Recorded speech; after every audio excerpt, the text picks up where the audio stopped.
Hello and welcome to the stream of Tomb Raider 2013. I just felt like doing a playthrough of this game without watching the cutscenes.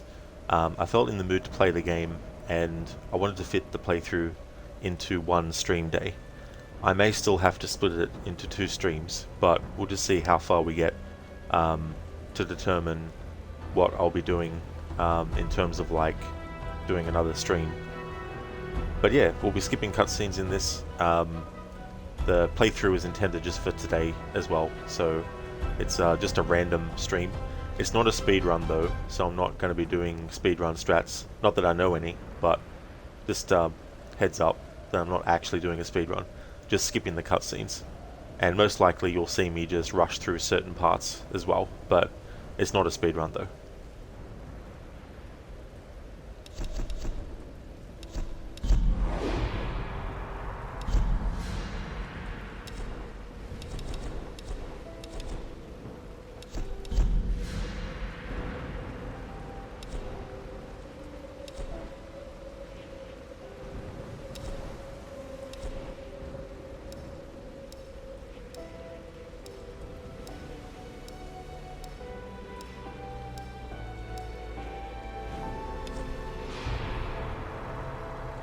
Was just curious about different languages that were options for this game.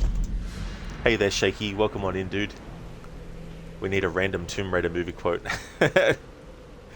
There's not really a lot of movies to choose from, unfortunately. There's just three.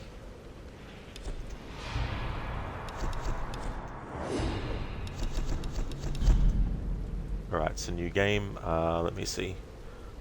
I'll delete over 2025. I must have just started because I think, oh yeah, that's right, because I was testing this game to see if the stuttering audio issue would stop with this. There we go. So we'll delete this save file and start. Just play it on. Let's do it on normal. Won't be able to skip every single cutscene, but I'll see what cutscenes we can actually skip. Extraordinary is in what we do. Not who we are.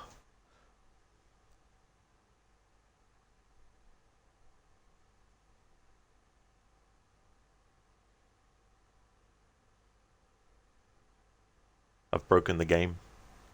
The game's like, you skipped the opening cutscene, what are you doing? Why'd you do this for?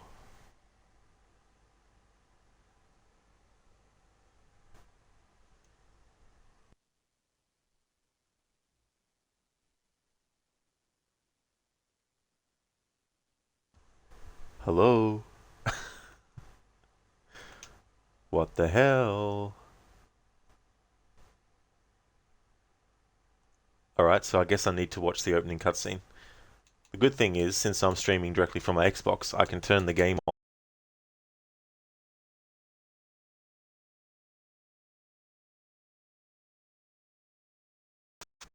And fancy that, Sony. Hang on. There we go. Alright, it didn't like me skipping that cutscene. So we'll have to play it.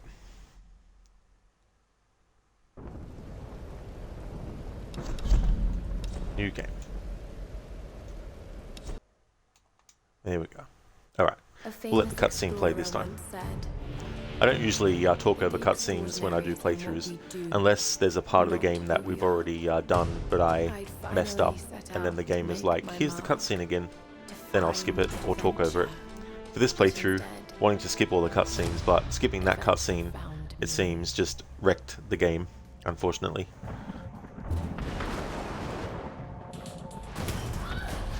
Might talk a bit about the 2018 movie, actually. So this game has a really rich backstory with the island, Himiko. There's a history, there's a lot of things that have happened on the island in different time periods. Decades and decades before Lara even gets on the island here. The movie pretty much guts all of that and just basically takes some things from the game and does it. Like, there's still a ship that Lara goes on that gets shipwrecked. but Something that pushes us. the only person that's actually on the ship is this dude who was created for the movie, not based on any character from the game. There's no Roth, there's no Jonah, there's no Reyes, there's no Whitman. There's none of those characters at all. Lara thinks that her father is dead, but in the movie version it turns out that he actually isn't dead, but he's been on Yamatai Island all this time. Matthias is in the movie, played by Walton Goggins, who's a great actor, but the thing with his character in the movie is that he was sent there by Trinity to find out what was going on with Himiko. So it takes away all the supernatural elements from the original story. So Himiko is no longer this half-dead, half-alive spirit that has control over the weather of the island. Now Himiko in the movie is just basically a decaying body with plague all over it, and essentially when they open up her tomb or casket, the plague gets released into the air and people die from it, so they turn it into like an actual phenomenon that could really happen. But the whole point of this game's story is you have Lara, who is a skeptic about supernatural stuff, and through what she goes through in this game, she realizes that, hey, there might be something to these myths that she's heard about and that her father talked about and all that kind of stuff. But yeah, the movie takes away all that. It brings in some things from Rise of the Tomb Raider. It has Anna as Lara's stepmother in that, and all that kind of stuff. So they carry that over from Rise of the Tomb Raider. But yeah, the Tomb Raider 2018 movie that's based on this is pretty much this game in name only, really. Now, I understand being a movie, you can't fit everything in, which is understandable. But at the same time, plenty of movies have done ensemble pieces where you have multiple characters that go on an adventure, you know what I mean? So it's not like it would be a big ask to do a movie where you have like Reyes and Jonah and all those characters as well. But yeah, so they take all that stuff out. Jonah! Reyes! Help! Like, the movie is a good Tomb Raider movie. Like, there's some really good set pieces. They recreate some of the set pieces from this game really well, especially when Lara is on the rapids and she's going down very quickly, and then she falls into the cockpit of an upside down helicopter or plane, whichever it is. All that kind of stuff, they recreate that, and it's really cool. And the puzzle solving and dodging traps and all that kind of stuff is really, really good. But yeah, as an adaptation of this game, it really, really is a terrible adaptation. So you talk about your thoughts on each cutscene. Oh, perfect. Just do a director's commentary. Yeah, that's the thing too, you know, with doing this type of playthrough. The only other time I've done a playthrough where I actually skipped cutscenes was Assassin's Creed Revelations. For its 10th anniversary, there was a playthrough where I just basically did the basics of the story, and I didn't do side stuff and things like that. Hey there, dudes. Welcome on in. How's things going? You caught my stream. Absolutely. Welcome on in. Just doing a quick play of this game, so I'll be skipping cutscenes.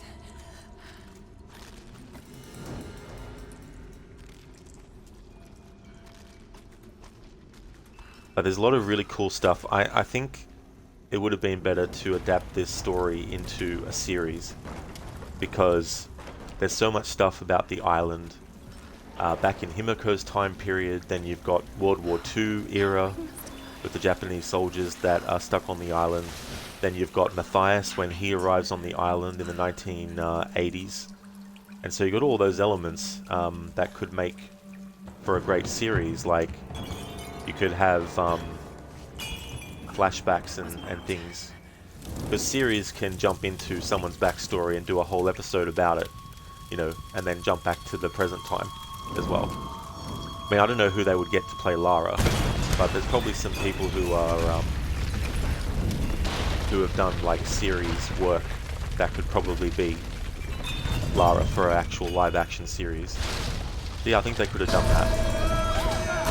I mean, Camilla Luddington is great as Lara Croft. I really like her performances in the Survivor trilogy, so I mean, if she was in the live action series, that would be really cool.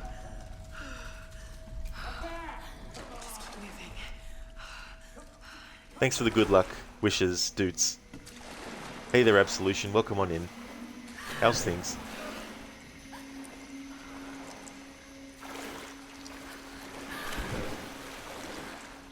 The other thing I can do with this playthrough is just do some testing with quality.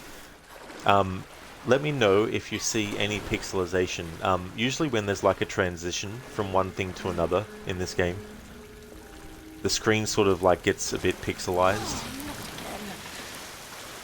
The PlayStation 5 version of this I was streaming, and I was streaming at 1080p, and it was still pixelating the screen at certain points.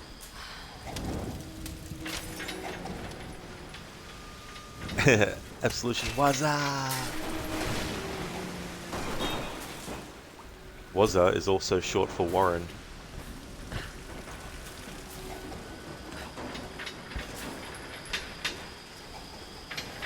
That fall into that. Should be enough, I think. Nope. Not enough. You don't need like a whole big amount of stuff to fall into that crate. You just need to have at least something in there that will catch fire. So you can let one box slide in, or a couple. You don't have to wait for all of them to slide in.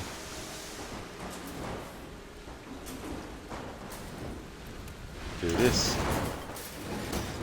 Not that I will never ever die in this beginning ever again, but a few years back when I did a no death challenge run, this game really penalizes you very quickly, i.e. instant death, if you don't do the right thing or don't press the right QTE at the right time.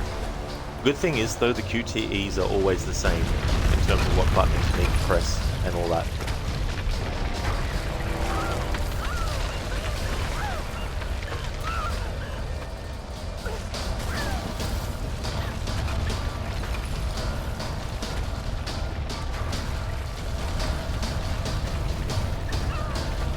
Jump. Parkour. You can't sprint in this game either. That was something they introduced in the second one. Then you have another left and right with the control stick. Then the button, the Y button, and then that deals with that guy.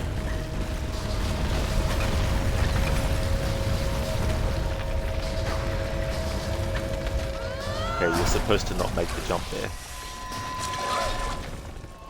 And then it's just spam the left and right triggers if you're playing on the Xbox. The first time that the rock falls is to the left, so you hold the left control stick to the left, there we go, and then the next one after that will be to the right.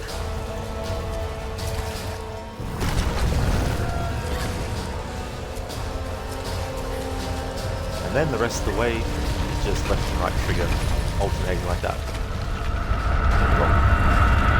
Absolution, like all of your hopes and desires. Yeah, I know what that's like for certain stuff.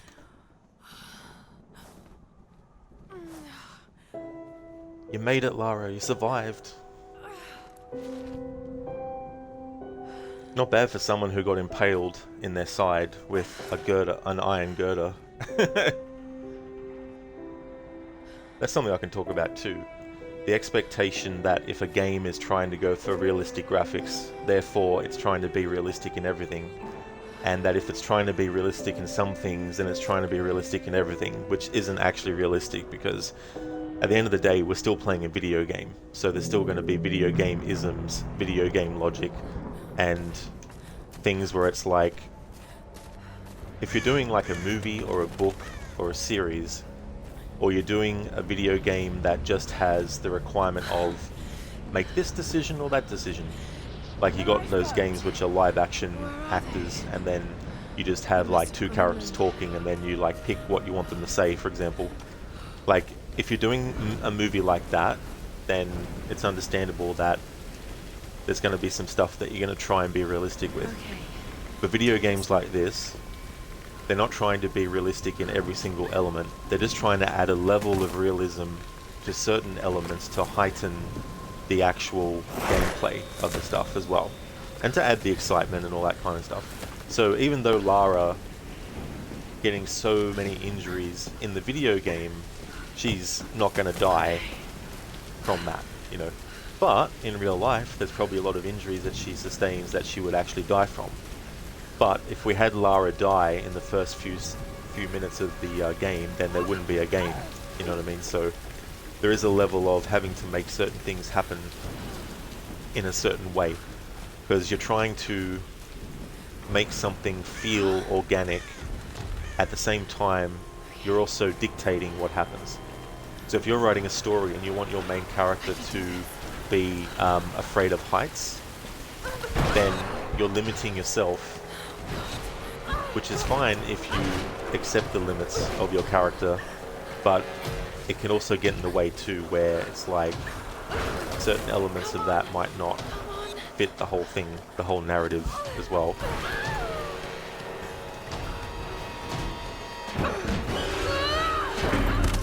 Dudes, Ezio games felt so real until you're dealing with a whole army on your own and you realize it's a game. Exactly, dudes, yeah, you know.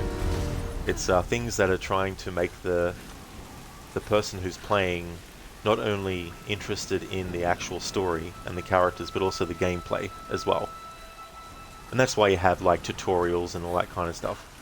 I mean, it's good if games let you skip tutorials, especially if you don't need to actually watch or do the tutorial, but some games don't let you do that. I've always tried to get Lara to actually land into the cutscene, but that's as far as I can get her to jump, so that she actually lands near the spot. But yeah, there's definitely a lot of things in this game where Lara would, you know, without the proper medical attention, she would be, you know, on death's door as well.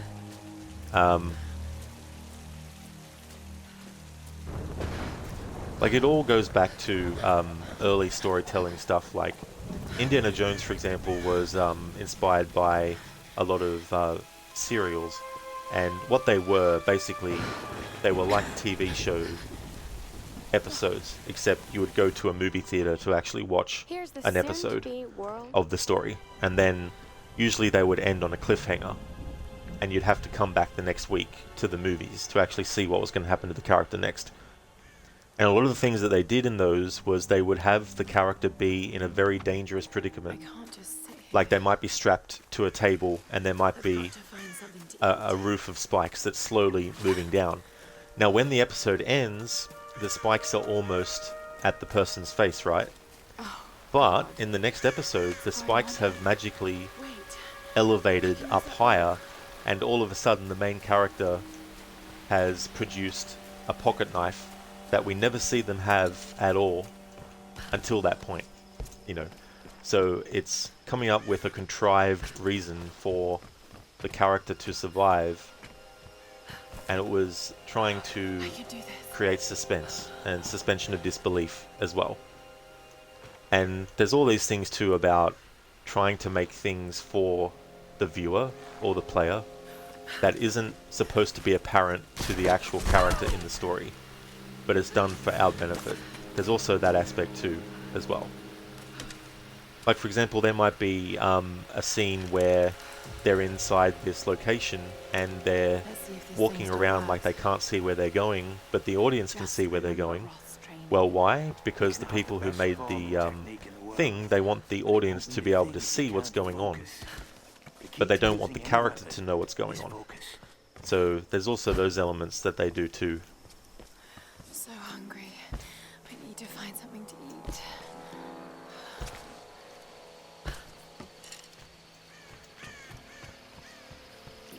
Dude's problem is, Rod, that when you read about the real Assassin's Creed in history, they're actually freaks and overpowered. Yeah, that's the other thing too. Like, taking something that is how it is originally, and taking elements that you want to include, and then changing or taking out some other ones as well. Like, there's a lot of stuff that they might think, well, Right, back to camp. this might be historically accurate, but it limits us in how we can actually make our stories. If you can learn to read the land and the stars, you'll always be able to find your way home.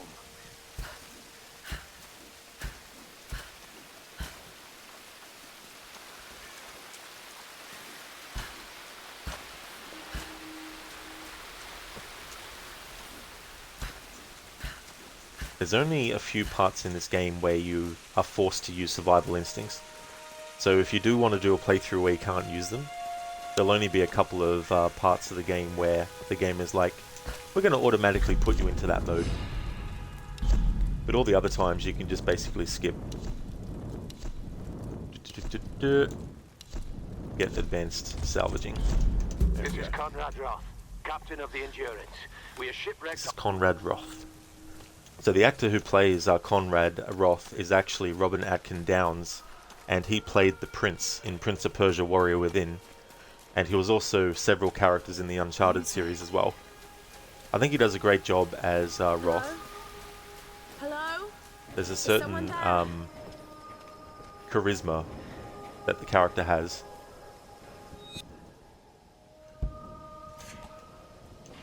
Drop down the ladder. If only we could just jump.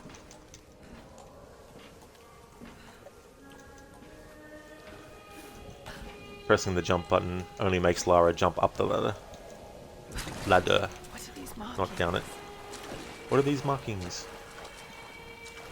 They're the markings of the Solari, worshippers of the Sun Queen. What am I doing? Like, who knows what's in this water that Lara's going through? Oh god. Who knows what you could actually contract from it that Lara doesn't? Why? Well, they didn't want that to be part of the story. It's just simple. Some stuff they just do it because they don't want it to be part of the story. This tradition. Because then it means that things have to go in a certain direction after that point. Oh no. And you can't have Lara almost dying from some kind of infection that she gets in the water. Oh. It's not like she's near a hospital. She can just go, hey, Yamatai Hospital. I swam in some very dirty water. I don't know what parasites and bugs are in there. Or leeches. Hey there, Code. That ship's name should be rather unfortunate. It's been here on this island stuck for the last 12 years already. Yeah. And then you get people who've been stuck on this island for like, you know, a few decades as well. Okay. There are some parts where you can kind of make Lara jump up things quicker.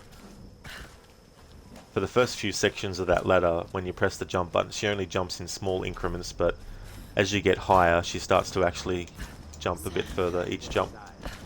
You'll need to follow the path. It's a bit of a climb. Did you get that? Alright, so now we have some wolves we need to deal with. There's 3 wolves. There's always 3 wolves. They don't change things up.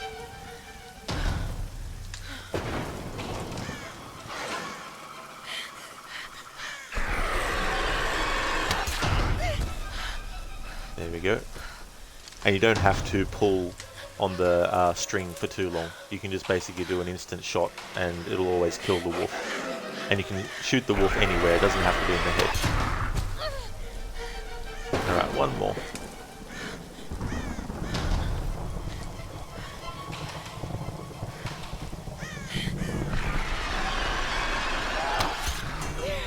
There we go. Last one. Oh. Right, there's a cutscene that we can't skip straight away. There we go. Not so bad. Just keep moving. I'll be grabbing the stuff as I come along it. The good thing about this game is that you don't have to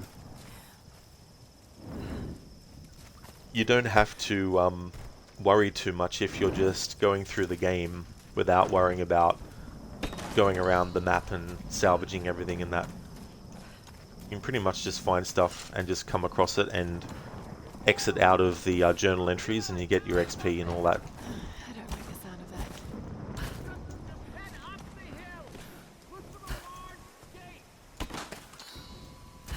Get a few salvage before you even get to the point where you have to upgrade your climbing axe.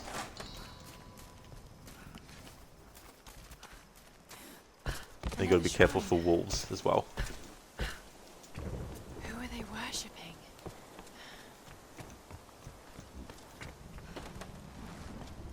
Yeah.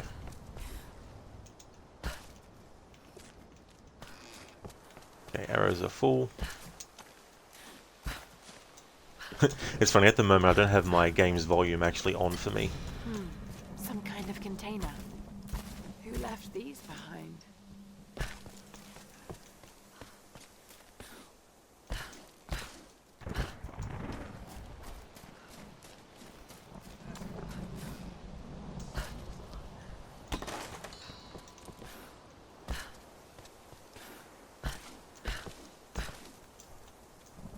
Cutscene with Whitman. These are fascinating.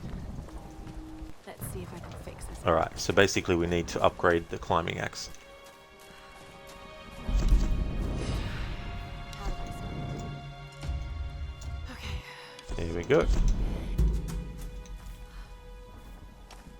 Okay, so outfits. I'm going to change Lara's outfit for this playthrough into my favorite Let's do outfit, this, Doctor. which is the Sure Shot.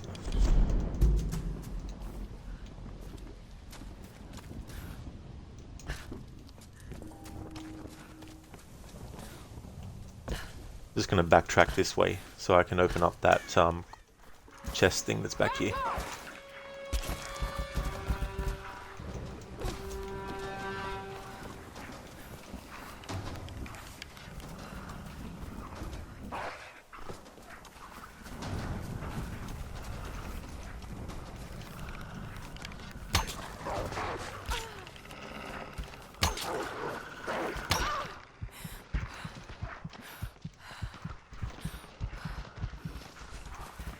Let health regenerate a bit.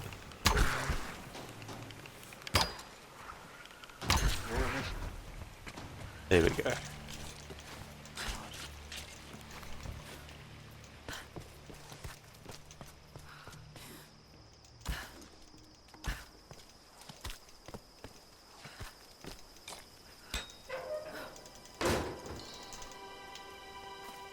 Get that salvage.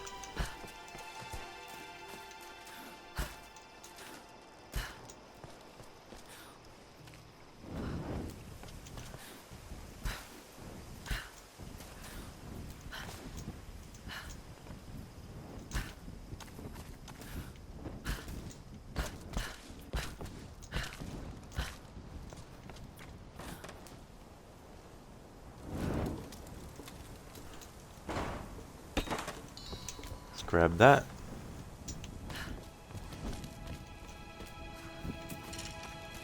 So far the challenge playthroughs I've done with this game is no death challenge, the bow only, no upgrade challenge, and also a combined bow only and no upgrade challenge as well.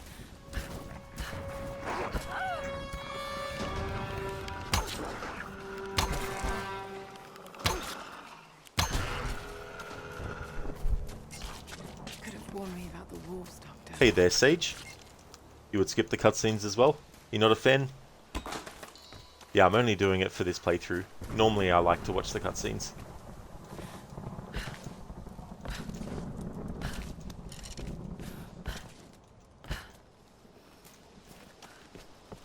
Alright, Whitman. Let's try this again.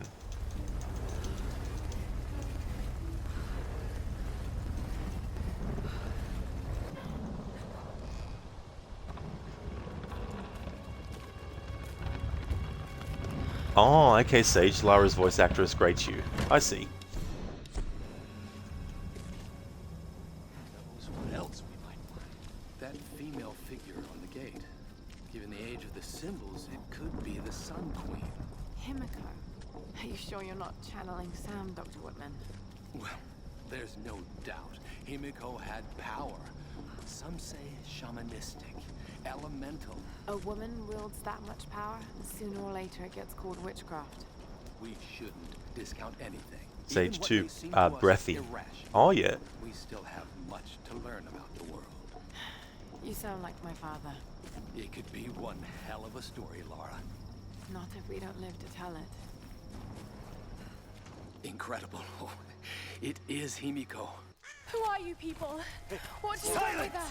Lara! If they give you any trouble, kill. Alright, so we can skip that part. If you get detected, it's instant kill.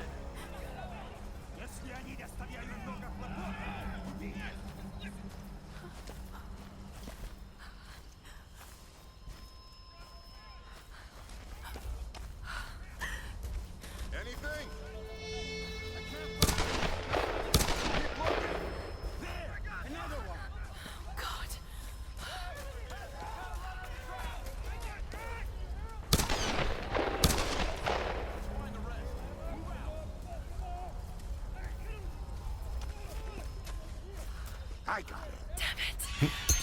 Damn it. Well, this hasn't happened for a long time.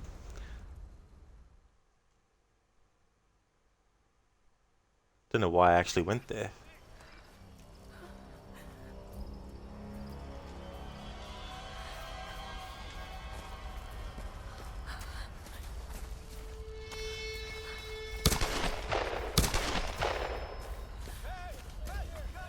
There!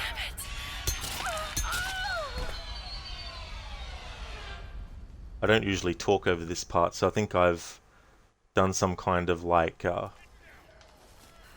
disorientating for myself somehow.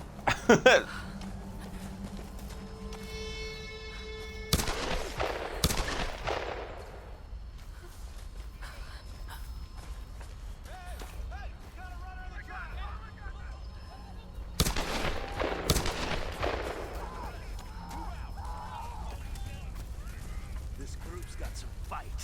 Gonna have to kill most of them. Too bad. Could've used some bullets. All right. We gotta wait for this guy.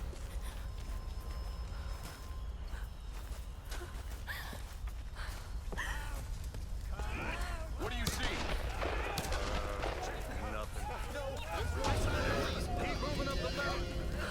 Sometimes in games, if you let a cutscene play, when it goes back to gameplay, there's a certain transitioning that happens that helps keep you oriented to where the character is. So because I skipped over that part, sometimes it'll make that transition not as apparent, which can then disorient you. So it put me in a spot where I was like, this doesn't seem familiar.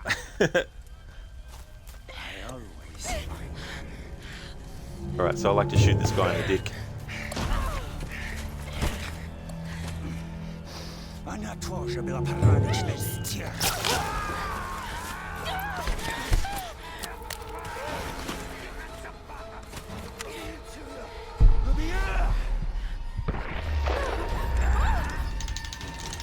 And assist with a control stick, and it's that with that button, and shoot. There we go. So apparently, in the original version, in the script, Lara throws the gun away that she gets from this guy because she still doesn't feel right about having shot a gun and killed someone. And then later on, she gets another gun, and at that point, she's had to accept the fact that she's going to have to kill people. But that was overridden because the people in charge of the actual gameplay part of it felt that the player would want to start shooting with the gun as soon as possible. I've always wondered, since finding that out, what it would have been like. I don't mind it this way, but I think too, there's a valid reasoning to have it where she just throws the gun away.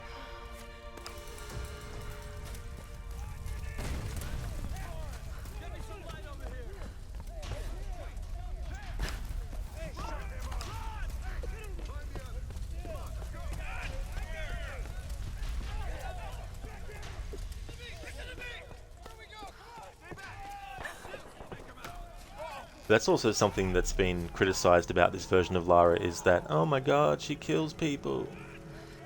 It's like, well, wouldn't you? If the first thing they do when they see you is shoot at you to kill you, what are you going to do? Just stand there and take the shot? You're going to at least defend yourself. Got another one. She went down over there.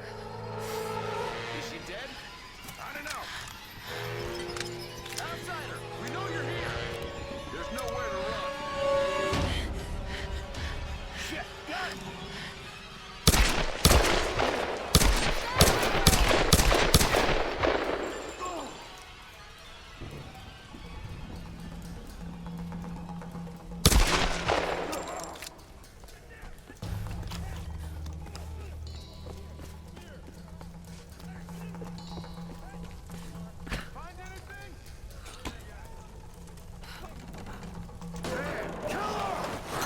Because they're definitely not going to be like, hey, we're going to be your friend.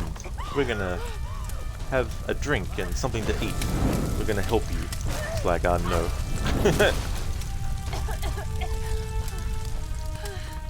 And it's like, what could potentially have happened if Lara didn't fight back with that guy, you know?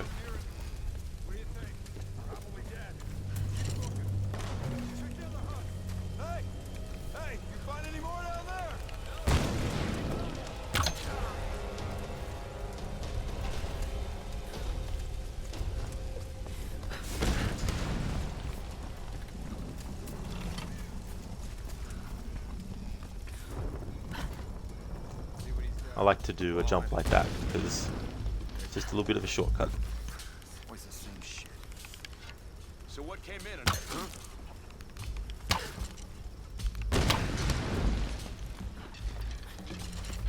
What's going on down there? Everything? Everything's fine.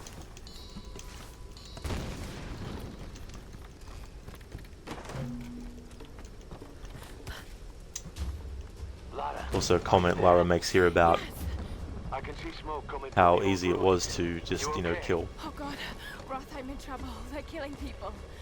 What? Who? Man, I don't know why. I had to kill some of them. I had no choice. That can't have been easy. It's scary just how easy it was. You've got to warn the others, Roth. There we go. It's scary just how easy it was. Right now. You just do whatever it takes to get to me, Lara. Some might go, aha! That means that the criticisms against Lara killing are valid because she doesn't break down and cry and go, oh, I shot someone! Numbers. Some kind of coordinates. Did someone Which is want another this to be criticism found? of this version of Lara. Oh, she always cries and whines. And it's like, and? What's wrong with when you're in pain? What's wrong with being, you know, sad about something? You know what I mean?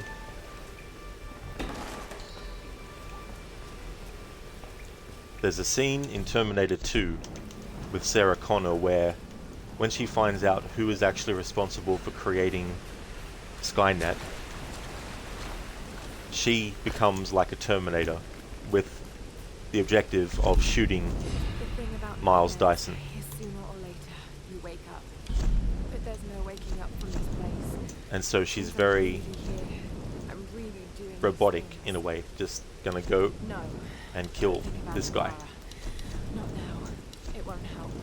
Before she actually I don't know does, what happened to when the she rest of sees them. him on the ground They're okay. crying and upset, and his wife crying and upset, and his two children. I don't know what the hell is going on here. I think they had two children, maybe just one children.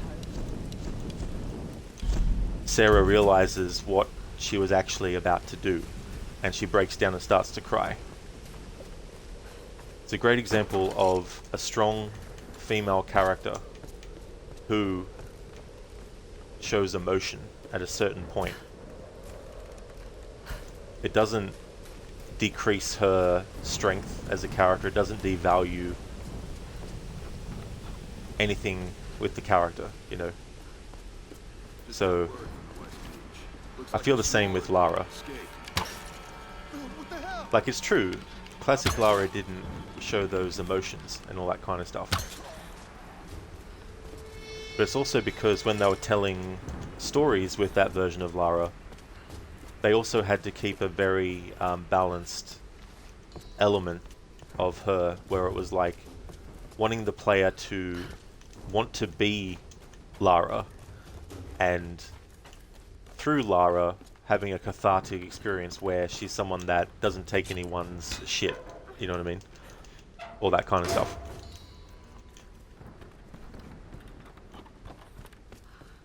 But to act like that version of Lara in the universe of the old Tomb Raider games never felt pain, never cried out in pain, never cried or anything like that, it's just ridiculous. We don't see it happen. That doesn't mean that in the character's lived experience in the universe of the story that she hasn't done those things as well. But you also have a Lara who is fitting a certain archetype of video game character as well. And the thing was, they didn't want to have Lara show too much emotion because they didn't want the suspension of the relating to the character in a way that might not necessarily be how the person is. Like, Lara's very brave, and some people, when playing as Lara, want to see her be brave because it might make them feel brave as well, you know.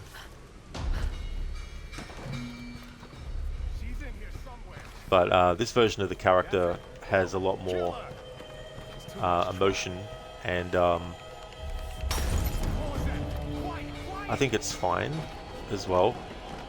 And you can be both someone who is very, very skilled. So Reboot Lara is very skilled at survival and killing.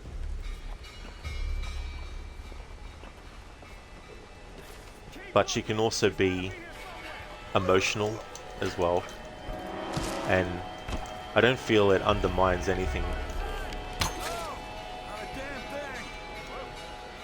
Because it's just showing a character that is experiencing something that adding a little bit of realism to.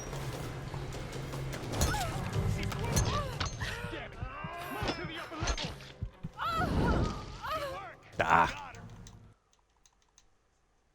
Sage Payne is staying up way too late to download Skyrim mods.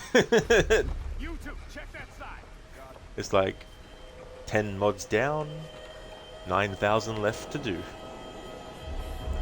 Hey there, Apostle. How's it going? You think crying and whining is justified when you get stabbed by an iron rod? Exactly, yeah. You know.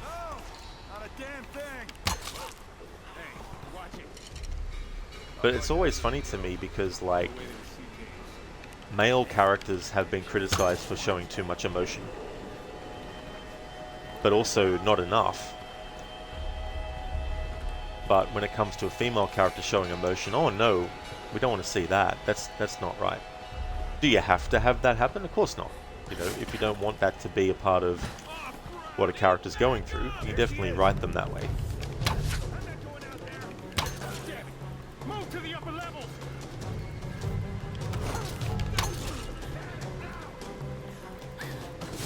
Hey there, Stan. How's things going?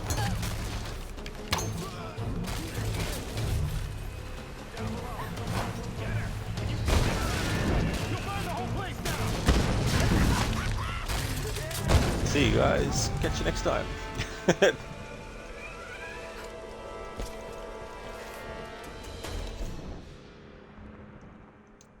Stan, fictional drawings are showing human emotions on my computer monitor? What the hell is this sorcery? What the hell? Hey there, Stan. Sage, you even set up a separate mod profile for third-person gameplay. Oh, that's cool though. That's a good way to... Pardon me, that's a good way to keep things separated. I'm sure the demographic you're referring to are in touch with their feelings.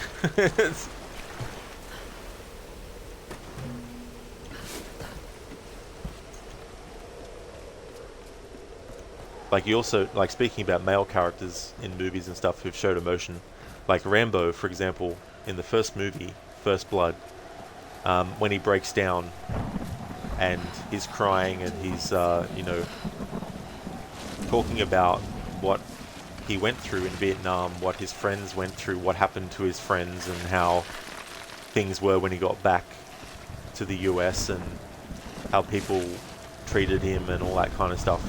And he breaks down and cries, and it's one of those things where the character throughout the movie hasn't really been showing that kind of or level of emotion, but at the end they let it all out, you know.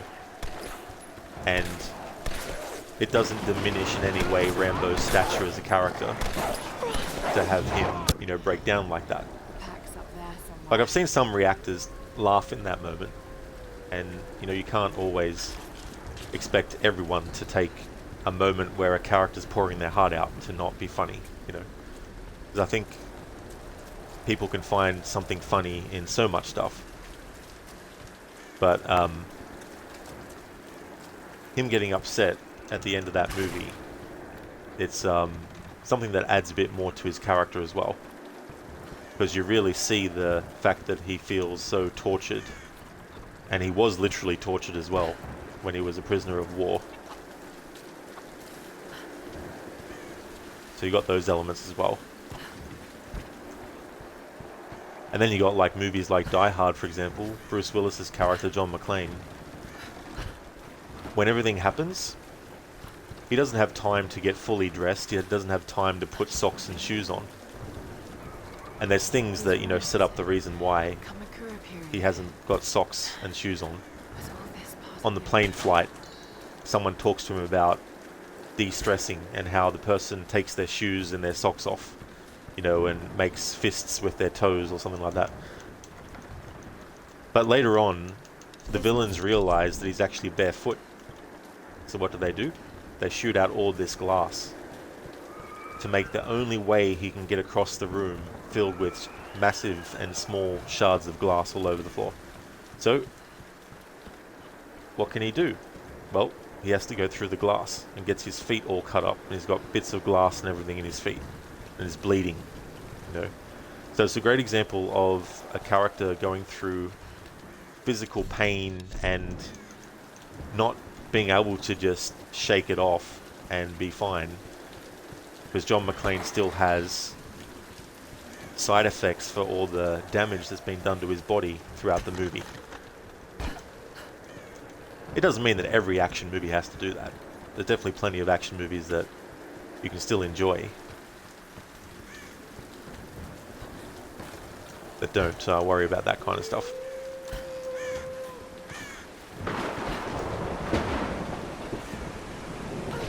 But at the end of the day, though, what I like to say is it doesn't matter whatever reasoning is given. If someone genuinely feels a certain way about something, then it's still valid for them to feel that way. Like if you explain how something works to someone and they've not liked it before finding out, even if your reasoning is solid and accurate as to why it's done a certain way, that doesn't mean that the person will still, you know, will actually like it.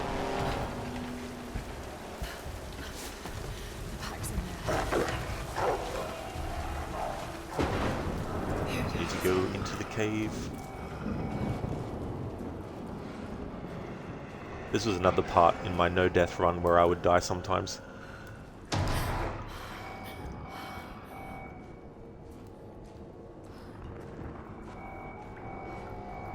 I just want the pack.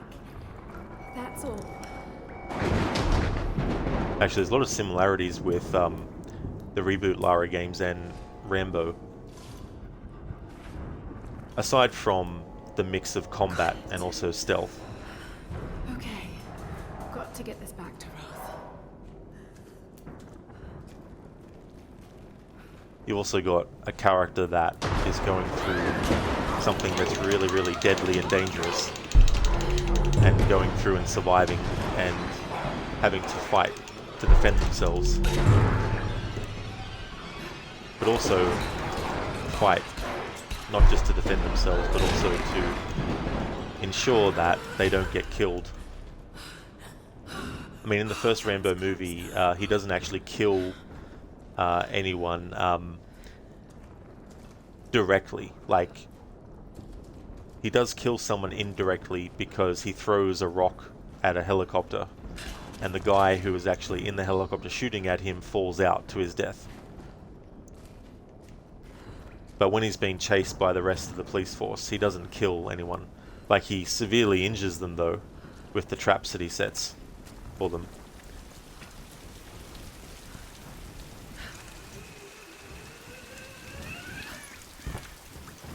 Then you got those moments where Rambo has to do self-surgery on his wounds.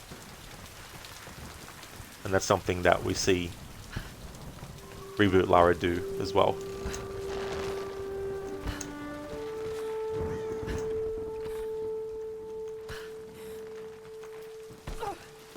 It's interesting with the jumping and ledge grabbing in this game because there's a bit of a vacuum when you reach a certain distance from the edge that sucks Lara to it, and she grabs on to the edge.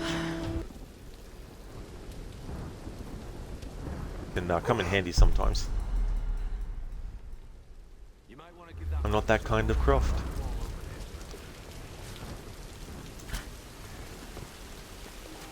I can climb this. It's so funny because in the sequels, Lara doesn't have just one climbing axe, she has two. But again, I mean, I've never done like rock climbing in real life, so who knows, maybe you can just climb a wall with one single axe and your other hand free without any other axe in it. I don't know. I got no idea.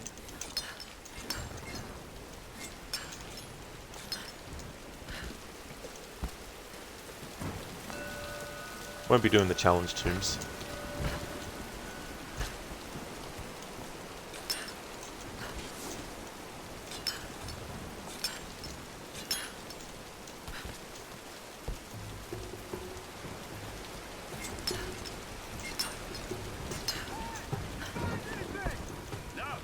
Find anything.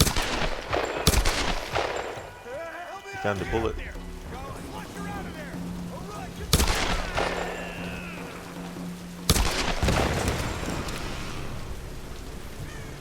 There we go. Sam dealt with.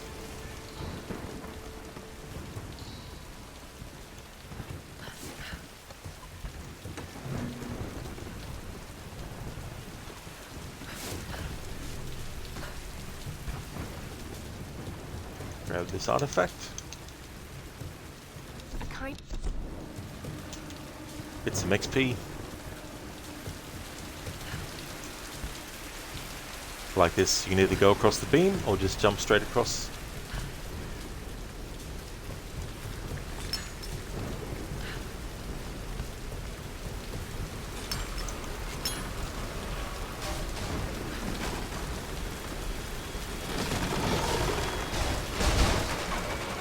Jump and use the axe. Slow motion. There we go. Lara, are you there?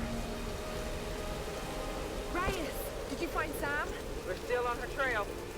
I'm going to try and send an SOS from an old radio tower up here. At certain points where the game restricts you Hey, from Lara, jumping. This is you're one of gonna them. need to find the communications console. It'll look like a bunch of old switchboards. Okay. Having Lara sway side to side like that doesn't do anything. I'm just doing it for the sake of helping the time pass where I can't have the character do the jump. So it's like, just make them do some kind of action, no matter how small, just to feel like I'm doing something.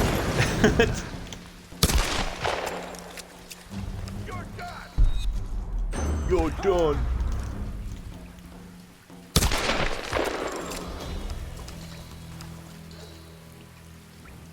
Stan, every time you make a funny voice, you think of saying this funny voice redemption when? You know what's funny? Oh, that's right. It was the slow. For a split second there, I forgot what I had actually done. But yeah, the slow motion voice. Yeah. It's funny though. Like some things just feel natural. I have a bad feeling. Oh, the slow mo was very funny. I gotcha. You got fast talking, right? Fast talking is a bit harder. It's the best I can Telling do. you, Reyes, it's mechanical, not an electrical problem. Fast move. Oh, you made this very fast. Oh, you. What's going on? Oh, great. The game's crashed. The game's crashed. Again. Jeez, this game doesn't like you skipping cutscenes. Bloody hell. I can still see the imprint on the screen of the HUD elements from the camera. Well, looks like we need to shut the game down again.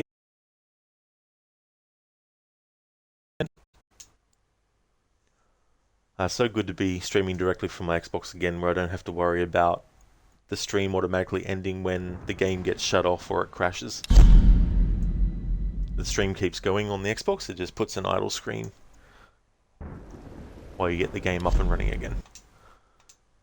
Continue. Tomb Raider. Voice control. I've never played the game with voice control before. Same with Same with Alien Isolation. Alright, I'll let the cutscene play now, game. Stan redeemed regular Mo talk. So just talking like this. Go from this Telling you, to Reyes, talking it's like mechanical, this. not an electrical problem. Now, Alex. It's almost like the Taken from Alan Wake.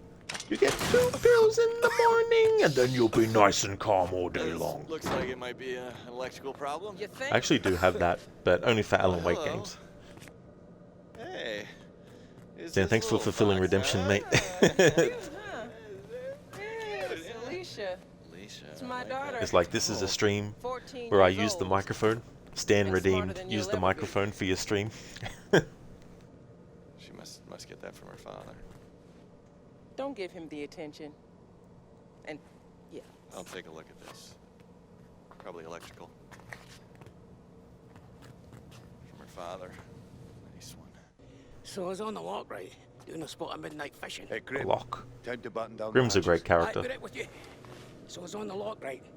And this thing comes looming at me. There's actually Looming a at the comic water was. that So I give it is the old bundled with Glasgow the kiss, you know. definitive edition of this game. Get shot at trouble That's a 9 times out prequel. of 10, It that is. shows some flashbacks to No, each we character just got a and night off. what's happened to them in the lead up to getting on the ship and all that kind of stuff. There's some discrepancies, but it does give a little bit of interesting insight into stuff as well. Like we see here a glimpse of Roth and Reyes as an item.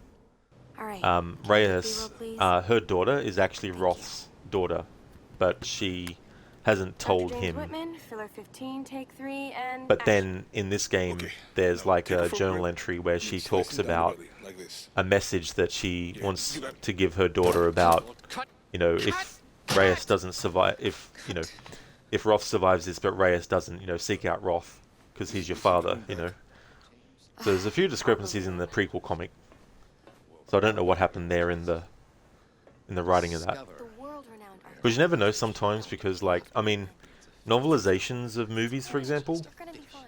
the person who's writing the novel of the movie, they pretty much use one of the early drafts of the script. Damned reality So you might get a TV novelization business. that I'm adds meant a to be scene bringing or two that's not culture even to in people, Sam, not the movie. dinner.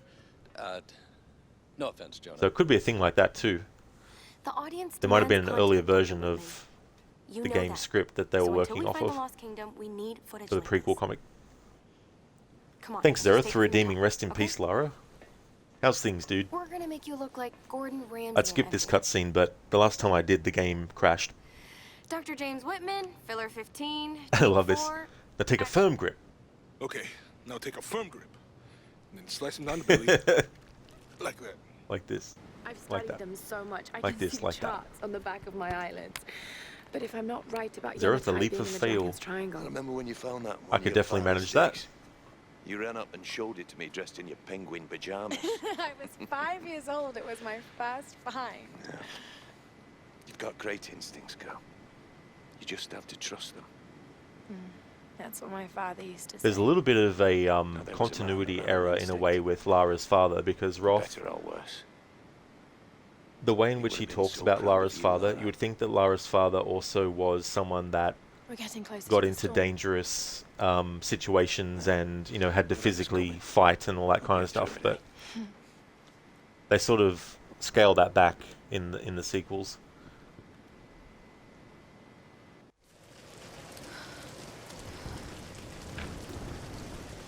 It must have been the wind, Zereth.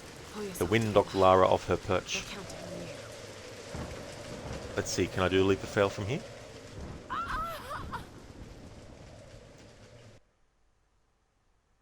There we go. Thanks for redeeming that, Zereth.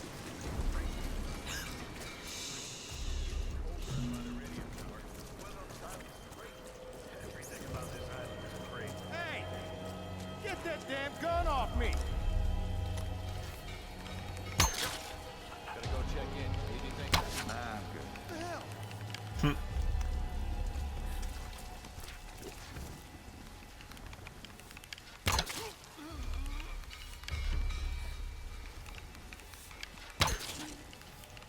Care of him, then take care of him. Then another guy there. No. Go through here and then through here, through this gauntlet. Up we go. That's a challenge I haven't done with this game yet. A stealth challenge. I've done it with Rise, but not with this or Shadow yet.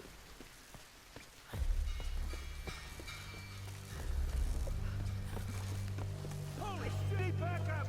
You're mine!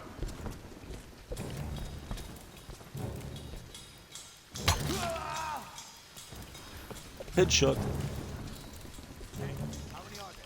It's good for XP.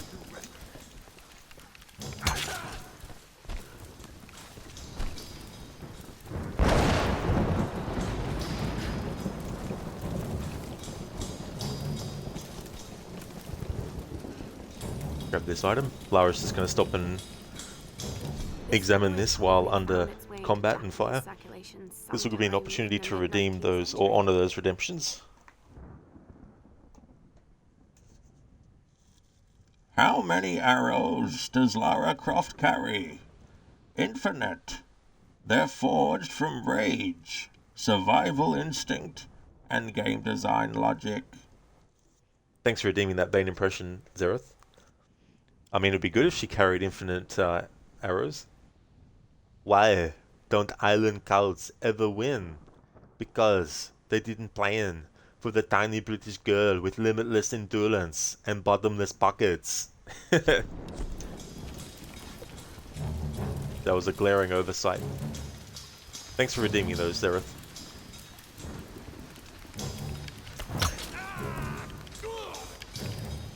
I like that. Did I shoot him in the head?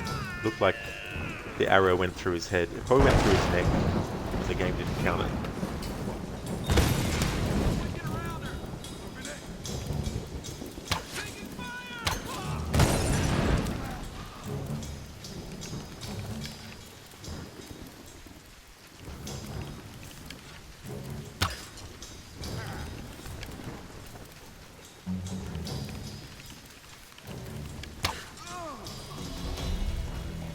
Got him. Zereth, what's Lara Croft's favourite game mode? Extremely injured, somehow still climbing a cliff with one arm. Absolutely. Doesn't everyone do that when that happens? You get shot, just shake it off.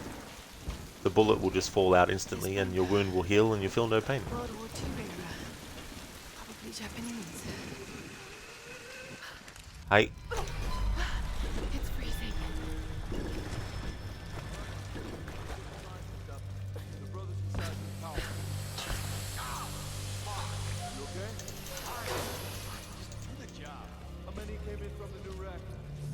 Go through the green gas.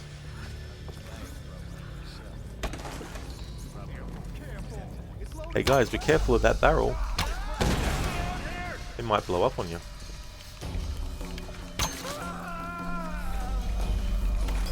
Oh.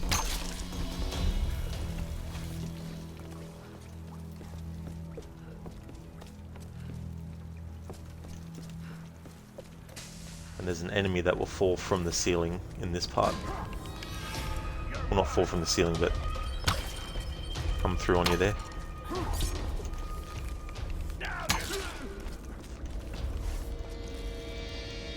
Zereth, all from ChatGPT. Oh, really? Yeah, it's funny. I've been using the Gemini AI because I've been sort of like curious of what it can actually do. And some of the tests I've done is I've said, can you take every instance of the word this, for example, out of the first page of this book? And sure enough, it'll take a page from that book and it will highlight all the instances of this in that paragraph.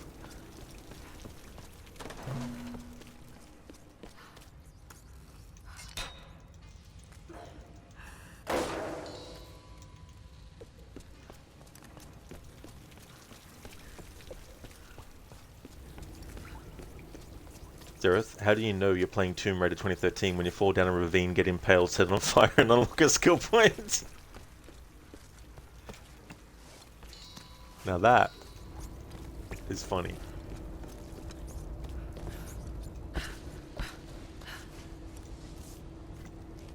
Jump through here. Boom, boom, boom. Alright, so we grab this. We throw that through here. Or not. Actually, no, we don't do that yet. Jumping ahead of myself. We loosen this, and then this guy was like, "Ha! You're trapped in there. You're gonna die." There's nowhere to run, outsider. What the hell? There's nowhere to run, outsider. Yes, there is. Through this gap. Like, what are you doing?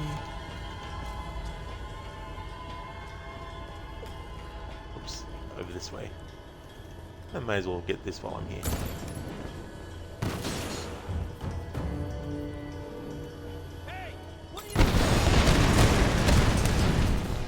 It's funny, I muted myself, but I actually sneezed at the time the explosion happened.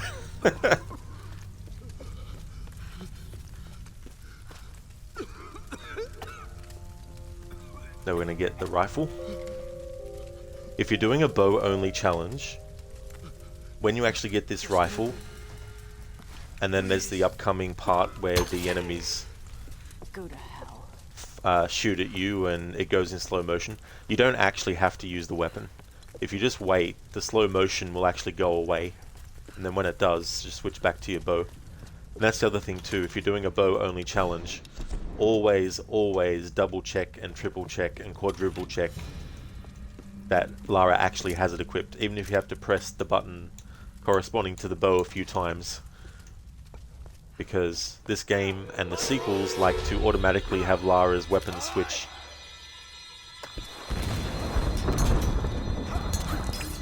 Shit! She has a machine gun! Get down!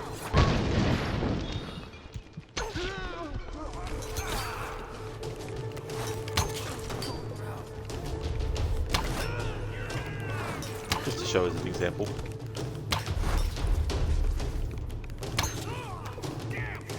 Oh.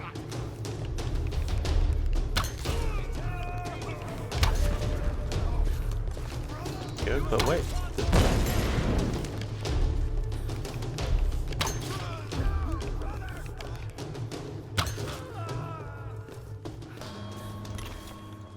Headshots all around.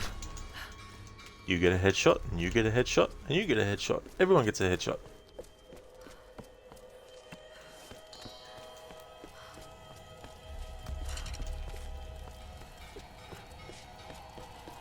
Zereth, Tomb Raider 2013 is a brutal survivalist soup cooked over a fire you didn't start on an island that's trying to kill you.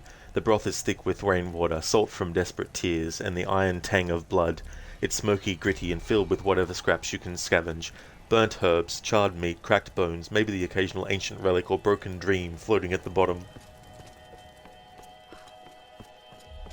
Now imagine eating that soup while you're actually on an island full of maniacs that are trying to kill you. That would add extra immersion to your soup eating experience. Zereth, only going to post the start bit, lol. Oh yeah, I don't mind if you post the rest of it. From what? This island? No one escapes. Oh.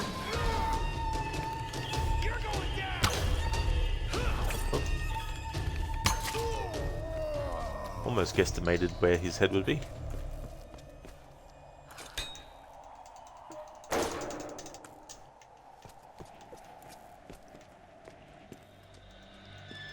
Skip, skip, skip.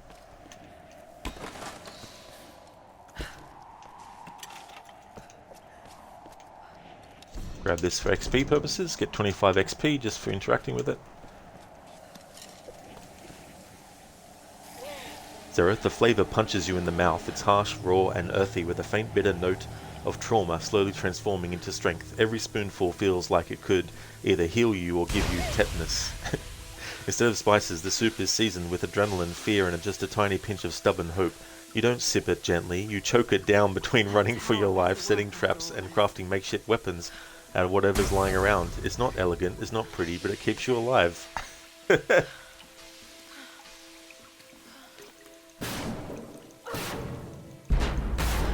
Could rename this game Soup Raider. One of those cutscenes that you can't skip straight away because it treats it like you're still in gameplay.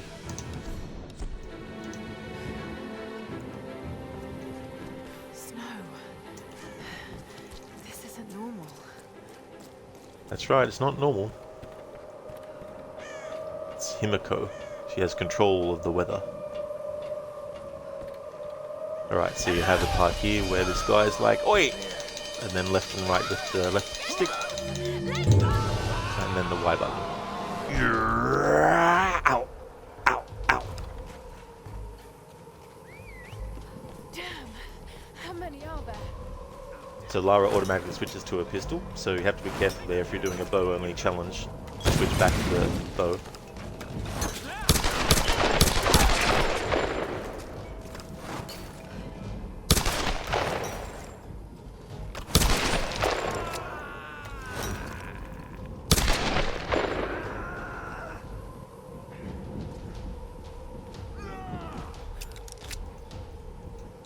Tomb soup.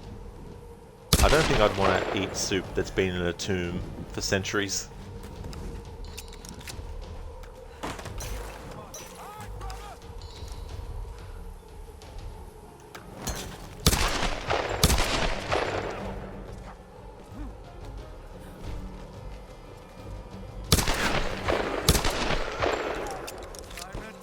If you shoot them when they're sliding on the zip line, doesn't matter where you shoot them, if they're on the zip line, it'll kill them with one shot.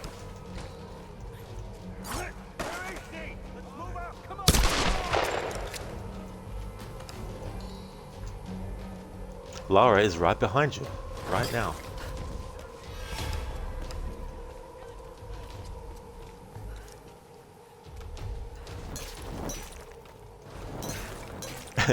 Lara's being shot at. Let me just open up this little chest and let's have a look and see what's inside. Hasta la vista, baby.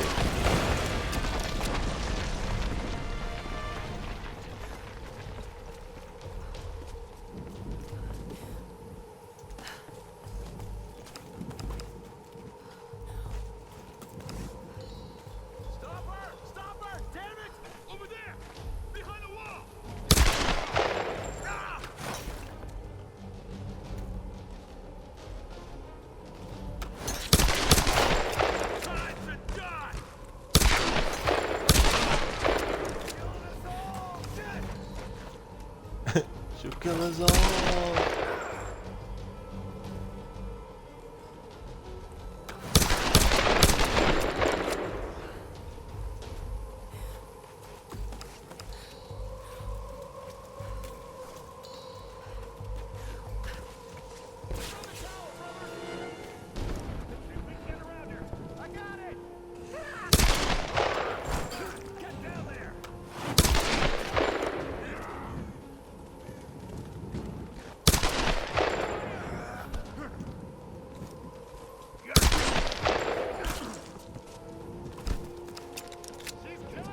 Put some dirt in your eye.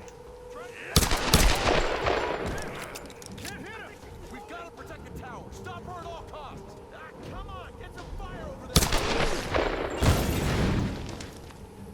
What the hell?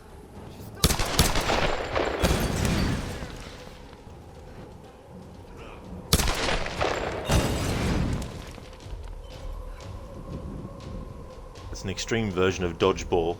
Dodge Molotov cocktails.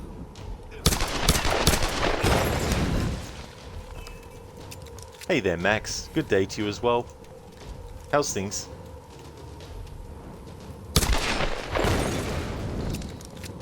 One of my favorite lines from Lara's coming up soon, where they're like, "She's still alive," and she's like, "Yes, still alive."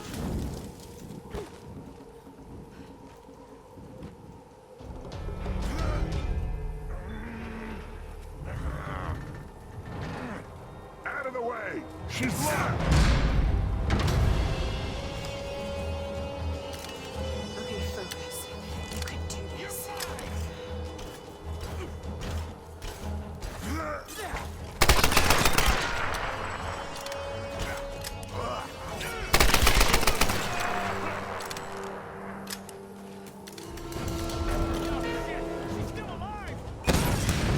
Yes, still alive.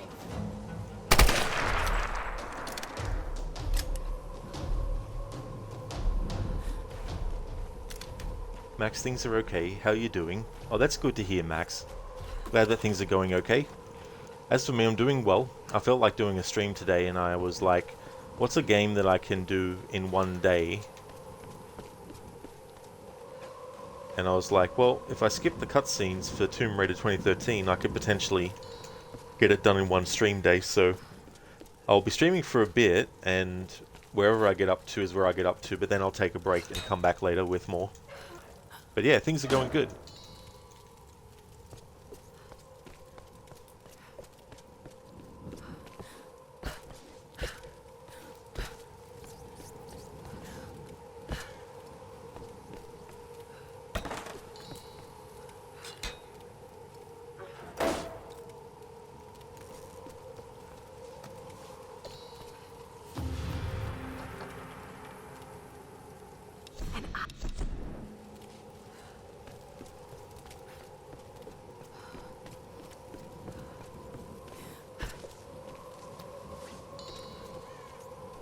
Oh, nice, Max. You haven't seen this playthrough? Cool.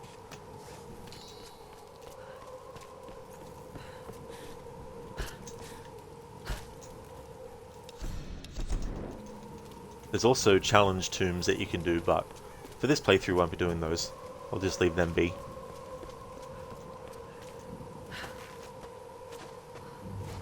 I really like the music in this game. Jason Graves did the music. He also did music for games that I like, such as Until Dawn. The original, I should say. The remake, they completely got someone else to do the music.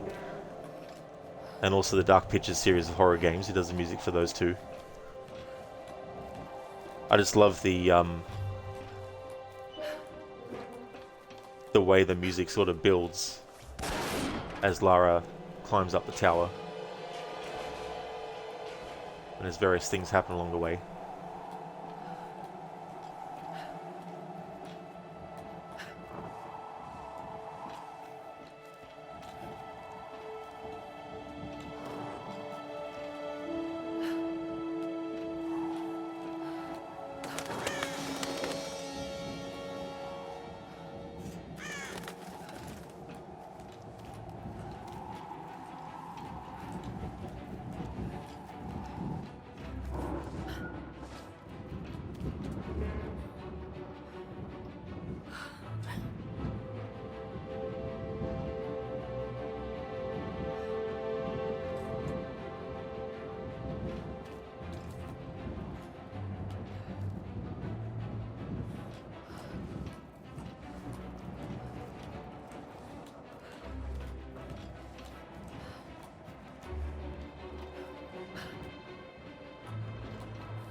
Hey there, Amanda Nicole. How's things? Hey Ryu. How's it going?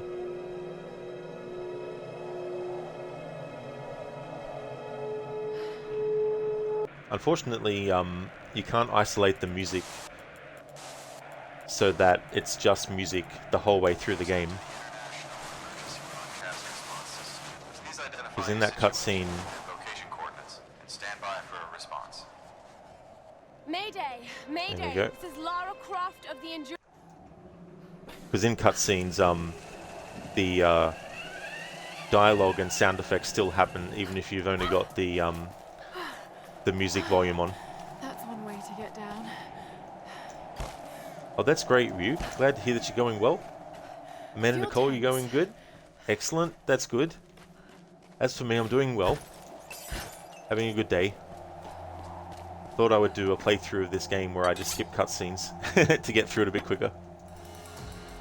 This should do the trick. I've played this game so many times, so I've experienced the story and cutscenes myself over and over again multiple times over the years, so I don't mind doing a playthrough like this every once in a while. What's funny here is that Lara won't die from this explosion, even if you don't... Like, I'll stand right next to it.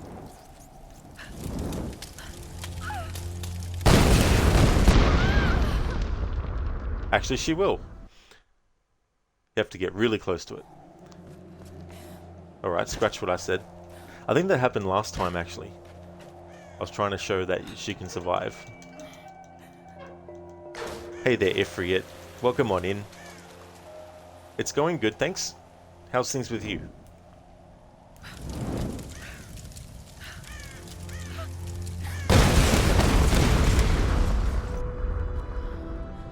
Amanda Nicole, you saw that I was playing a Tomb Raider and you had to join in? Oh, very nice.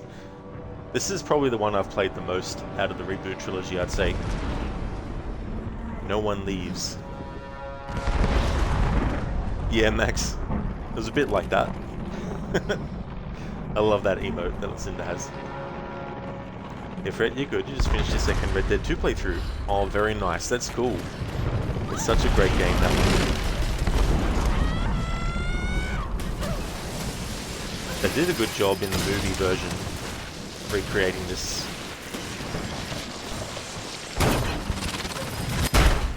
And And now we go into slow motion, then back to regular motion.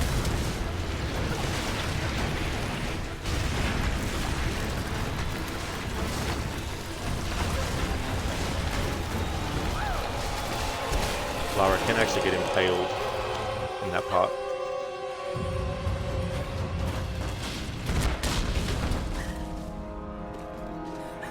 If you're doing a can't use survival instincts playthrough, there's only 1 or 2 points in the game where it automatically switches to it. If Rise is your favorite and the modern Tomb Raider trilogy personally, that's a really good choice too. Yeah, Rise is a good sequel, it really builds on this one well. I like the additions, like being able to sprint, as well as being able to manually heal yourself in combat. I have to get to him. Ooh, that would be funny if the whole game was bouncing back and forth between doing slow motion and regular speed. Reminds you of the movie Hard Target. See this part here, it automatically goes into survival mode.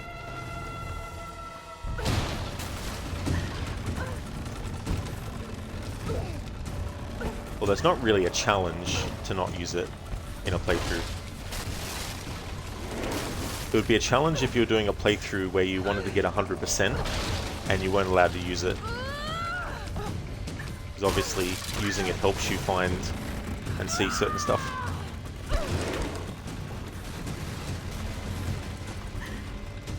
Hard Target. I can't help but have a soft spot for that movie. Thanks Ryu for uploading that to the Discord. I'll have a look in a moment.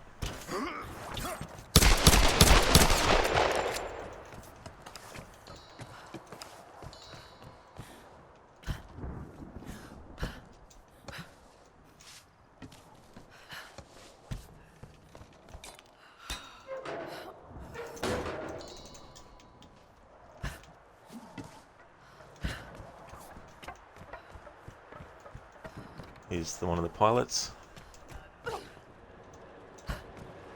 Stand giant iron shield disappears into the abyss. It just dissipates into nothing, into thin air. We've got 4 skill points. Let's have a look at what I want to get. Stand more punishment.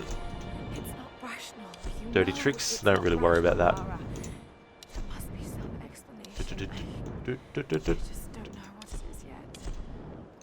Grab that, and what else do we want? Bone collector. There's only one skill that... There's only one time, I mean, where the game is like, you must use a skill point to get something. So if you want to do a challenge where you don't get any upgrades, there is one upgrade that you have to get. So it's probably best to look at all the ones that you have early on when it happens and try and pick one that feels like it gives you the least advantage in something. I want to show what happens if you get killed here. It's very, very fucking brutal.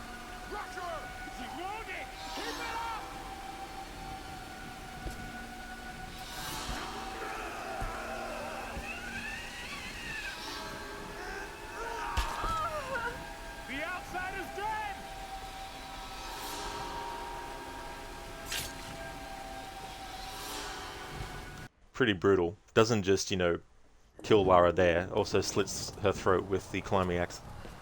Like, ugh. That would not feel good. In this part, you can't switch to your bow when you're hanging upside down, so if you're doing a bow only challenge, it's okay to use the gun in this part.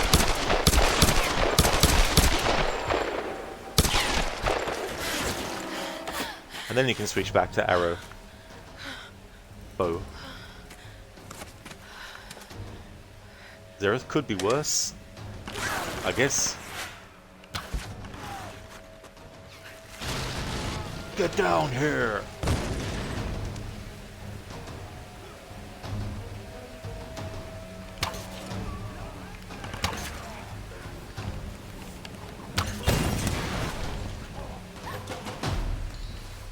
There's got to be a way up.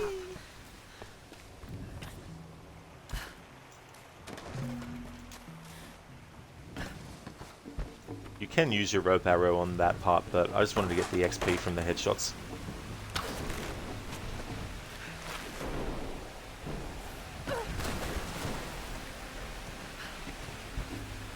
Ryu reference to Mortal Kombat 1995. Absolutely, dude. I started Ryu a playthrough of Doom, the original. I'm doing a marathon, so I'll be doing Doom, Doom 2, Doom 3, Doom 64, Doom 2016, Doom Eternal, and then the new one, The Dark Ages, when it comes out. I've been wanting to do a marathon of the Doom games for a very long time. Another game series I want to do a marathon of this year, if I can fit it in, is Mortal Kombat as well.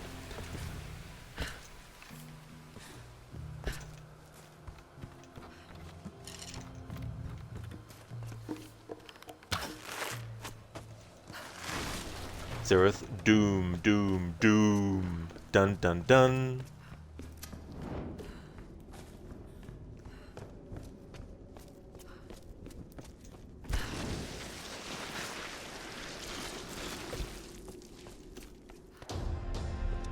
Hey, I'm Roth. really glad you moved. If you stay back there, you can actually speak to him and get more dialogue. It's funny, in the sequels they switch it up so that when you want to shoot an arrow with a rope attached, if you're playing on Xbox, you don't press the right bumper like you do in this one. I'm gonna head down and join the others at the plane. Get over here! You hear that? The outsiders fighting back! Firing from the side!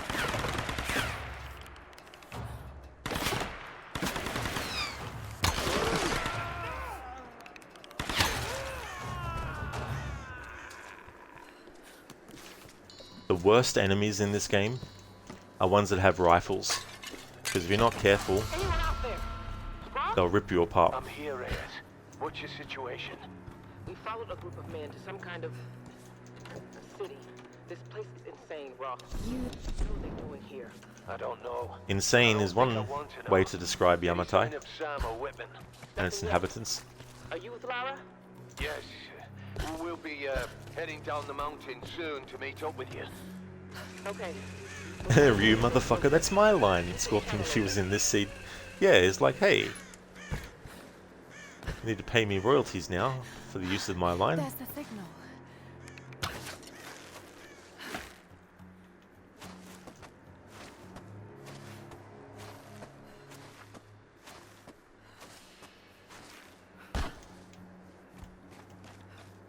Should have one of these guys.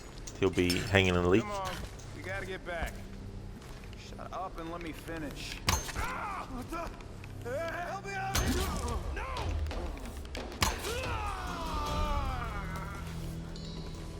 He pissed himself.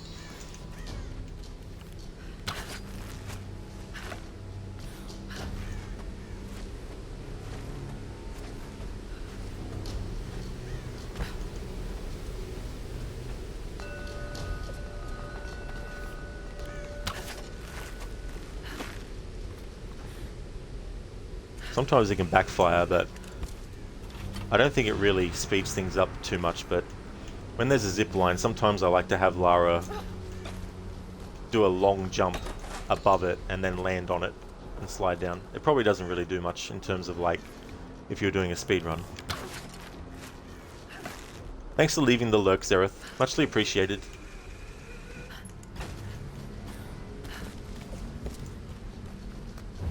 Give me an egg.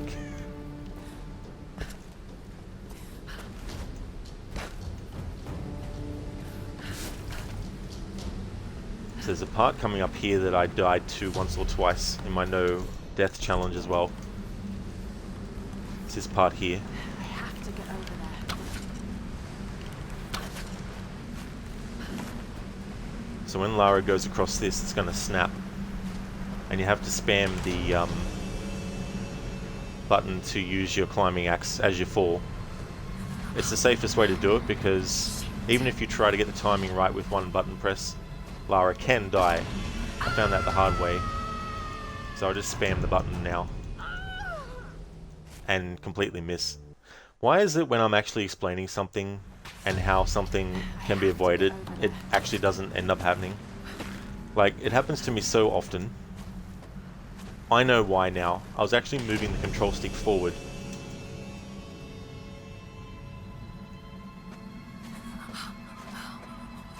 Alright, so let's just try spamming the button on its own without pressing forward on the control stick. There we go. Yeah, so that's it. For some reason it doesn't like it if you move the control stick forward at the wall while spamming the button. So usually climbing axe. But yeah, usually when I'm playing a game I'm like, this thing only happens if this happens. And then I do the thing that I'm saying won't happen, but it actually does happen. It's like, what? Ryushi was falling like Hans Gruber at the end of Die Hard. Hey, Lara. Ross told us about the plane. Don't worry, there's gotta be another way off this rock, right? I hope so. Any sign of Sam? We tracked her to some old Japanese palace. I don't like the sound of that. Hey, don't worry, she's probably just, sightseeing. There's actually a comic that takes place after this game, and it makes it that when Sam was being connected to Himiko, even though Lara prevented Sam from having her be completely taken over by the spirit of Himiko, in the comic, they make it that a small part of Himiko actually made it through into Sam and possesses her at one point. I thought it was kind of interesting. These ruins predate the Kofun period. It does feel a bit contrived though, because it's like, well, of course that would happen. But at least they used the fact that the process wasn't fully completed as logic to justify why they would have a piece of Himiko's soul actually haven't been transferred into Sam's body. Incredible. Captain Jessup? Captain Jessup? Captain Jessup? Jessup. Oh my god! It's Captain Pissoff, not Jessup.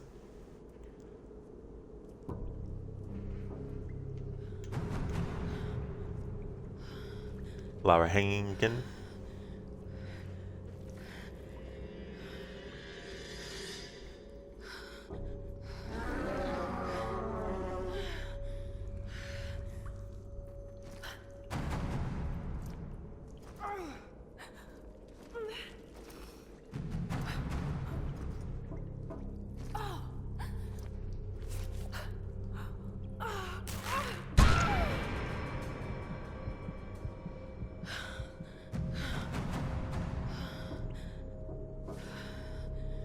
So it's only 10 past 3 in the afternoon for me. Usually when I used to stream regularly on Tuesdays, I would do a split stream. Usually I'd end the stream about, the first stream about like 7 PM or 7:30.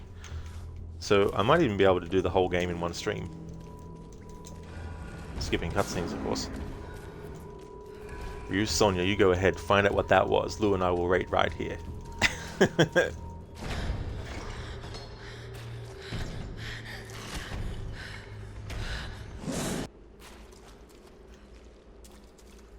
What the Oni?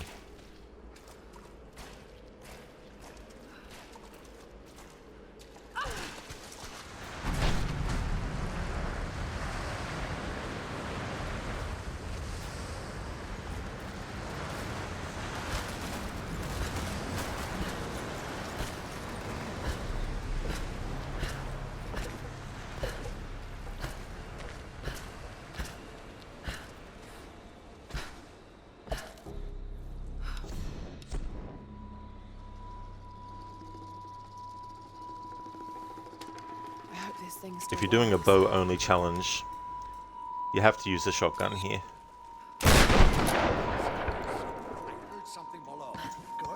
But then you can switch back to the bow. They're looking for me.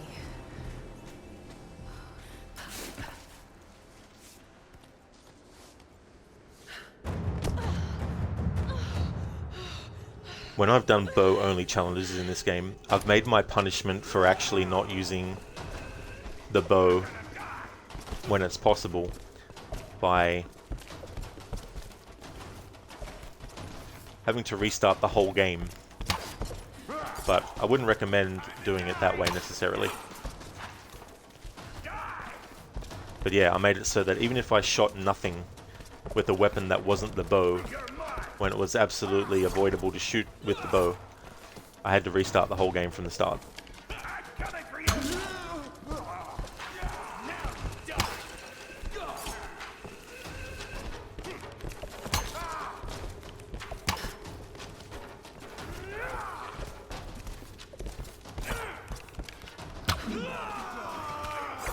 to get my headshots for XP.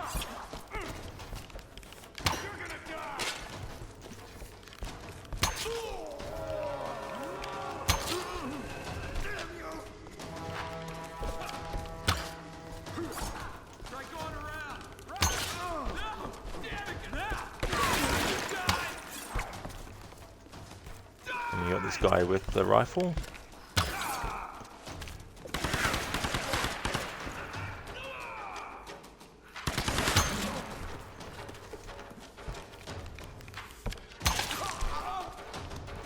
There we go. Deals with that wave.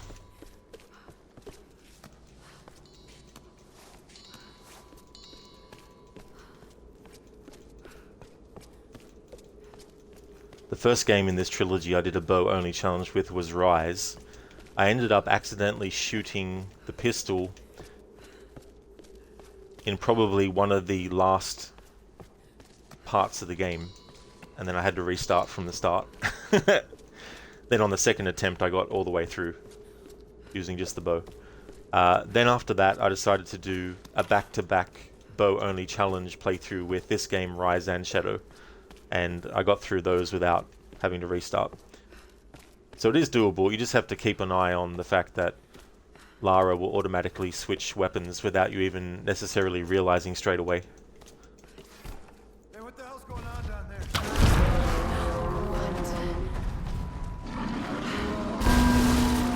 the hell is that thing?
Look out! She's...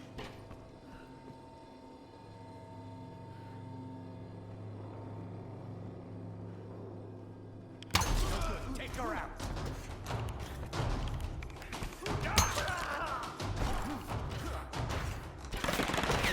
We're going around.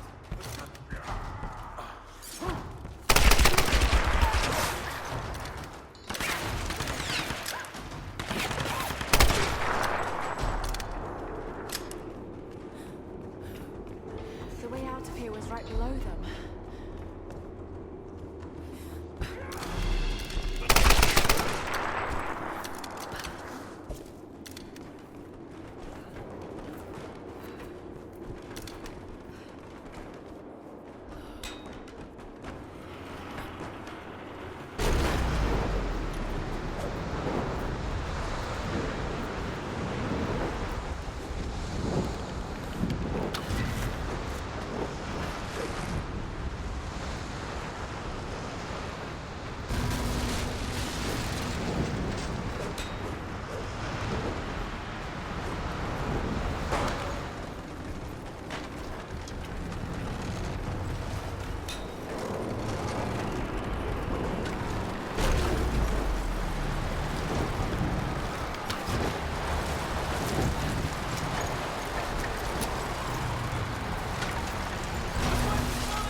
some more parts where you need to use a shotgun. So if you're doing a bow-only challenge, you'll have to use a different weapon. Or maybe this is a different part I'm thinking of.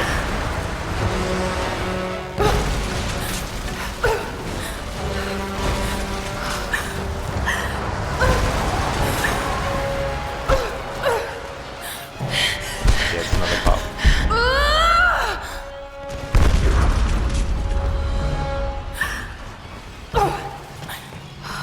You get saved by a cutscene here with the jump. Oh no, it is this part, so you have to use your shotgun here.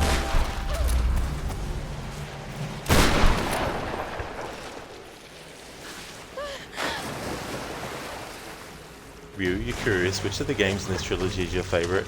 That's actually a tough one. I've played this one the most out of the trilogy. I'll catch up to you and we can go in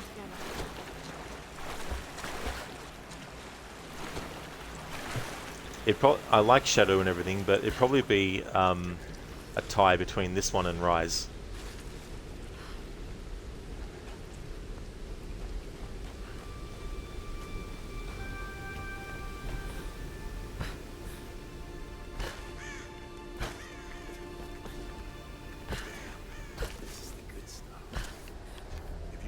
Ceremony. Oh, crap! Hey, I need help!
Don't let it bleed out, man. That's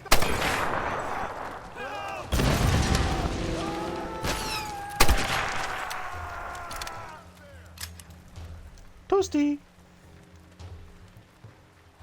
Ryu, it's usually the first or second installment that wins. Example, the Blade trilogy. Definitely in that trilogy, that's for sure.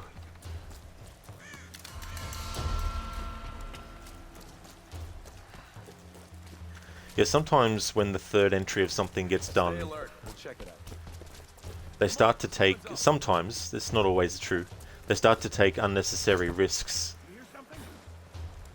by trying to add something that they're adding for the sake of making it feel different to the first two, but it's undermining what made the first two great.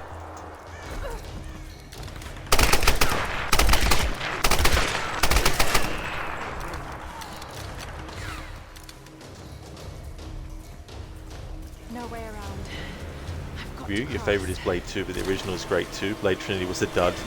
Blade Trinity definitely was a dud. This is another part where I've died in a no-death challenge before and had to restart the whole game. Fun times.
in that tree part, you can afford to hit one tree, but if you hit a second tree, instant death.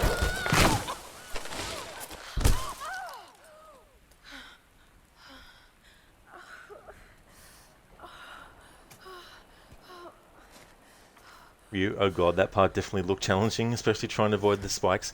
Absolutely, because you've got so much other shit going on, and you've also got a lot of things obscuring your field of vision, because there's a lot of parts where you need to watch out for all the spikes that are in the water.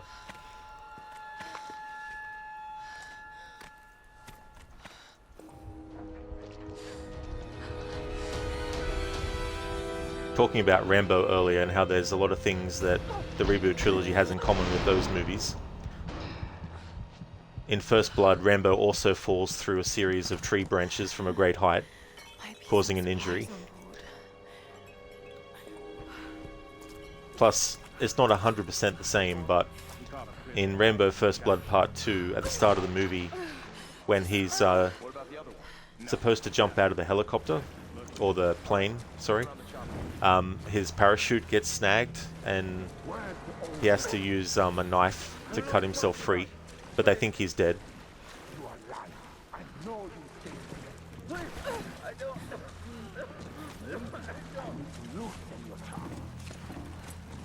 If the team that made these games had been able to make a Rambo game, I think it would have been a great blend of the combat parts that this game has and also the stealth. Because Rambo wasn't just all about running around with a gun, it was also setting traps for enemies and doing stealth kills. Any sign of the old man? Nope. He's a tough bastard. What was that? Need some help!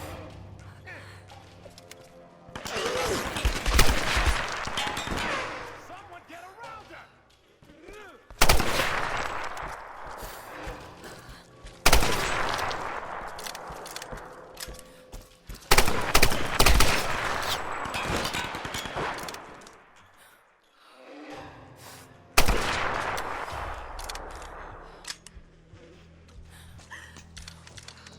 There's actually a trap here. If you step on that, Lara will get trapped and she'll be upside down.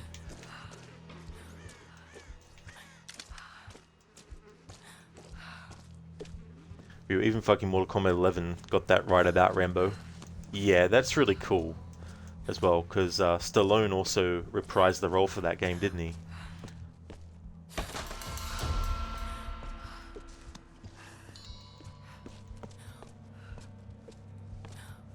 I always thought that a game that's a prequel to First Blood during the Vietnam War would have been good, because then the part of his backstory where he actually gets captured, you know, that would be part of the game's story.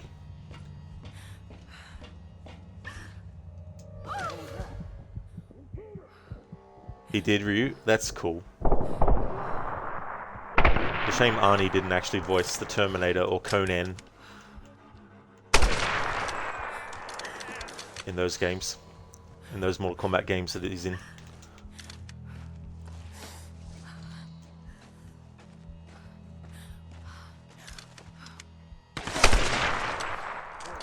Video game that is a prequel and eventually covers the events of the movie, pretty much akin to the Warriors game by Rockstar. Oh yeah.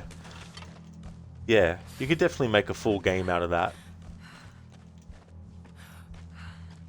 Out of that concept.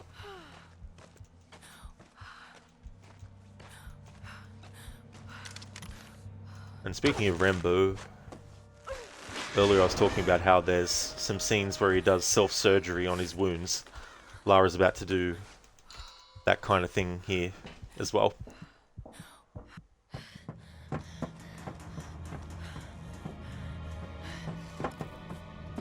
There might be some cutscenes I don't skip because I might want to take a drink or something.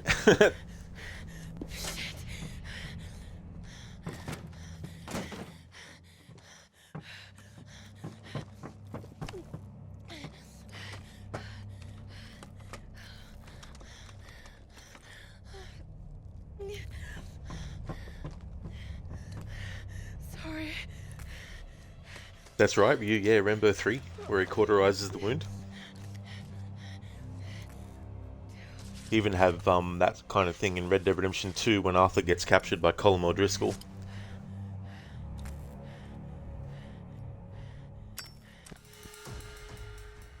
It was interesting too, Ryu, because in that movie I think he uses a flare to put in his wound to cauterize it.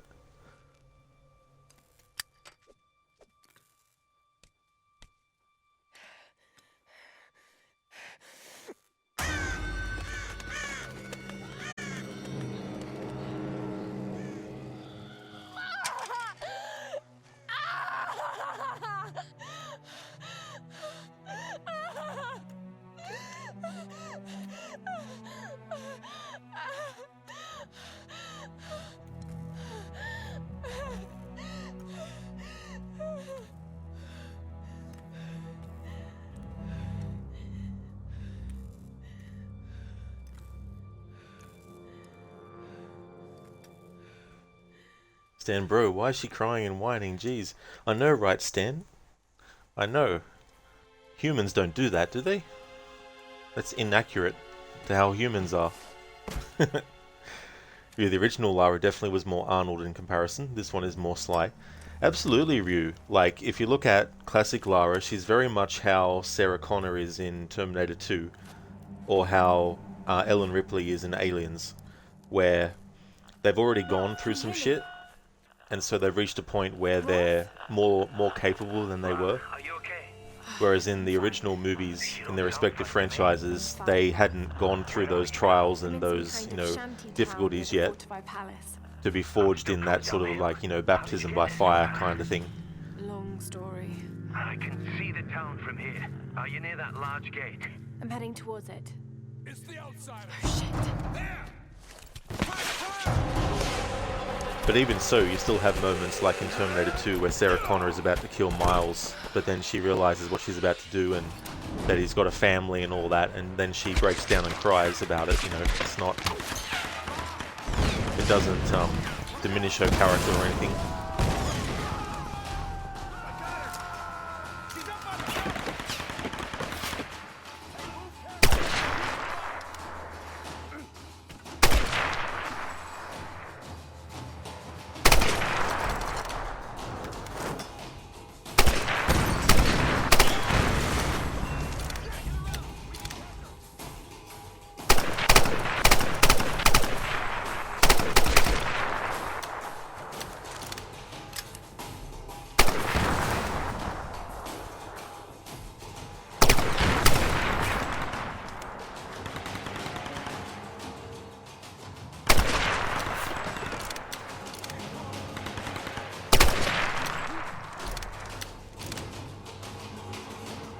There are difficulty settings for this game, but the only thing it actually affects is combat. So enemies will be able to kill you quicker, and you'll be able to die quicker. Well, I mean, that's pretty much the same thing, Rod.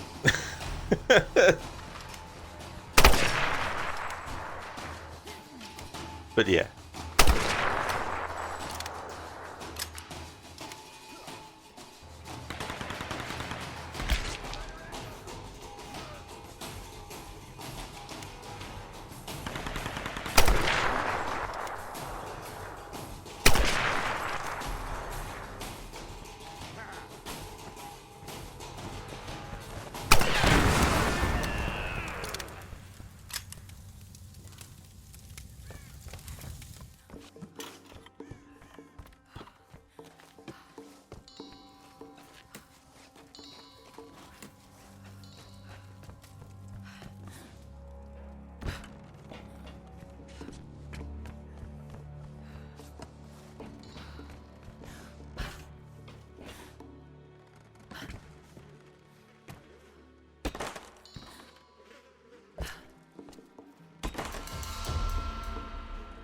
A quick play, but definitely no speed run, because fuck that noise.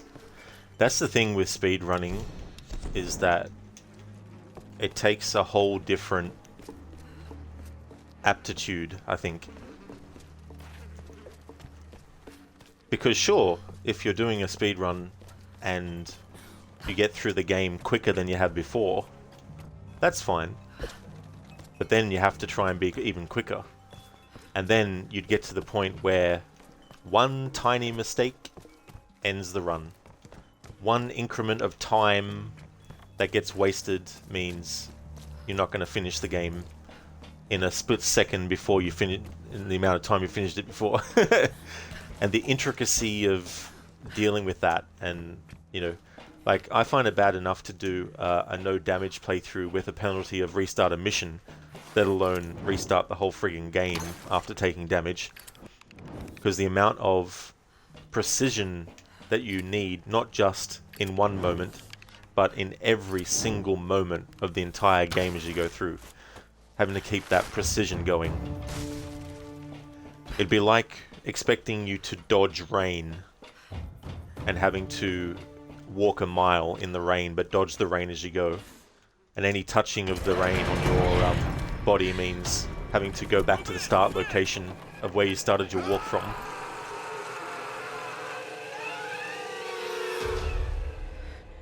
She's trapped! Surround her! There's nowhere for her to go!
Even if you manage to burn what was there before trying to open that, you won't be able to do it straight away. As soon as you start to open that gate, the enemies will just hit you and take Lara out of the animation.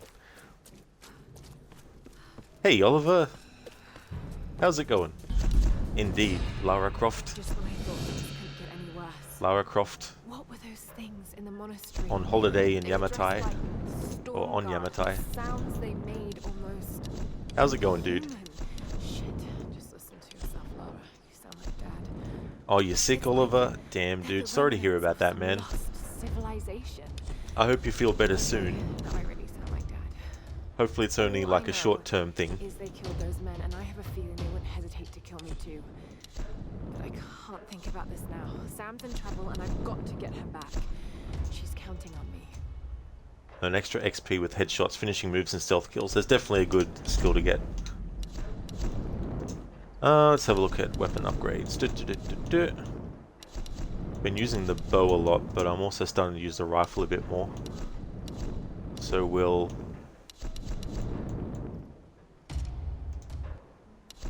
get that. More ammo around, more capacity for that.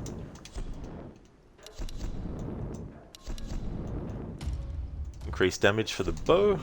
Thank you very much. Increased firing rate. If I ever need to use the pistol, we'll get the increased damage for it.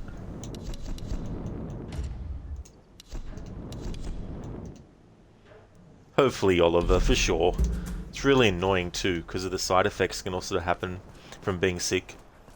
Whether it's like losing taste, even things that you found delicious, not having that taste anymore while you're sick. That's annoying too.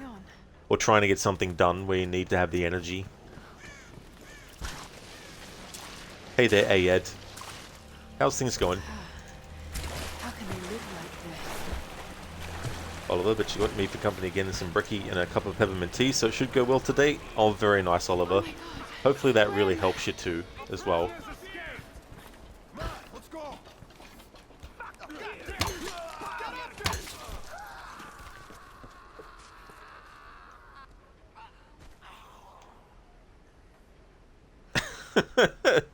Overly dramatic and long yell for such a short distance, and also having died before.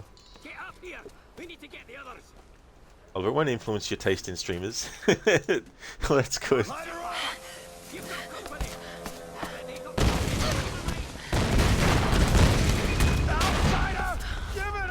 a chance, you bastards.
You're alive!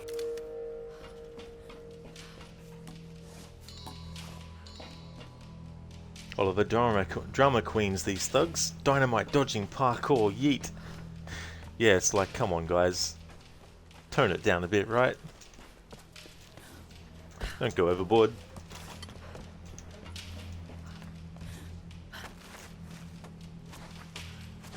Sometimes in these reboot games, you'll aim at the enemy's head, and the reticule will go red when it's slightly touching their head, but you'll make the shot, but it won't count it, it'll miss.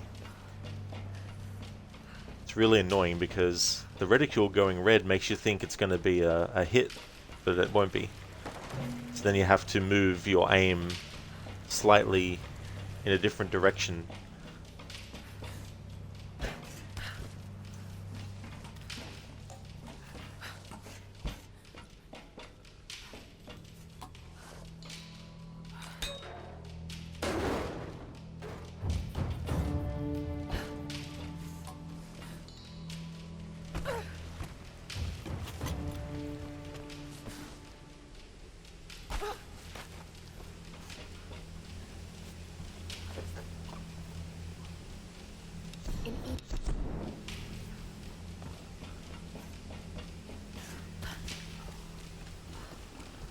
Hey Ed, things aren't the best right now, but hopefully soon. Hopefully so, for sure. Yeah, it can be disheartening sometimes though too, because you sort of think, well, you know, when will it end? How long will it take? But yeah, hopefully it's going to be soon.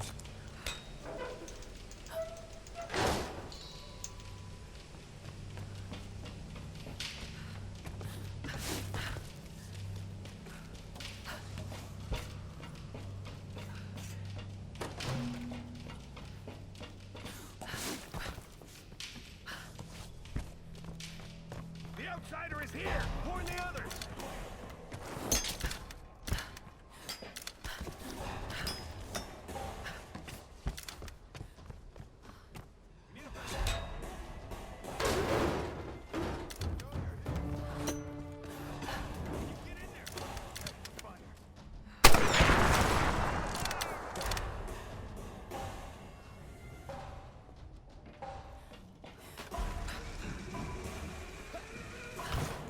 I need help here!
One of the deaths that happened to me in my no death challenge run was the guy with a shotgun who comes from this end, from that side, I mean. I just went straight out and then before I knew it, boom boom, dead.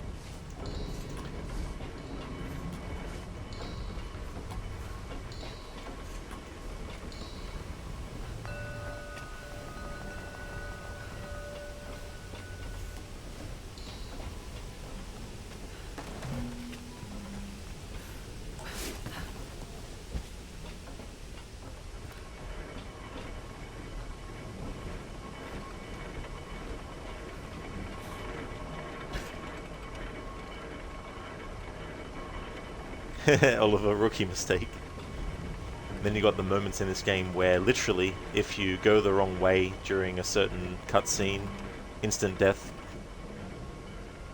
Mr. QTE, instant death. Welcome back, Ryu.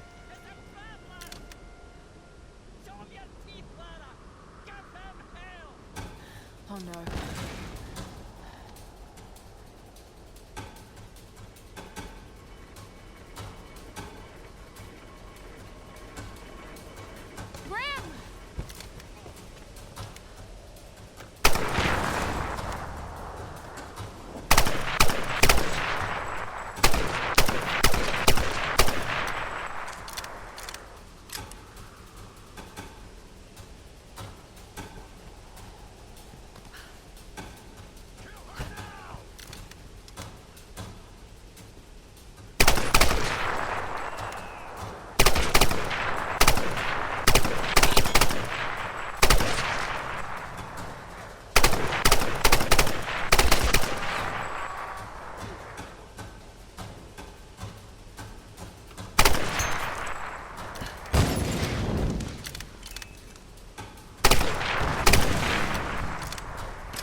Oliver, you're back. Zereth, no. No. I told you I would be back. Sorry, I'll do that without any dialogue. I told you I would be back. Thank you for redeeming that, Ryu. The palace. I've got to get to the palace.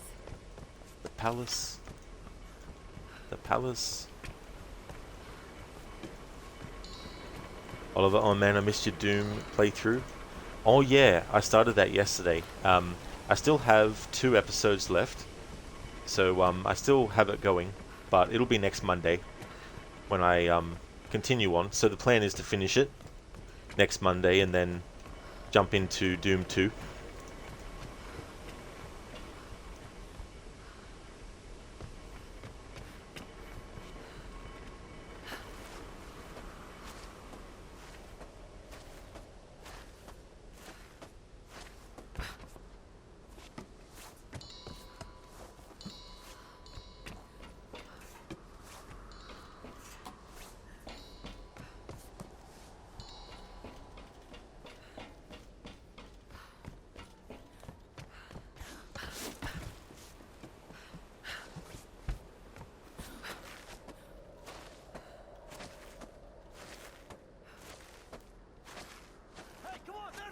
Cut the line! I'm on it.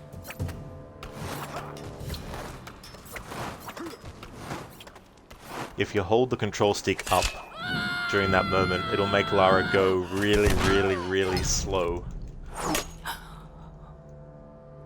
I got her! Oliver, you can even play those games on your potato laptop. That's the great thing about those old Doom games.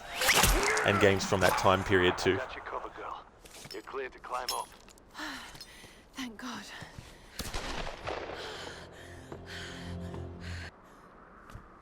Rescue chopper N888RC responding to SOS. Inbound from Freighter Trinity. This is Conrad Roth of the Endurance. Do you copy? Lara, did you hear that? A rescue helicopter is inbound. That's great news, Roth. Set up a signal. I'm going in for Sam and the others. Lara, maybe I should... This isn't like the pilot, Roth. I got Sam and the others into this mess. I'm getting them out. All right, Lara. That bridge is swarming with guards. Great. Any ideas? It'll be tricky, but you can probably make your way across underneath. I was afraid you were going to say that. Don't worry. I'll be covering you the whole way.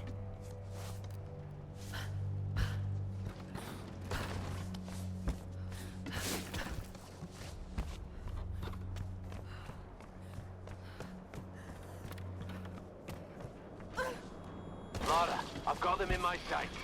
Here goes.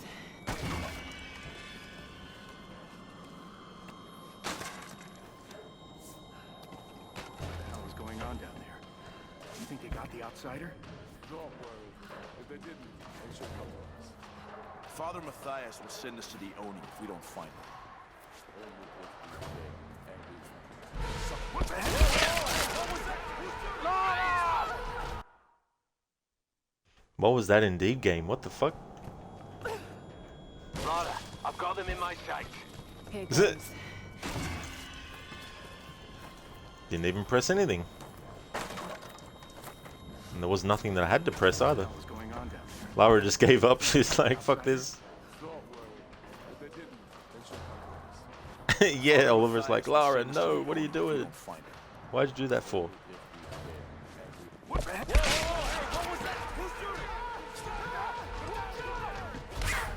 I thought I lost you, girl. Are you okay?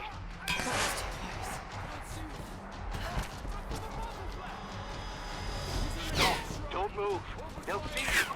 Wait. Go now. Stop. Hold it. Almost got him.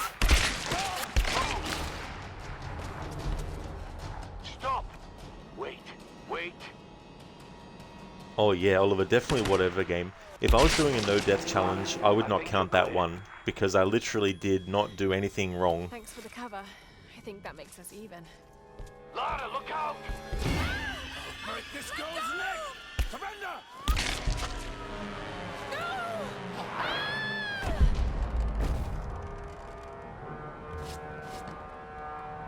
They went over! Is she dead? I can't see. Get behind cover! There she is! Lara, there's too many of them. Get out of there!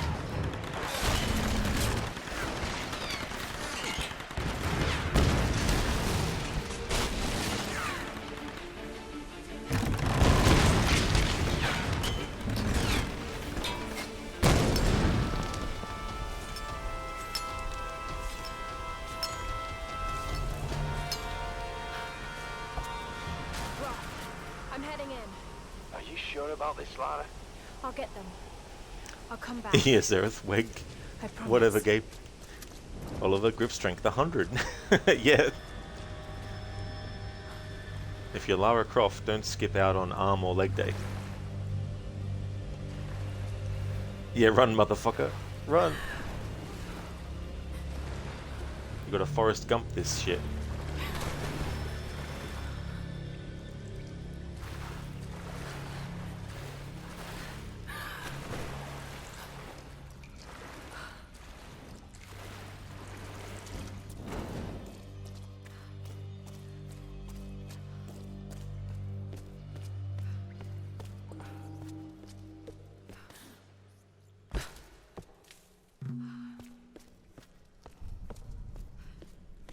Oh, absolutely, Oliver. If you suffered from claustrophobia, like, a lot of these locations would be just painful, like, so many, labyrinth-like areas, too.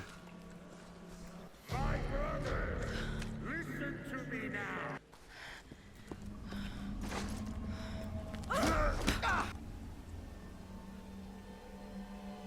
can't see the body. I don't think she survived the fall.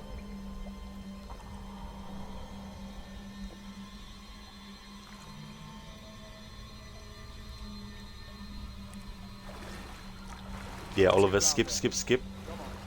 In Shadow of the Tomb Raider, there's a very short scene that you can skip, and then there's a very long scene you can't skip, and I'm like, what is logic?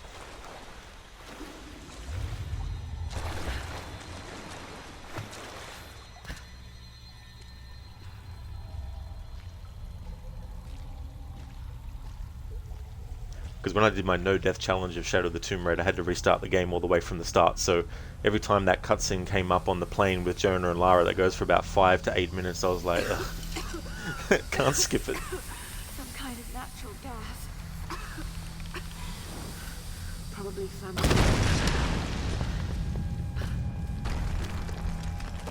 Oliver, gotta give that cinematic experience. That is true. I mean, to be fair, it did sometimes give me an opportunity to go and grab a drink or something to eat and not have to worry about gameplay fucking up. But still, when that wasn't the case, it was like, okay, you gotta sit through this scene again.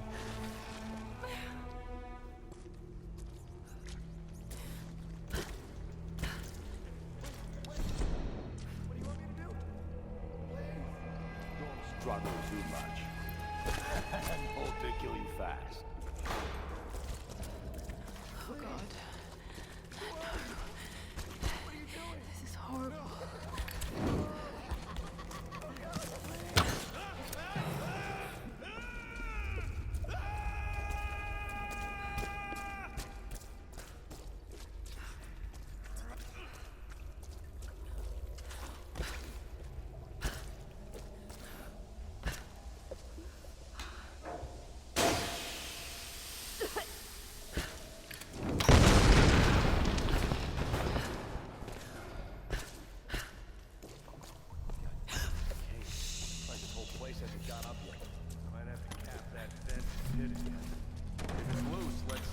Leave it for the next ship. Hey, don't take too long down there. I want to finish this game. Yeah. It's a different actor, but that guy always sounds like Micah to me. The guy who said need to finish this game. I hate that place. Look, I'll go check it out. You can stay here. Thanks, brother.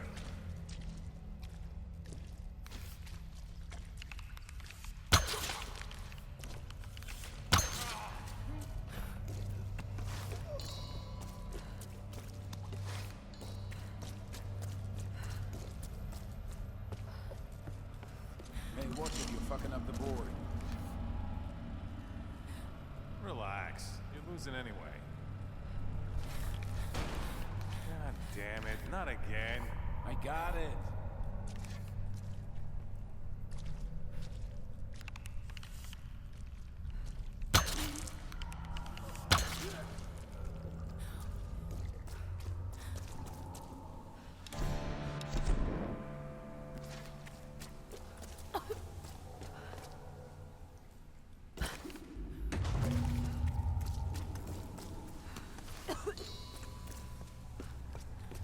Hey there, AC.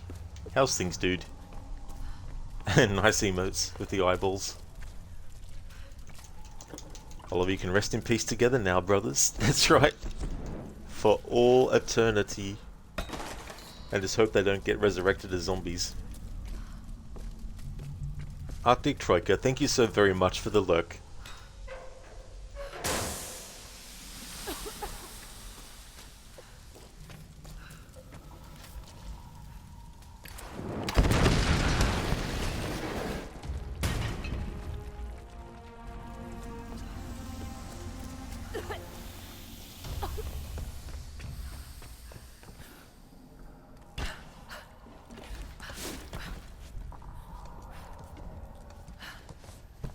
Oh, fuck. I forgot about the smell. It's quiet. I don't think she's down here. Maybe we should just leave. DeMarco, we have to be sure. Let's search the pit. Hey, what's going on down there? Oh, hey, Nikolai sent us down. We're on orders. Some of the enforcers told us we,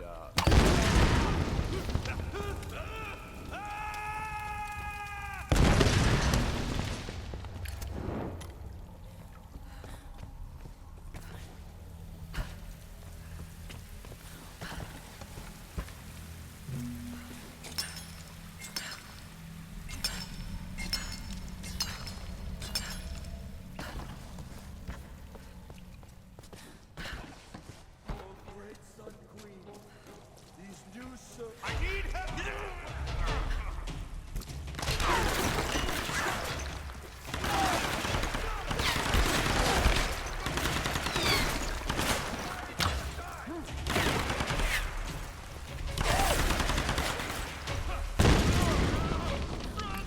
Someone get around her!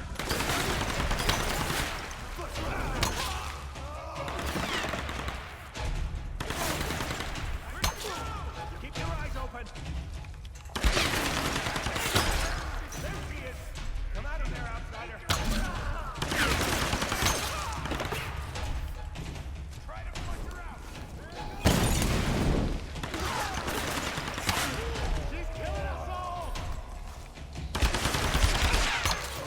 You're gonna pay for that!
Keep it up, you son of a bitch! When I get out of here, I'm gonna shove one of those arrows right up your ass! I need help! Stop! She's shooting at us!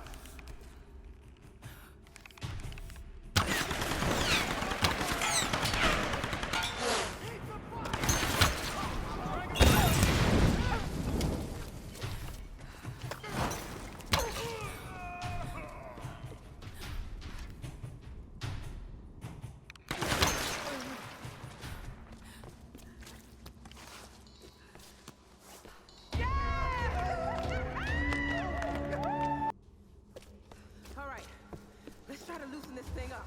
Come on, guys, again. Okay, ready? Jump!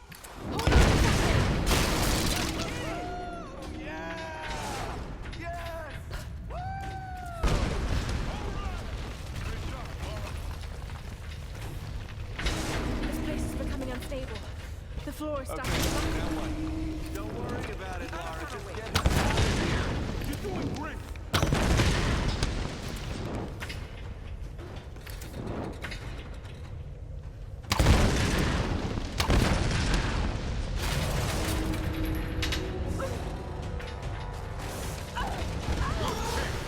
I got you, girl. Thanks, Jonah. That was close. Oh shit, we have a problem. Grab hold of something. We lost the cage floor. Look down, man. We lost all the fucking floors. We gotta get out of this thing. Oh crap, this is bad. Lara, you be careful out there.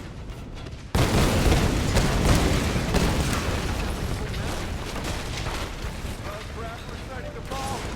Hurry, Lara. Whatever you're gonna do, do it fast. Larry, get your ass in here. Get us out of here.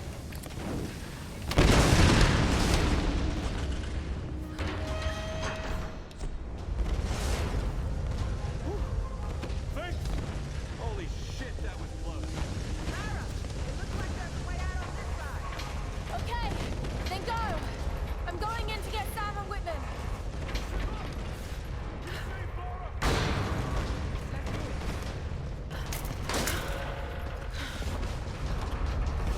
We're out, but this place is falling apart. I've set up a rendezvous point back across the bridge. The chopper's gonna be here. Oh, I'm still looking for Sam and Whitman.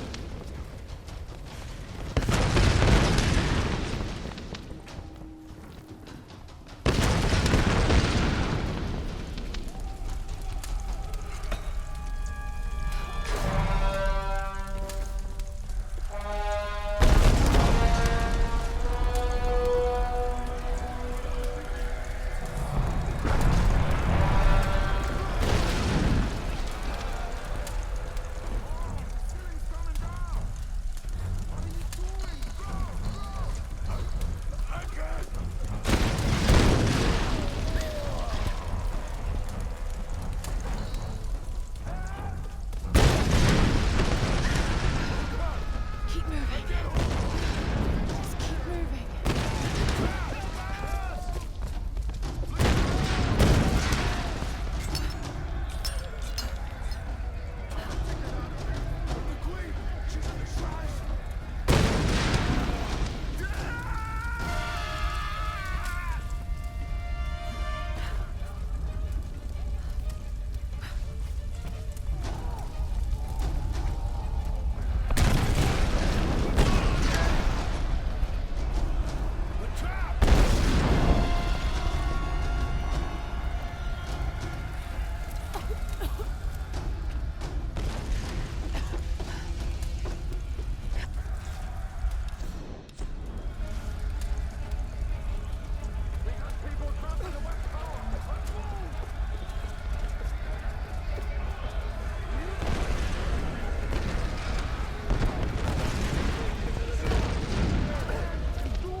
Oliver, yeah bro, just casually stand next to this gas outlet. That will be fine. It will be, dude. Like, 100%. You'll be okay.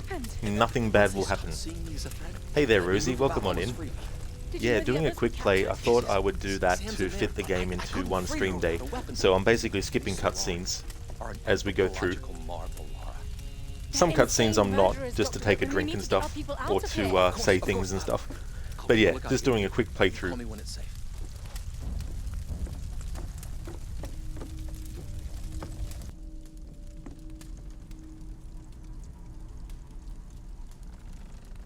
just felt like streaming something today, and I was like, what can I do that I can finish in one stream day? And I thought, oh, I could do a quick play of this game and just skip cutscenes. I've seen the cutscenes so many times over the years in multiple playthroughs, so I don't mind not being able to see it for one playthrough out of, 10 or so I might do in my life. But yeah, But I'm not. the only I other don't game wanna I've done be this with chosen. is Assassin's Creed Revelations. It's not about what you want. It's about Hey what Lucas, you you and Tom Brader got back together. Because Tom blood the runs in Brader, your veins. back on the I island. think you know Bit of this, deja right? vu though, Lucas. You're insane. How's it Matthias. going? Why are you doing this? You're searching for logic and reason where there is none.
Lucas, you're fine. How are you? Oh, that's good to hear, dude. As for me, I'm doing well. Having a good day today. Felt like streaming something today after all, so I thought need to find something that will be short. That I don't need to be like, right, one stream ended, come back next week and do another one.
hiding now?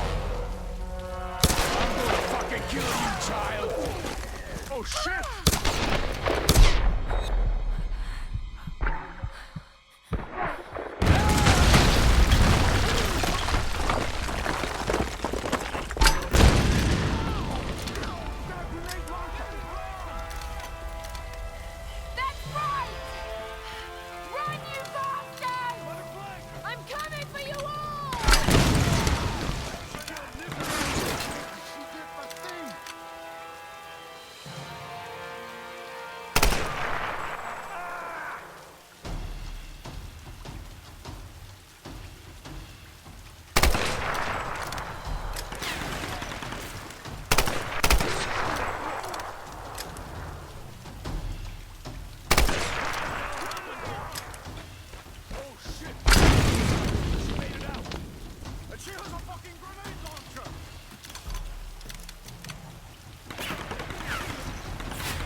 Indeed, Oliver. Hasta la vista. Hasta la vista, baby.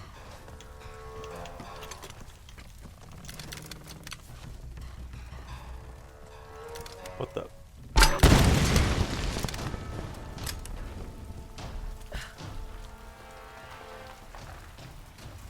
Stay away from me! Come with us. We won't hurt you. Stay back! Sam! Run!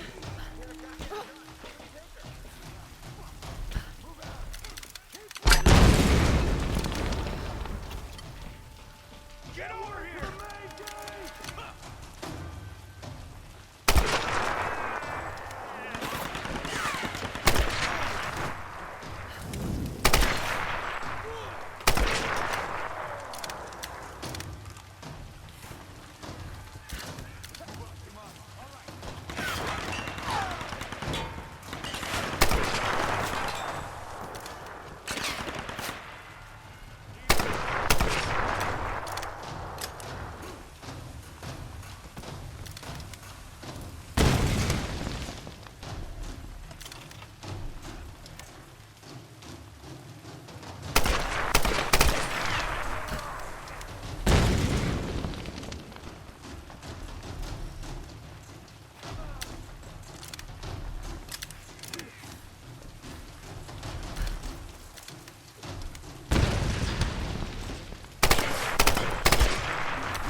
Yeah, Oliver, it's like, run, you damn fool, quick!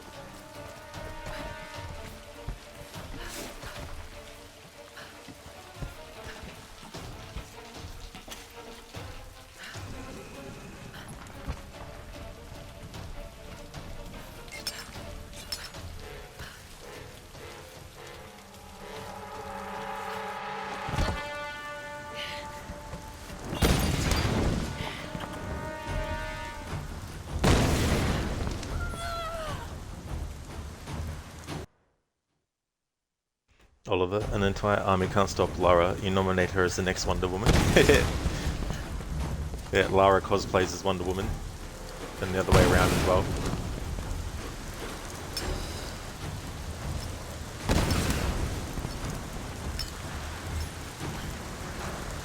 Oh no! I've got to stop them from getting on that helicopter.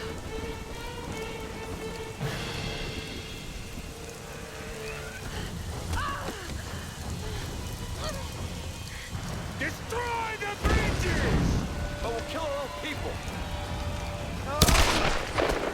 Any other non-believers?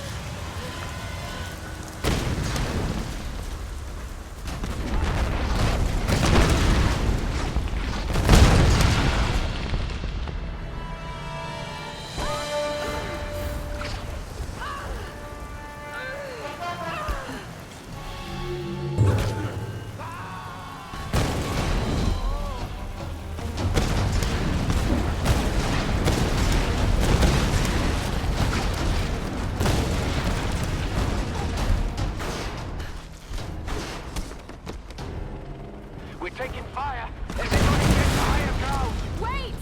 The storms! It's too dangerous! Roth! Damn it!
fire trap and stuff. Absolutely. Oh yes. Like the Achilles heel weakness. Like this one weakness. Get to the chopper! This is still an epic moment, I love it. At the start of the game, you can see a scene where Lara tries to do a leap and Roth grabs her hand, but he loses grip and she slips and falls.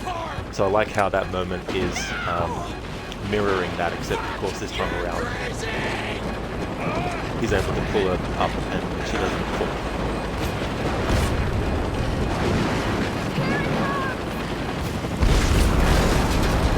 So I'm going to let these cutscenes take while I take a mini breath.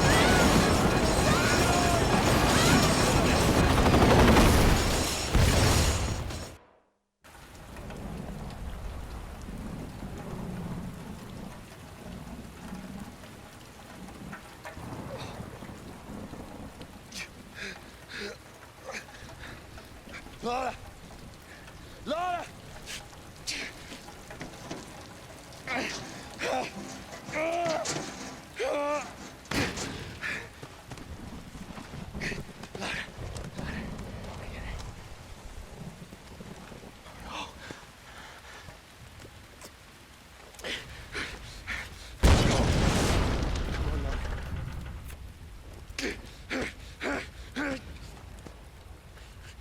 Come on! That's it. Come on! Ah!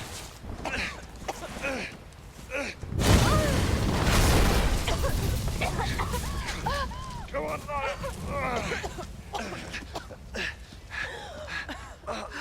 It's them.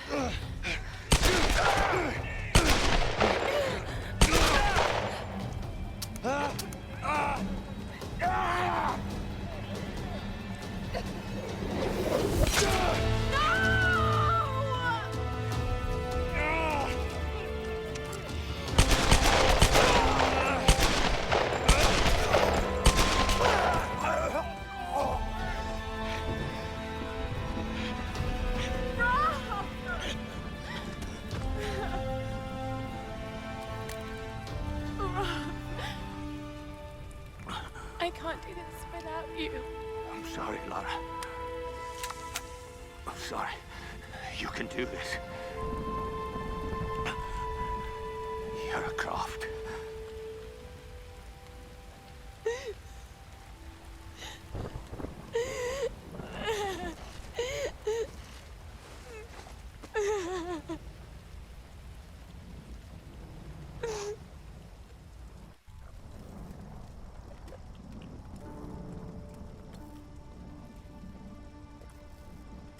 No.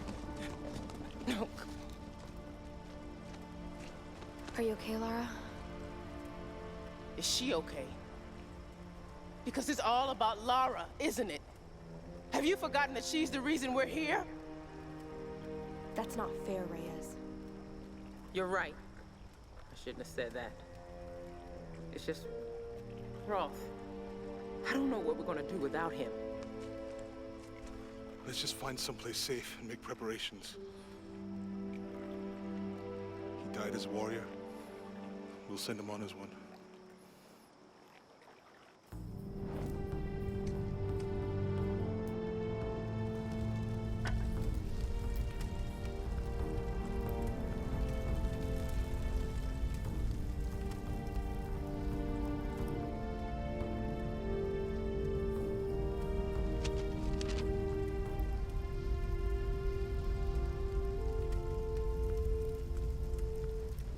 That old PT boat on the beach.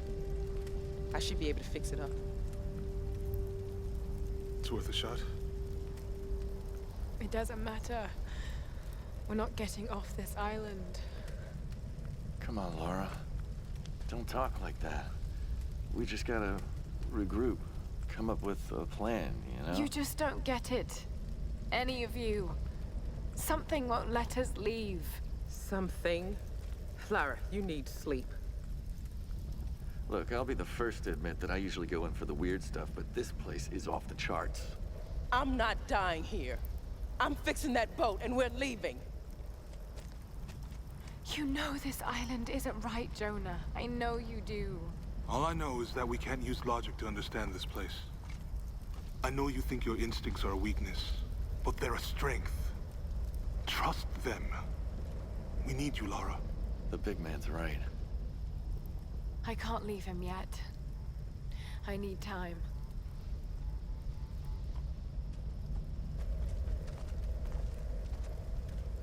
You know where we'll be. Come down when you're ready. We won't go anywhere without you.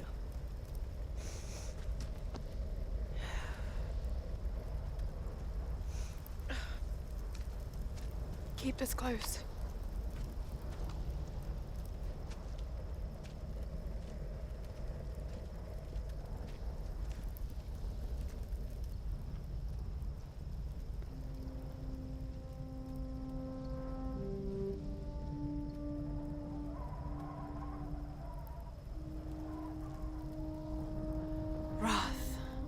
What am I gonna do? You've got great instincts, girl. You've just got to trust them. No one leaves. The storms. They're linked to the power of the Sun Queen. That's what's stopping us leaving. The monastery has a ritual chamber. If that's what the Storm Guard are protecting, the answer to stopping the storms must be in there. A hidden river entrance. The boat. I'm going to use it to go inland to the ritual chamber.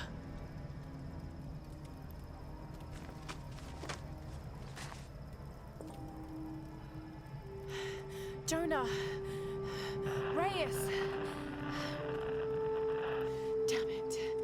I should have gone with them.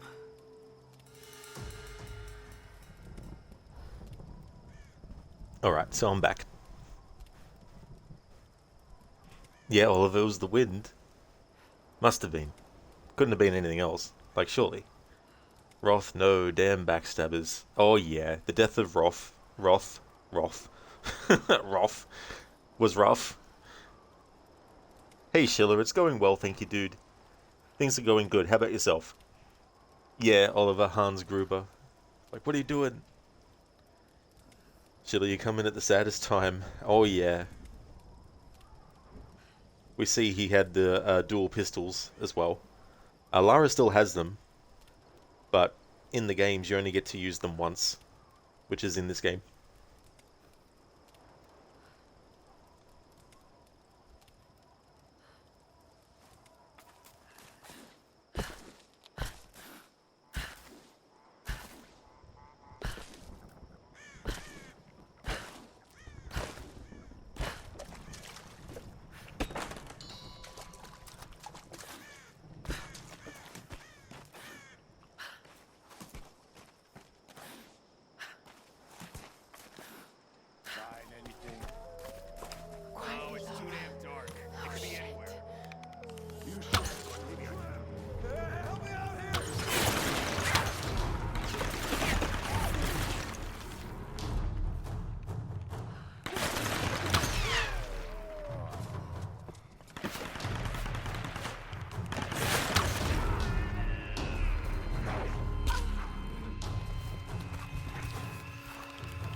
Sheila, great to hear. You're doing good. Got your last achievements for Revelations on PC yesterday. Have some time before work starts.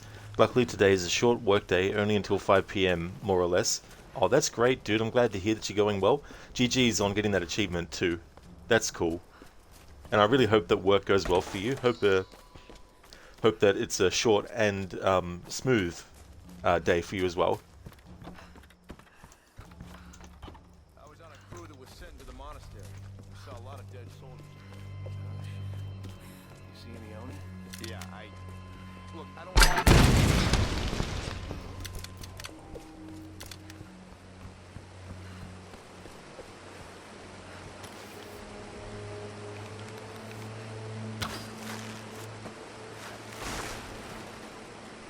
Schiller, Endurance Crew. A short walk of 2 minutes back to the beach. Lara, who is taking the same way, 1 minute later. Okay, I just have to kill 50 Solari while sneaking around the forest and light off some wild animals. Too easy. Give me a challenge. It'd be funny to have Lara AI voice saying that. Too easy. Give me a challenge. And that's okay for the GG, Schiller. Revelations is so good.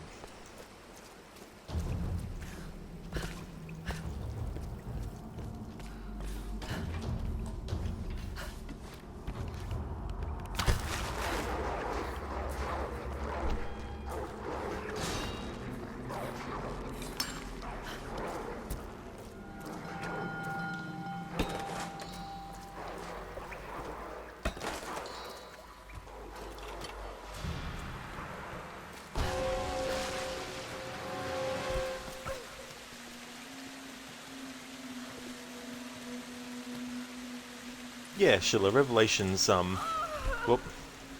Revelations I felt was a pretty good send-off for Ezio in the games. And Sophia was such a great character too. Schiller, you rage quitted once during the Lost Archive, but as you came back, you got one thing done second try. It was getting through the fourth memory without dying once. Oh, man. That is really, really friggin' tricky, that part.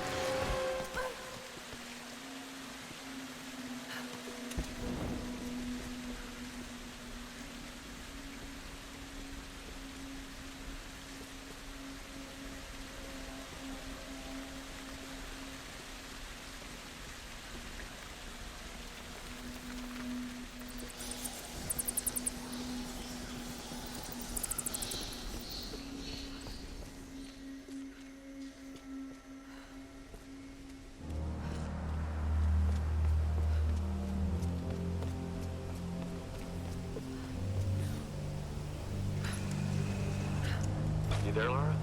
Alex, I've been trying to reach you all morning. We just got to the beach. Boat's in pretty bad shape. Oh yeah, Schiller, it is sad that the explanation of Lucy's death was put behind a paywall with this DLC. Oh yeah. See what you can do. I'm on my way. Because unless you do that content, things about what actually happened before the events of Assassin's Creed 1 that explain why what happens. Well, if you don't do that DLC, you don't actually know. And Assassin's Creed 3 doesn't explain it.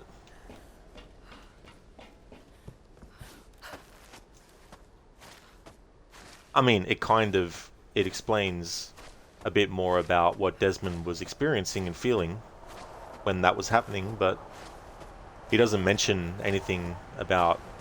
I mean, there is a little bit of a mention of her not, you know, her siding with the Templars, but they don't really go into great depth about it. Like, they don't show anything related to Clay or anything like that. And now Lara is going to be going to Silent Hill.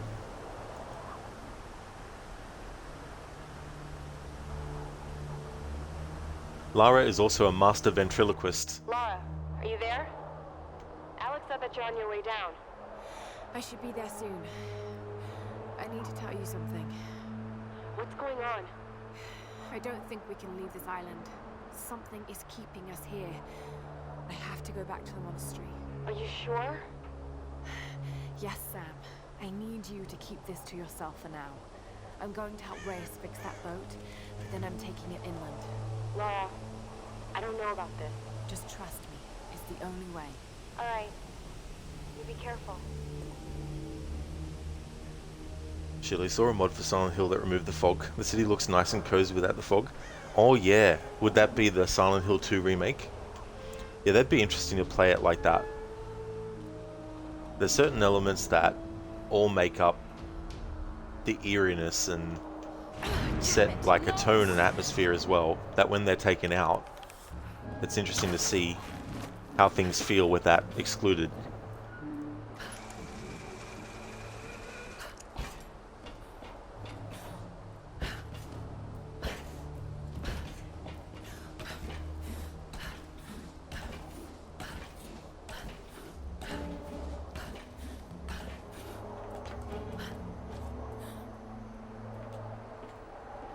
It's too quiet.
Tomb Raider, The Ride.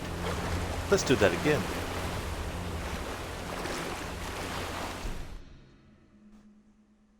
Hey there, Taco. Thanks for redeeming that Bane impression. Thank you for the lurk, Dr. Darling. I hope that work goes well for you. When Gotham is ashes, then you have my permission to die. I'll do another variation as well. When Gotham is ashes, then you have my permission to die. Thank you for redeeming that, Taco. I haven't seen that movie for a long time. The last time I watched it, though, I watched the Dark Knight trilogy back to back to back. These graphics are amazing. Yeah, that's the thing. Like, for a game from 2013, it's still got some really good aesthetics and stuff. That is terrifying Amanda Nicole, for sure. Oh, absolutely. Like, a lot of these predicaments that Lara finds herself in, like, I don't know, I'd be dead long before this point, that's for sure. Taco, this is like a Marine boot camp on steroids. Oh, number 2 was great. Well done. Oh, thank you, Taco. Yeah, sometimes I like to do a couple of variations on that, especially when I myself feel like the first one wasn't as best as I could, do, or a good one. But yeah, Marine boot camp on steroids, that's definitely a good way to put it.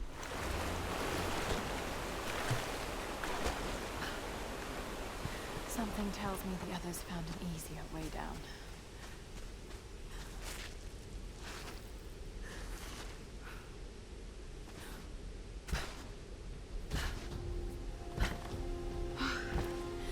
Made it.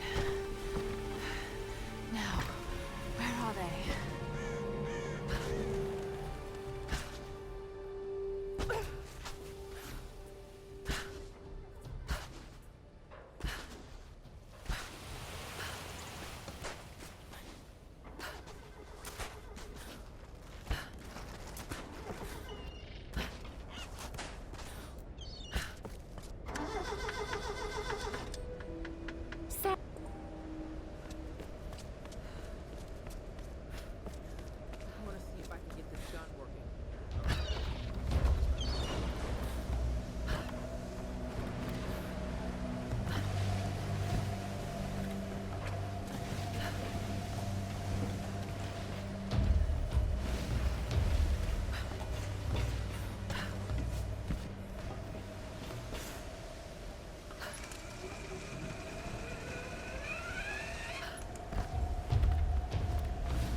Sounds like they got guns.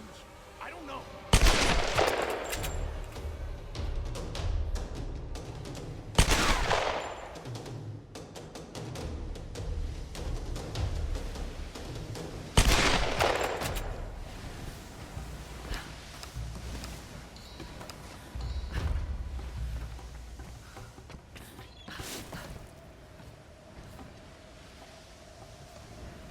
Taco, ain't thinking no more, lol. Definitely not. No more thinking for the rest of eternity for them.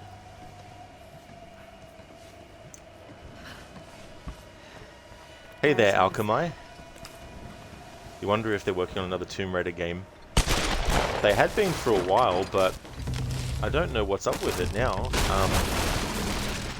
Because they had the ownership of the franchise change hands after they started working on the next one, so I don't know what changes they might have had to make. Maybe they had to restart from the start of the project. They've done an animated series that is a sequel to Shadow of the Tomb Raider, but no word on whether the game will be the same Lara Croft again or someone different. Some people speculate too that they might start to do more new games with the classic Lara Croft, and not just like remasters of the Legend trilogy, but perhaps like a whole new game that's like a sequel to Angel of Darkness or something. Which I wouldn't mind. I feel like you could have 2 versions of Lara Croft in games, but who knows what they're actually doing, to be honest. Like what the story would be or anything like that. wherever it's located, I hope they do a game set in Egypt again. That'd probably be my choice of destination. They've got to be, the last one was a hit, you think, wasn't it? I think it was. I think they had less of a budget on that one, I think. Because Ubisoft was actually involved in Shadow of the Tomb Raider, but I can't remember, like, the reasonings and stuff, but I like Shadow of the Tomb Raider. The stealth was amazing in it. I like the stealth in the whole trilogy, but Shadow of the Tomb Raider really refined it a lot. Yeah, the Uncharted games are cool. I need to replay them again, actually. I've only played them once.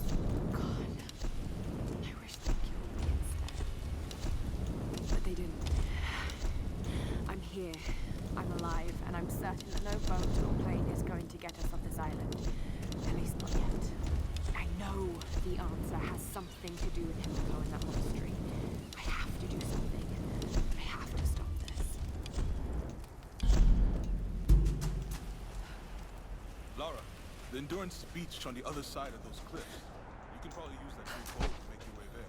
Maybe on those rocks across from the dock. Akamai? Ooh, if a Tomb Raider Egypt dropped, that would be actually quite hype. Oh yeah, I'd love them to actually do that. That's one of the reasons I like The Last Revelation in the classic series. I mean, Egypt was in Tomb Raider 1, of course, but Last Revelation set the whole... Well, I mean, except for the flashback that's set in Cambodia, the rest of the game is in Egypt. Okay, Reyes, I'm getting close to the Endurance. What do you need exactly? Alex, we were getting worried. I'm gonna need a breaker bar and the rest of my kit. I can't fix this boat without them. All right, I'm on it. Lara is heading your way. You should wait for her. No. I guess the distance can't be cleared. I thought maybe I could cheese it and then have the climbing axe used. Okay, Reyes, I'm getting close to the Endurance. What do you need exactly? Alex, we were getting worried. I'm gonna need a breaker bar and the rest of my kit. I can't fix this boat without them. All right, I'm on it. Lara is heading your way. You should wait for her. Lara? No, I got this. I'm heading in. Going radio silent. Alex, what are you doing?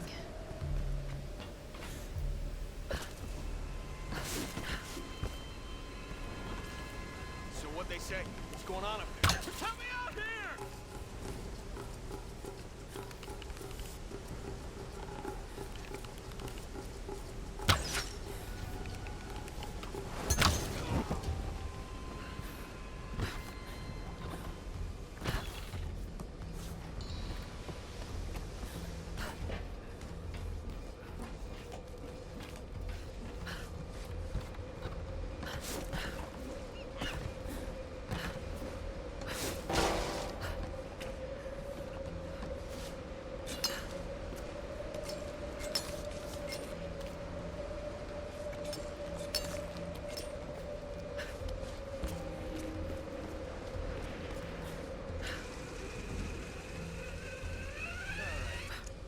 Should do it.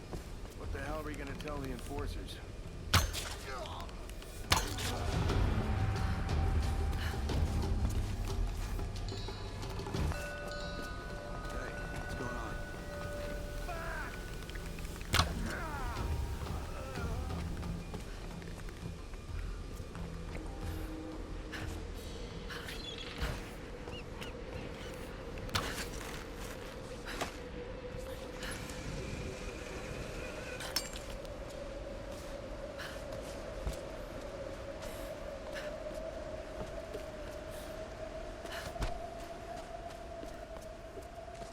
How come I love that the death animations are so good in these games? It's so much extra work they put in and most people don't see most of them. That is true. There's some very brutal ones. I showed one earlier when Lara was caught in that trap and hanging upside down to show what happens if you don't actually succeed. And the fact that not only do they kill her, but they also grab her head and then use the climbing axe on her neck. Like, that's pretty brutal. When this game celebrated its 10th anniversary, I actually did some playthroughs, and one of them was to try and get all the deaths There was probably a lot that I missed, but I tried to be thorough in showing both the deaths. Oh shit! Speaking of dying, showing the deaths that happen in like QTE moments and all that kind of stuff. But also, I wanted to have Lara die in every single location of the game as I went through as well.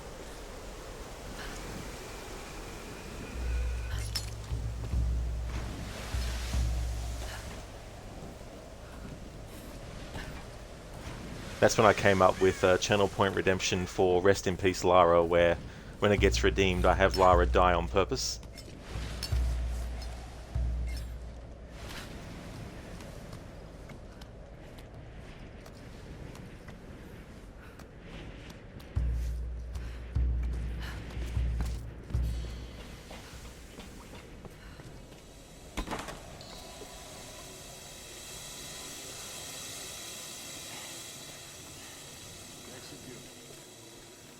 Alright, try now.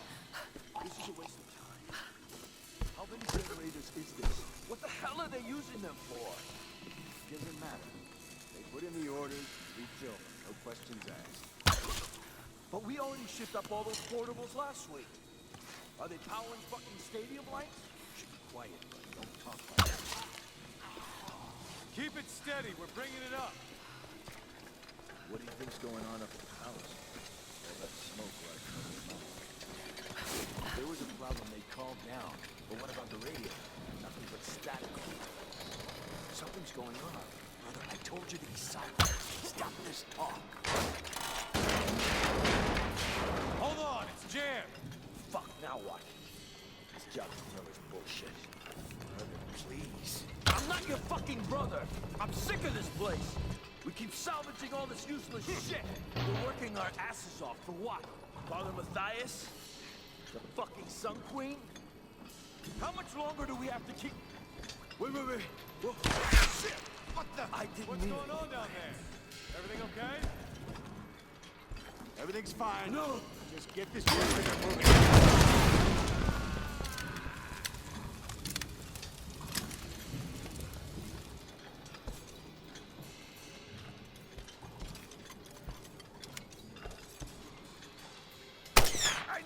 Get down here! We have an intruder!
Alchemy, you really wish they kept Lara as acrobatic as in the original games, where she could do handstands up onto ledges.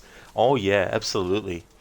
I always thought that in a fourth game, what they could do is they could set it a few years on from Shadow of the Tomb Raider, and have it that Lara's actually done some athletic training because she wanted to get some more skills, and she renovates Croft Manor to actually put in like a whole jungle gym and everything, and then that way they could bring back the way in which you used to go into Croft Manor in the first 3 games in the series, and it would act as like a tutorial level, but also you could do some extra stuff there as well. So I think that'd be a great way to combine a character reason for her to learn those skills, and also to have Croft Manor be where she can actually train and hone those skills as well.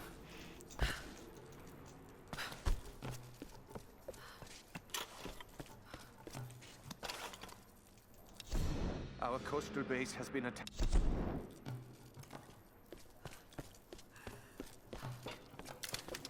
Here she comes!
Take cover! There's an intruder!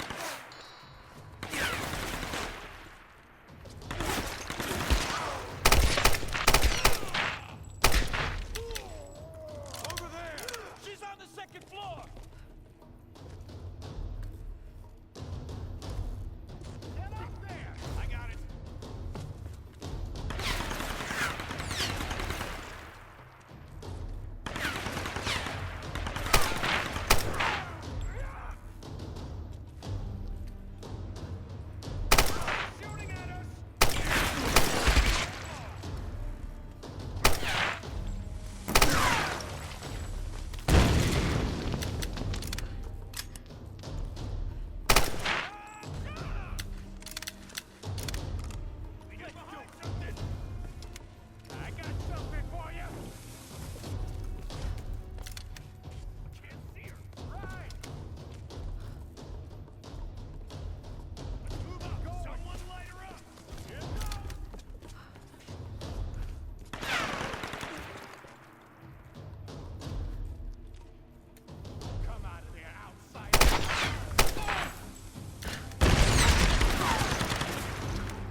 Alex, what kind of trouble have you gotten yourself into?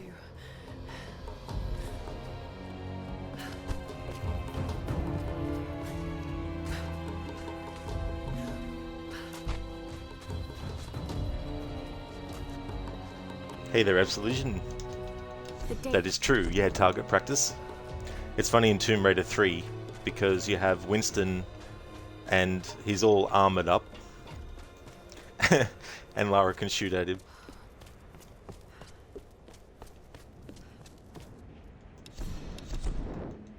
Oh, not too sure, Absolution. I didn't know if they just if they shut the multiplayer down or not. I never actually played multiplayer when it first came out even, so not too sure what they did with that.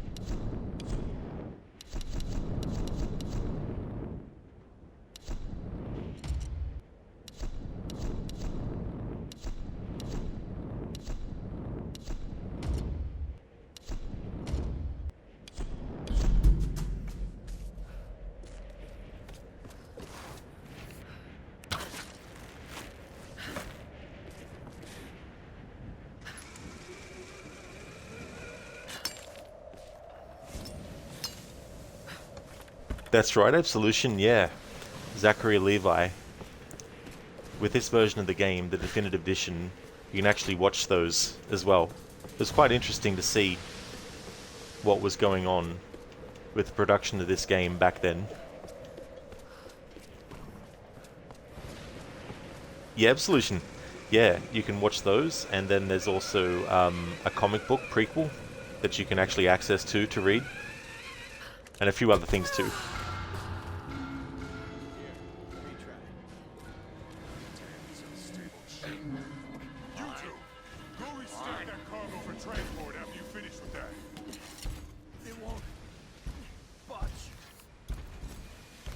Out of the way. I got this.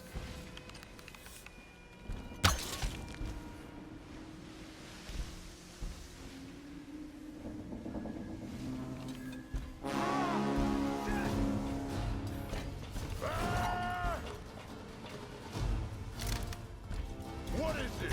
A little rat? I'll show you what this little rat can do!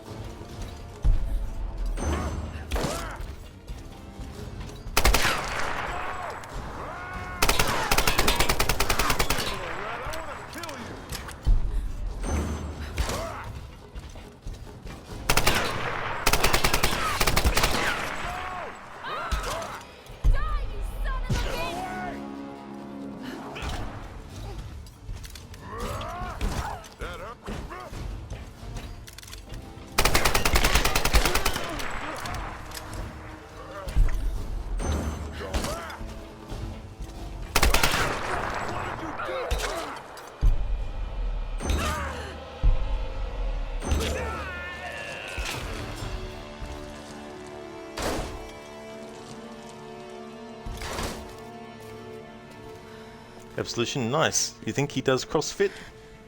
Not too sure, to be honest. It was so funny, I was just a fraction of a second too early on that first attempt. I love the rope ascender. In this game you get it as part of the story. In Rise of the Tomb Raider you actually have to use ancient coins to buy it off the merchant. And in Shadow of the Tomb Raider you need to do a side mission which then unlocks a character which teleports around the game world, and when you come across them and you buy from them you can actually buy the rope ascender. So they really made you work for it in Rise of the Tomb Raider, but even more so in Shadow. Mirai Meek, thank you so much for the raid. Thank you very, very much. Welcome on in. Hope things are going well. Oh, you're playing Tomb Raider as well. Excellent, that's cool. And thank you for the follow as well. Muchly appreciated. Hope you had a great stream. Welcome in. Absolution reminds you of the line launcher in the Arkham games. Oh yeah. So much. Yeah, that can be fun. It's also funny to use it on enemies and knock them over. Hey Mirai Meek, welcome on in. I just thought I'd do a playthrough where I basically skip the cutscenes. They found someone on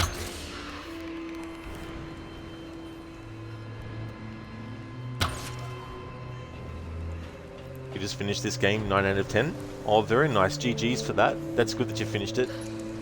I really do enjoy this game a lot. This is probably the one I've played the most out of the reboot trilogy.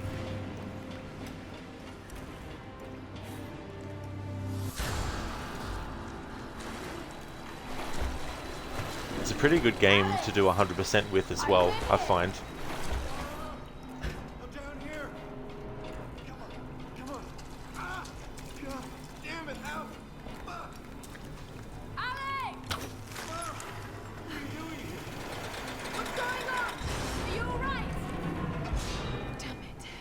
The track's blocked.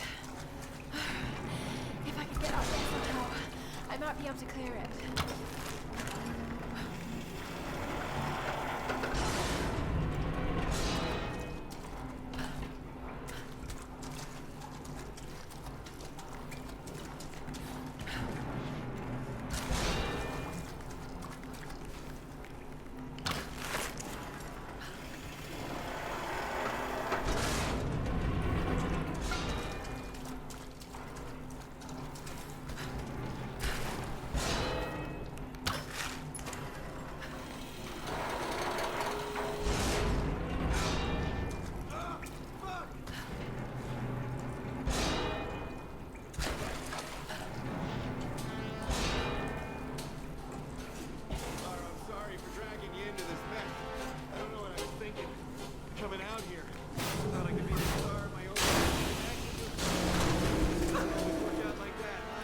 Miramik, you finished with 72%. Later you're going to search for all the items.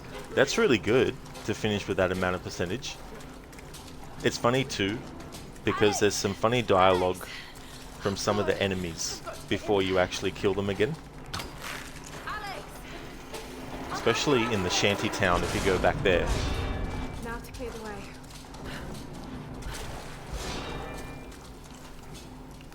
Alchemy. What other games with strong heroine characters like Tomb Raider are there? You can think of Hellblade and Control. Oh yeah, they're great games too. Hellblade, I really like that game a lot.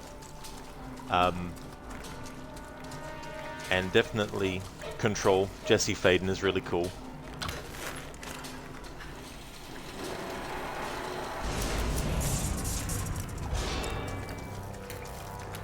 I think Resident Evil has some really cool female characters as well.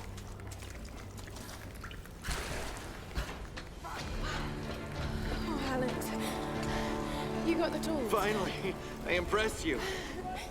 Let's get you out of here. Oh, God! Oh, sorry. Well, that looks like my dance career. The irony of him having the escape key on his shirt. What are you doing? You'll kill us! I'm not gonna make it out of here, Laura. Take the tools. Not without you! How often does a guy like me In the get to be a prequel hero? comic, the reason why Alex is involved is because he ran a scam with the online gambling thing, and the mob, I think it was the mob, are after him because of it, so he's on the run from them. Now. Which I thought was quite funny. And Reyes used to be a police officer.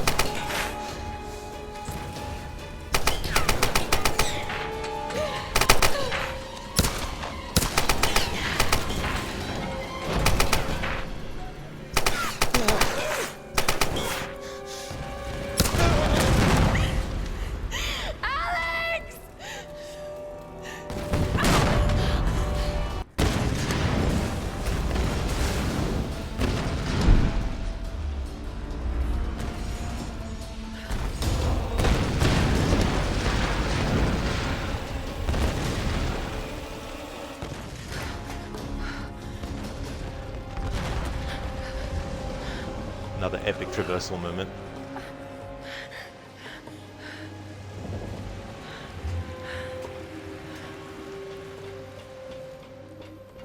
I can't let anyone else die.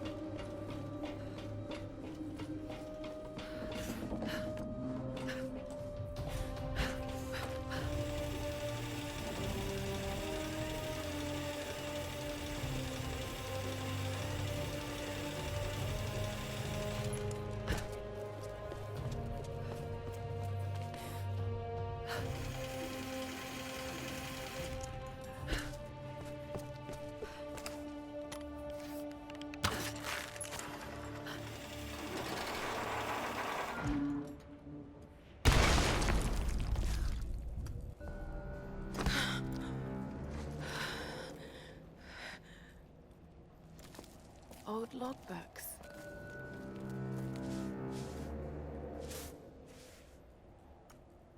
That's okay, Mirai Meek. Thank you so much for leaving the lurk. Really appreciate it. And thank you, I definitely will. Have a great stream. I hope that you have a good one. Thanks again for the raid and for the follow as well. Ancient ruins in the old base. Control over the storms.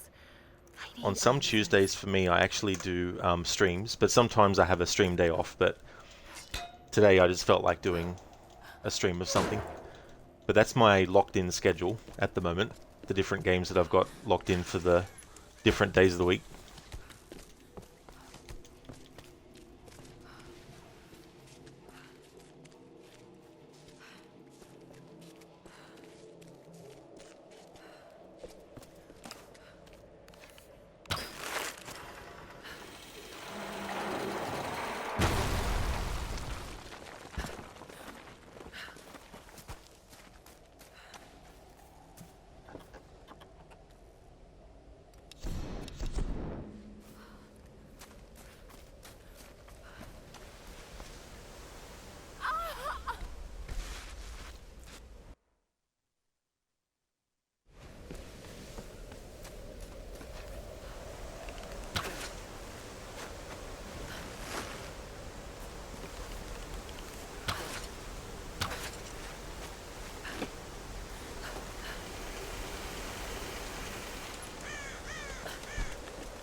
I can stream for another 2 hours yet, so I think I should be able to get this game done, skipping the cutscenes in one stream.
Oliver, thanks for the GGs. It's like, Lara, what are you doing? Why are you falling off of things like that?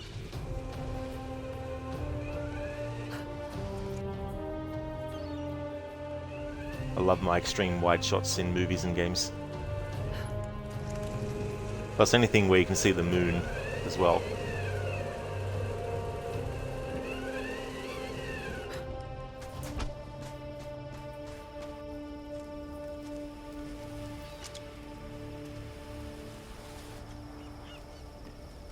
If you see the word loading appear, that just means I'm trying to skip the cutscene, but the game won't let me yet.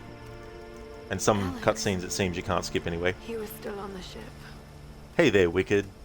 Kinda ironic that new Tomb Raider games are more like Uncharted, but Uncharted was inspired by Tomb Raider. That's true. Yeah, there's a lot of things too that inspired Those bastards went quiet, but Tomb Raider as well, Indiana Jones. Even Prince of Persia was inspired by Indiana Jones partly, because Jordan Mechner, who created Prince of Persia, he was watching Raiders of the Lost Ark, and he got the idea for a character that does, you know, leaps and jumps and gets through doors before they close in the nick of time and all that kind of stuff. From the scene in Raiders of the Lost Ark where Indy is jumping across that gap, but he doesn't quite make it, but then he pulls himself up and then he manages to get through the closing door just in time. So that partly inspired him for Prince of Persia. And there's definitely moments in that original game where the character has to make great distances before the door closes on them, Matthias may be insane. making leaps and jumps and all that kind of stuff. I saw it in his eyes. He thinks resurrecting Himiko is the key. So it's interesting when you go down the rabbit hole of what inspired certain things, because it's understandable that people might think that one thing was the first instance of it, and that one thing is unique to that movie or game, but you can trace back through other games and other movies that came out before it, Where are you going? the same kind of thing, There are ruins or similar. beneath that old base in the cliffs. Something in there led them to believe they could control. But I feel the like one of the storms. major differences I've got to between find out what they these discovered. Tomb Raider games and Uncharted Once is we're ready that to leave, we're there's the leaving. whole leveling up system and Whether you're unlocking back or not. skills and upgrading your weapons and all that kind of stuff. Plus you got like a little bit of a semi-open world aspect where you can fast travel back and forth between different locations and things like that too.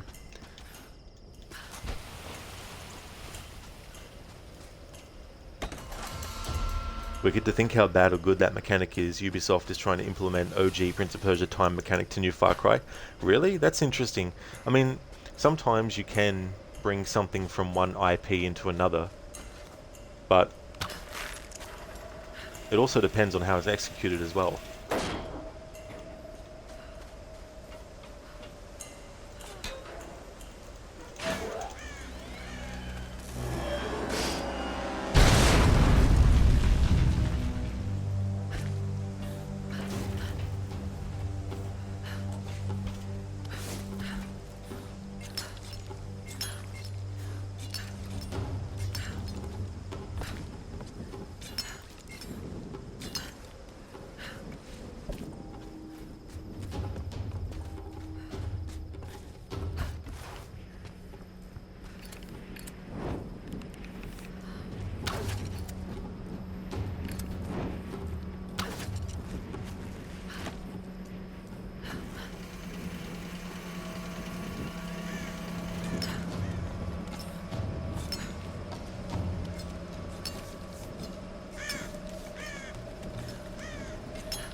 Wicked. The execution is not the strongest part of Ubisoft recently.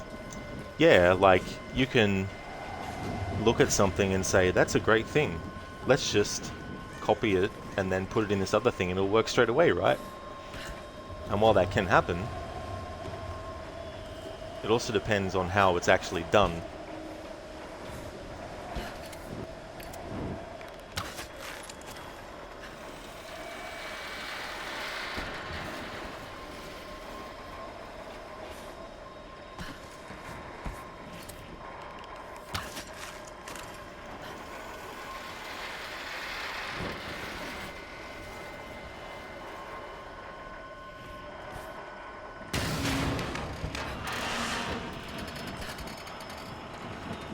In my no death challenge I did a few years back, this was a spot where I died at on one attempt as well. Had to restart the whole game. I didn't get the timing right for jumping across the swinging platforms.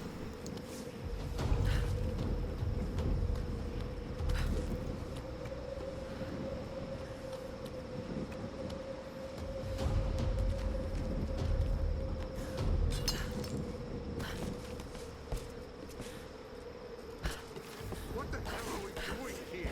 It's fucking Odie. Is that true? Need some help? Time to die! Brother!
Look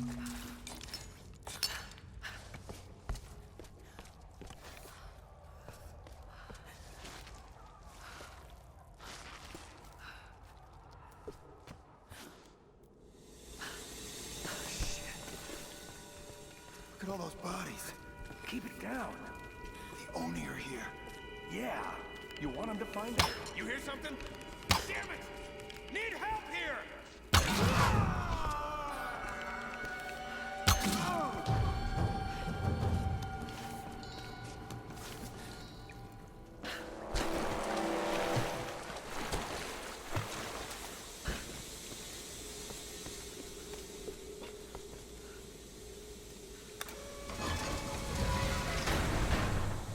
The tomb must be in the lower levels.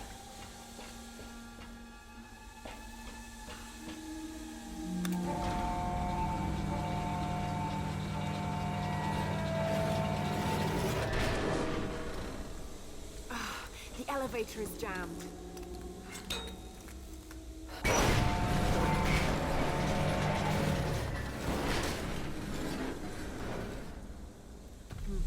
I'm on the right track. Just need to figure out a way to drop the elevator with no force.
Okay, just one more to go.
That did the trick.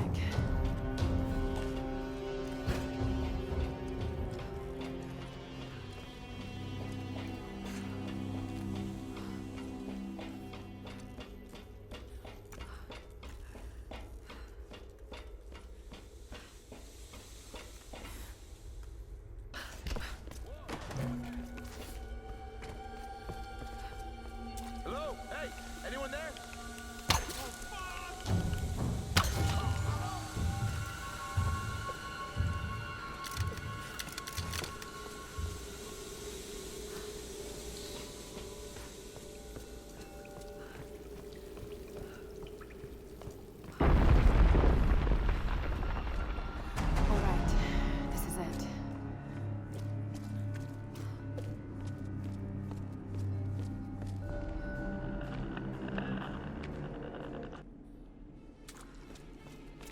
in the old tomb. Shit! I've got to get out of here. No!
Yeah, Lucas, explosions. How lovely. Bombs away.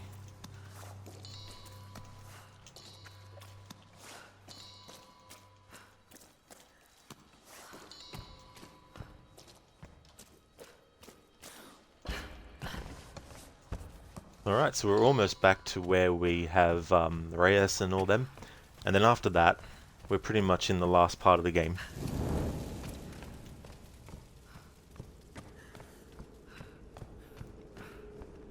Akamai, did you like that top-down Tomb Raider game? I've played both of them once, but I'm not really a big fan of them though. Because even the thought of replaying them, I'm kind of like, not really games I'd like to replay. I've played some of the Game Boy Tomb Raider games though. I did a couple of years ago. I did my annual playthrough series, and I included the 2 on Game Boy Color and then the 1 on Game Boy Advance as well. I mean, there's also Tomb Raider Legend, I think, on Game Boy Advance or Nintendo DS or something, but I didn't play that one though. Lucas, would you rather play that or Rogue? I'd rather play those games than play Rogue. Damn it! No! I've got to get back there.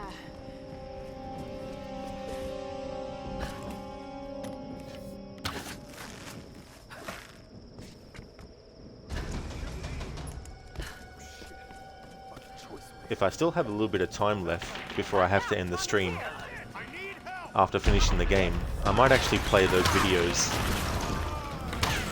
that show you the making of the game.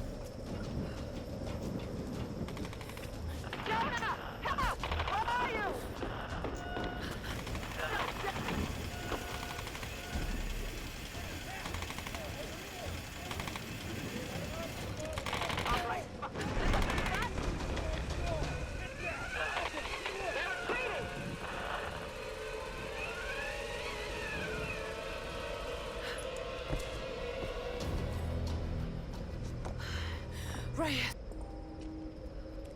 Whenever you're ready to go, come aboard.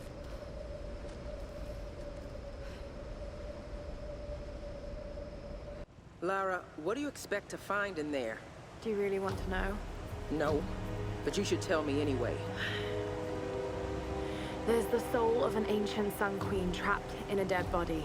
Her rage is what's causing these storms. If we destroy the body, the storms will stop. Right. And why does Matthias want Sam? I don't know. And that's what's scaring me the most. Look.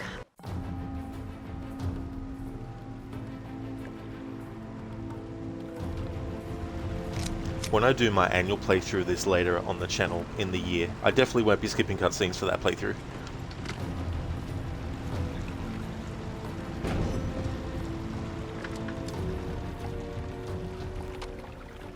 Alright. Let's go. No. I'll need you and Reyes to guard the main entrance while I go in after Sam. You're going in there alone? More people means more danger of being spotted. I need you here taking out as many of those bastards as you can. It won't just be the Solari either. There'll be others. Samurai, the Queen's Stormguard. Look, anything that's not me or Sam, Samurai. shoot it. Wonder if Jin Sakai's clan This isn't goodbye. will be I'm here. not gonna say goodbye. We got your back, Lara.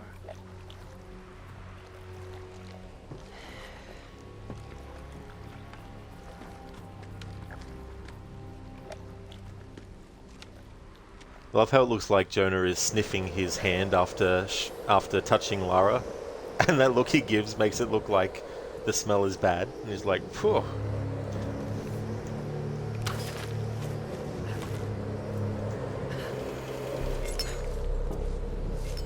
Which, I mean, it's understandable. When you're on an island full of killers and maniacs that are trying to kill you, there's not much time to have, like, you know, to use perfume or any kind of, you know, bathing equipment. She's still alive. Yeah, it's so funny how come ever since I looked at that and thought about that, I just can't stop thinking about it now. Oliver, he definitely ain't no man of culture. People. Doesn't want, you know, a culture of germs or anything. They wait only to be introduced to their new queen. I can't skip this cutscene, but it's always good to see Whitman get his comeuppance. Of course. Of course. I've encountered these archaic tribes before. Let's get some awards, James. What is he doing? My name is Dr. James Whitman. I come to you in peace. I bring you your new queen. Oh no. Your queen. What is it in Japanese? Your Joe. My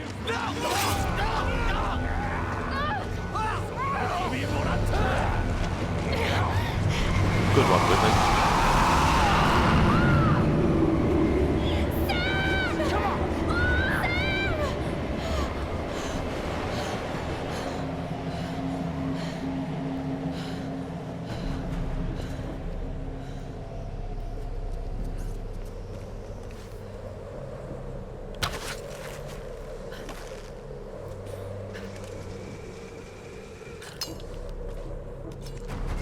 Hey there, Keone. Welcome on in. How's things? Oliver, this time it definitely was the wind. Quite literally. I had to reduce the volume of the sound effects a lot, because if you have it at full volume, like if I go to the options, I've got audio for sound effects and dialogue set at 22, and music set at 20. Because I found in moments like we just saw, where there's big gusts of wind, it can almost blow out your speakers or anything like that, and really can almost blow out your eardrums if you keep it up at full volume. The Stormguard. Still protecting their queen after all these years. Amanda Nicole, oh my gosh, that poor guy. Yeah, he bit off more than he could chew. He treated the others like they were expendable and wanted to gain the glory of discovering the Solari and Yamatai and all that kind of stuff. In the prequel comic, he's actually in debt, and he's hoping that he can do a documentary that makes enough money for him. And that's partly why in the comic it shows that Sam, her father, had a camera, and so she brought the video camera along with her.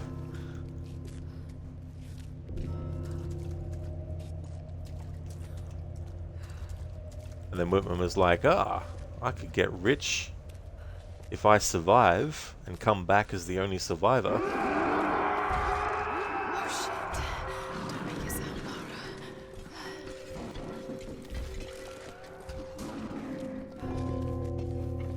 Storm Guard. It's really cool. The atmosphere in this game is just so good.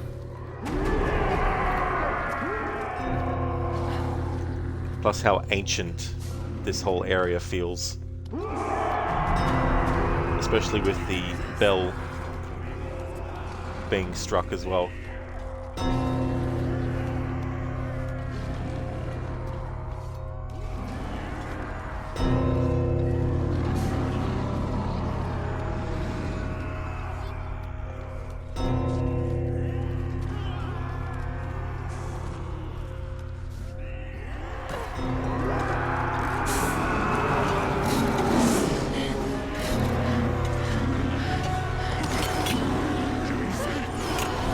Stealth failed.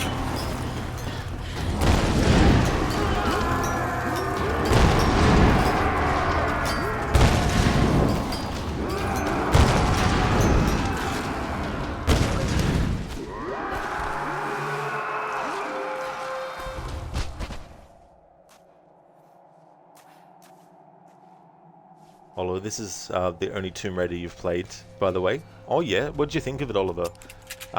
Would you play the sequels, do you think? Because Rise of the Tomb Raider does add a lot of really cool stuff. It builds on really well with what this game had.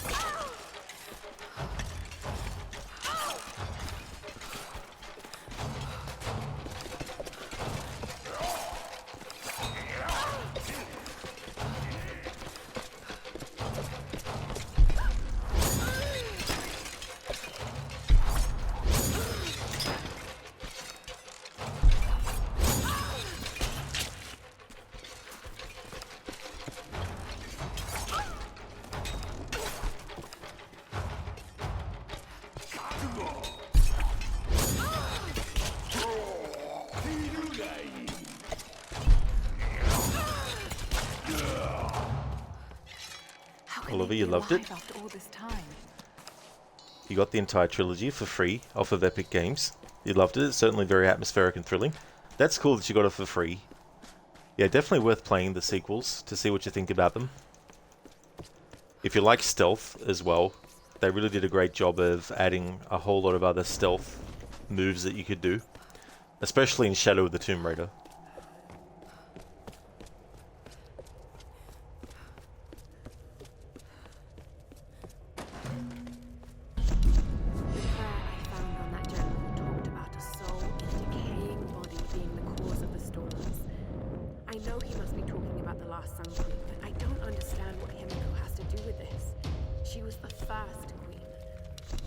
Somehow Matthias thinks Sam's connected, and that can't be good. Damn you women, you'll do anything for a story. I know the answer is inside them.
Yeah, Crooked, it must have been the wind.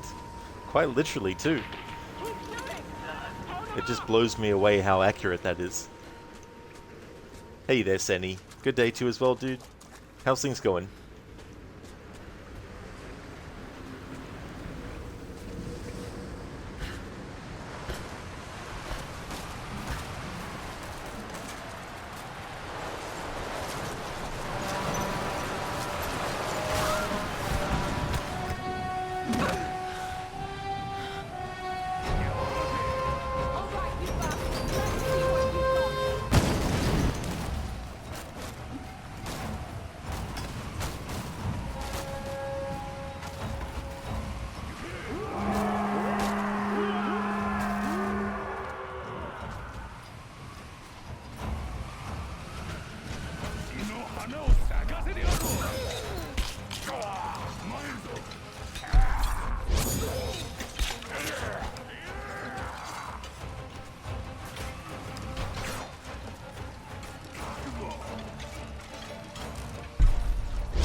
Crooked, you're doing well, thanks. Currently making breakfast while watching. How goes Tomb Raider? Oh, very nice, dude. That's good.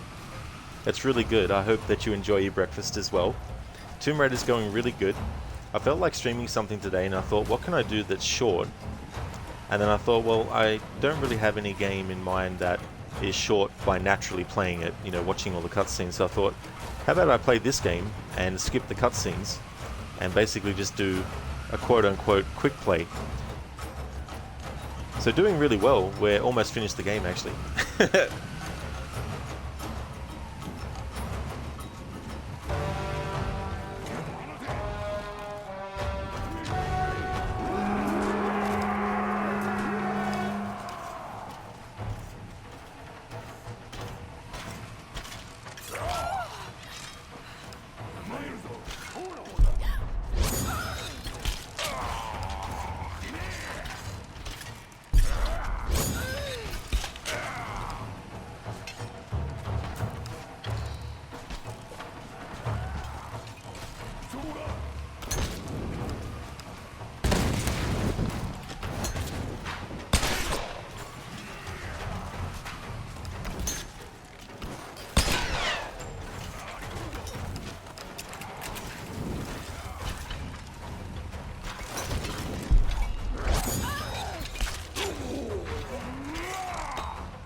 Crooked, that's fair. That's a cool idea to be able to play it in one contained session as well. Absolutely true. The only other game I've done that with is Assassin's Creed Revelations, as one of the playthroughs to celebrate its 10th anniversary a few years back. Plus, this game's length is a pretty good one. Like, watching cutscenes even can get it done within, you know, 60. Well, it just depends. Like, if things go well, it can be like 6.5, 7 hours, maybe 8, depending.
Yeah, Oliver. Lara went straight from Tomb Raider to Ghost of Tsushima, and she brought guns.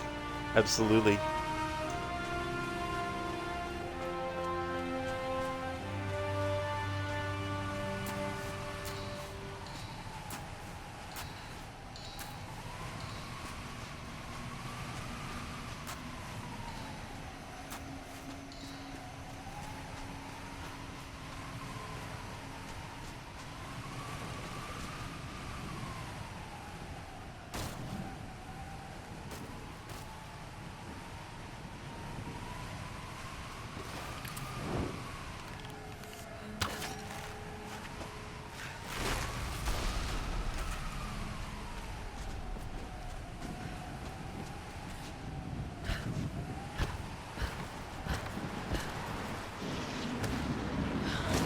Oh yeah, Oliver. Ghost of Tsushima.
Yeah, Oliver. It's a little guy.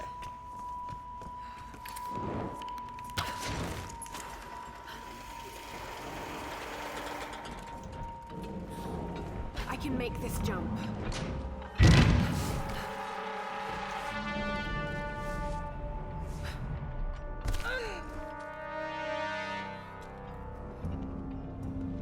The Sun Queens.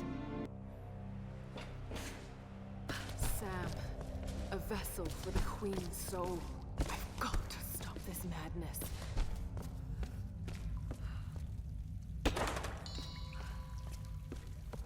Thanks, Oliver. 10 out of 10. Leap of faith. With style.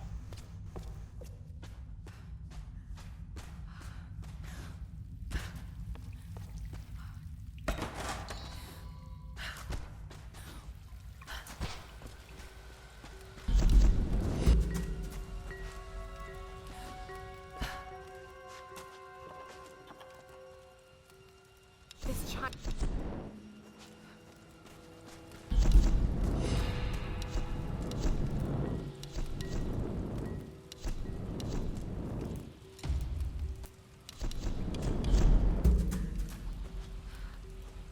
Oh yeah, Keone. A leap of Lara. Definitely does a lot of leaping.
home, the bell tolls. Oliver, to leap or not to leap? That is the question. Sometimes it's definitely do not leap.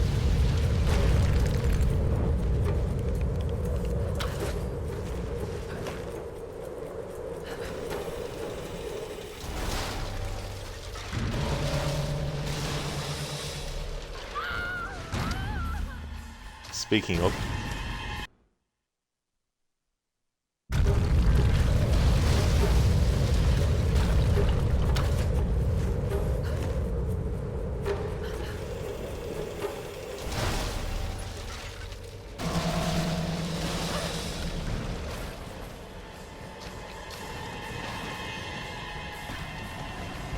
Lara, watch out!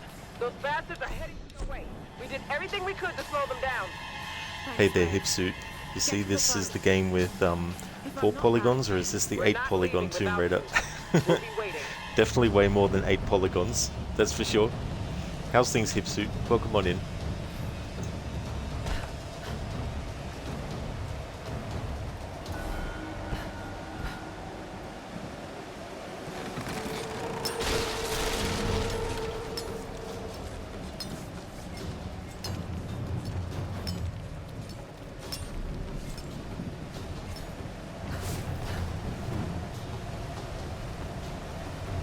Hipsuit.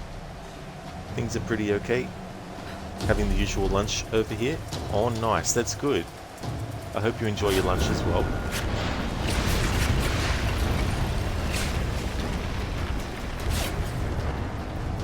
Going good for time. I don't know if I'll be able to showcase all the behind-the-scenes videos at the end of this stream, but I might be able to show 1 or 2. I think there's 5 total.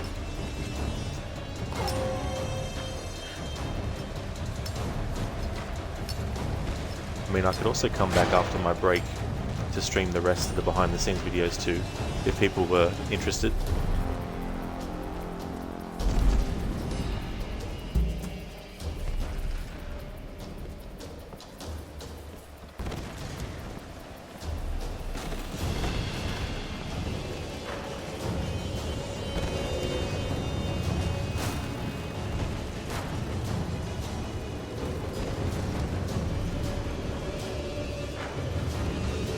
Nice one, Taco. Must have been the wind. Definitely a lot of wind in this game at this point.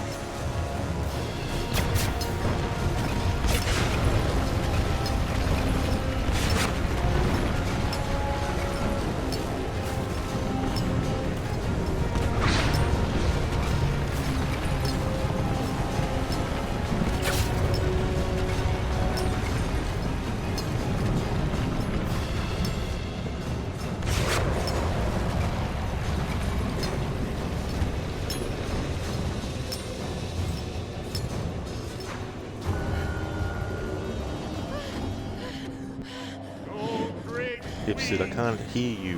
What wind? Are you crazy? What wind?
Indeed, Oliver. Rest in pieces.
What did they feed this guy, man?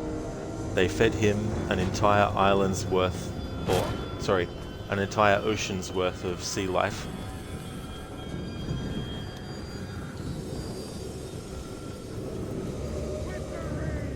Thanks for the GGs, Oliver.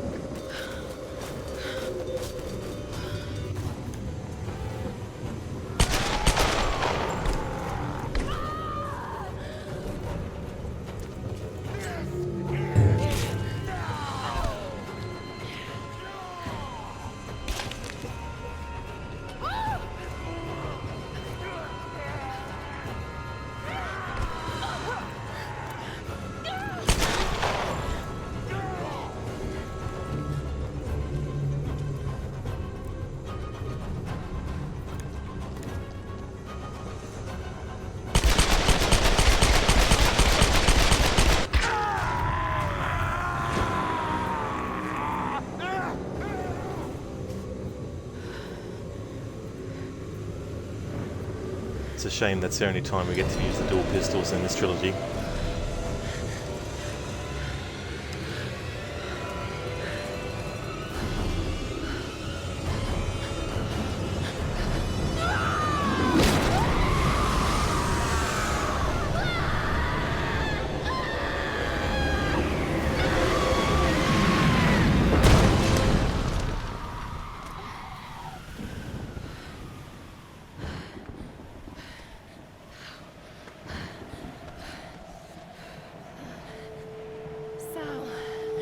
Thanks to the GGs, Keone. Thank you very much. Oliver, this game is too easy, no challenge. It definitely can be, depending on what type of playthrough you do. You can definitely make it really, really challenging. Long, sharp death scream. Absolutely. I love the shot of Lara with the dual pistols at her sides. And the camera looking up at her like that. Alchemy, which is weird, right? Because dual pistols is kind of signature weapons for her. Exactly, Alchemy, you know, and it's understandable if fans are like, oh cool, in the sequel we'll get to use them. Sequel comes along, and the dual pistols only appear in the Blood Ties DLC, if you do that, at Lara's Manor. And then it's like, okay, maybe the next game after that. Nope, not even in the next game after that. Oliver, it is over, the curse is lifted. It sure is. I'll let this cutscene play. That's not too bad. Took me 4 hours and 39 minutes to get through the game, skipping cutscenes and not doing side stuff. She did it.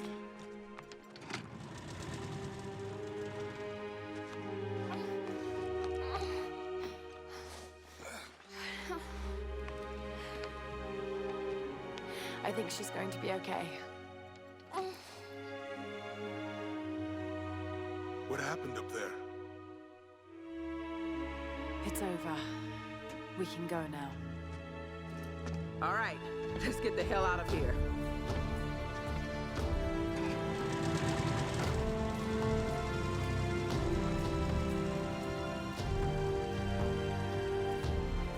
I've been so blind, so naive.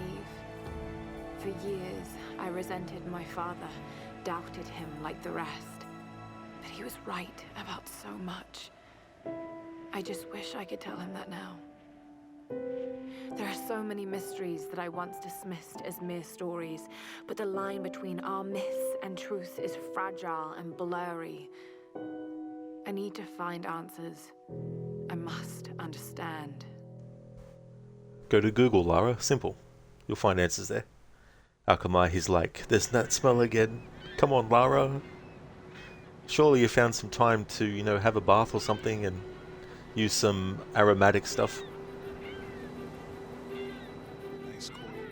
Alicia making me waffles before her ballet class. Need anything? Don't really know what happened to you on that island. Judging from those wounds and that look in your eyes, I'm guessing I don't want to know.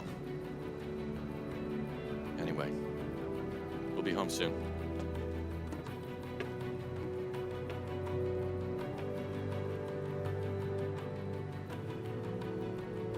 I'm not going home.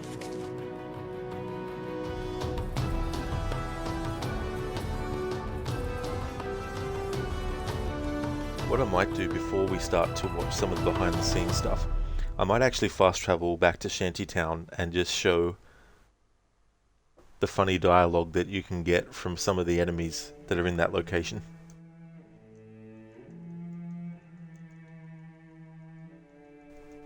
Thanks Amanda Nicole for redeeming Rest in Peace Lara. Thank you. Definitely will get to that. Would you like Lara to die from falling, or would you like Lara to blow herself up with a grenade? There might even be like there's a part where we can jump into the water and Lara will die because it's an area in the water you're not supposed to go to. Just let me know if there's any specific kind of death that you'd like to see. Thank you, Sheila, for the GGs. Thank you very much. Okay, so the game won't let me skip this cutscene, which is fair enough.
Oh, you can skip the credits. It's just that you have to press the B button, not the button that actually skips cutscenes. So there we go. Even just doing like the story without doing like a lot of side stuff, got 63% completion. Okay, so we'll load this game back up, this save file, and I'll honor that redemption for Rest in Peace Lara.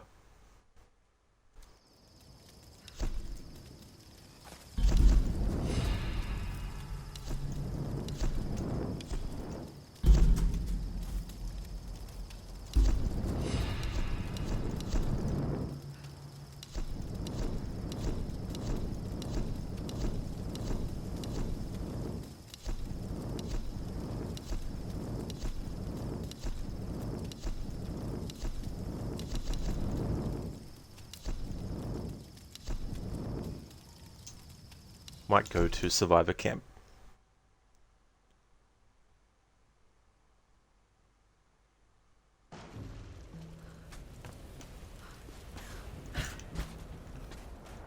We'll have Lara go for a swim.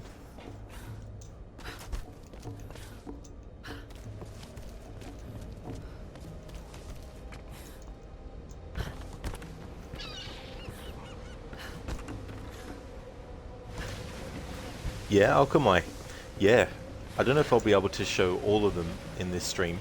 So if not, when I go on my break, which will be a long one, but when I come back from my break, I could play the rest of them as well in a separate stream.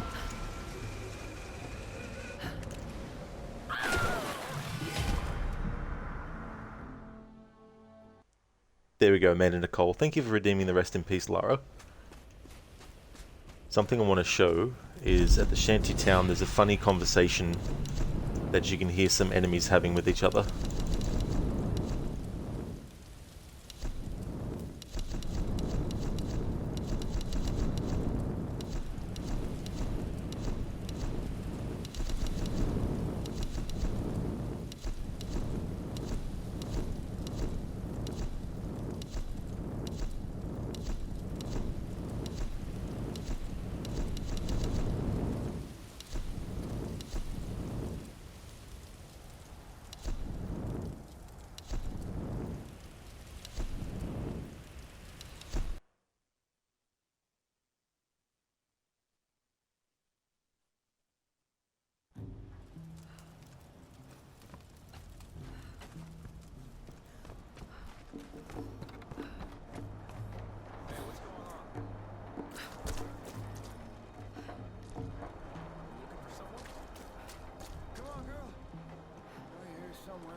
What, you find the outsider?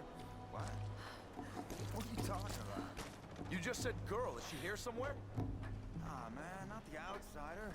Sprinkles, my rat. She jumped out of my pocket.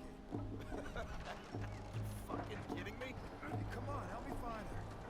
Oh, yeah, fine. Yeah, of course. Love to. All right, Sprinkles, come on out.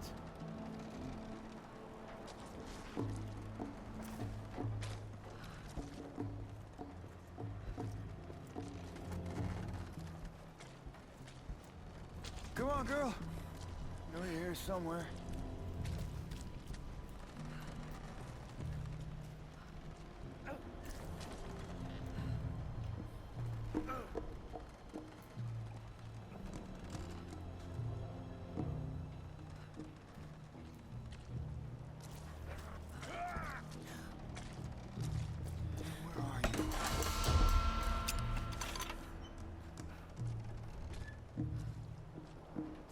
Yeah, where's Sprinkles the rat?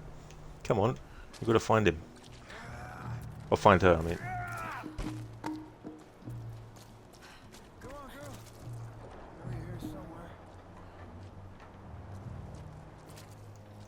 So there we go, that's the dialogue you can get if you go back to the shanty town after finishing the main story. This dude has lost his pet rat somewhere. Can't find it.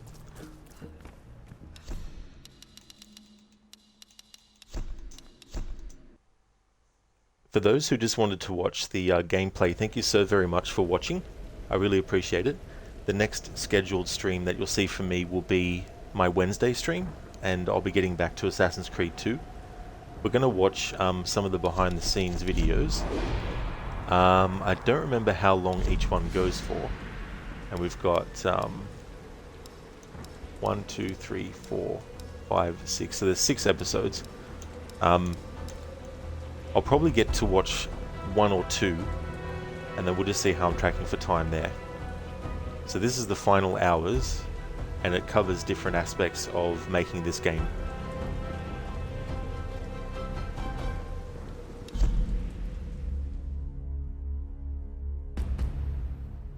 Hey everybody, Zachary Levi here, just outside of San Francisco, California, at world-class development studio Crystal Dynamics, whose current project is the reimagining of the Tomb Raider franchise.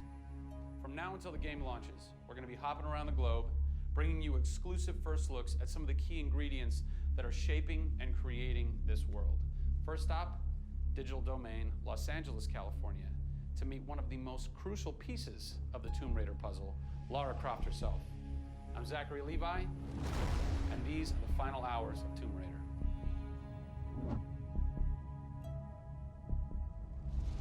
Digital Domain. This is where They do a lot of mocap for big Hollywood films and video games like Tomb Raider. And today, we are gonna meet the new Lara Croft, who is around here somewhere. Teaser! And this is where the magic happens. I think that might be the new Lara Croft. That's the new Lara Croft.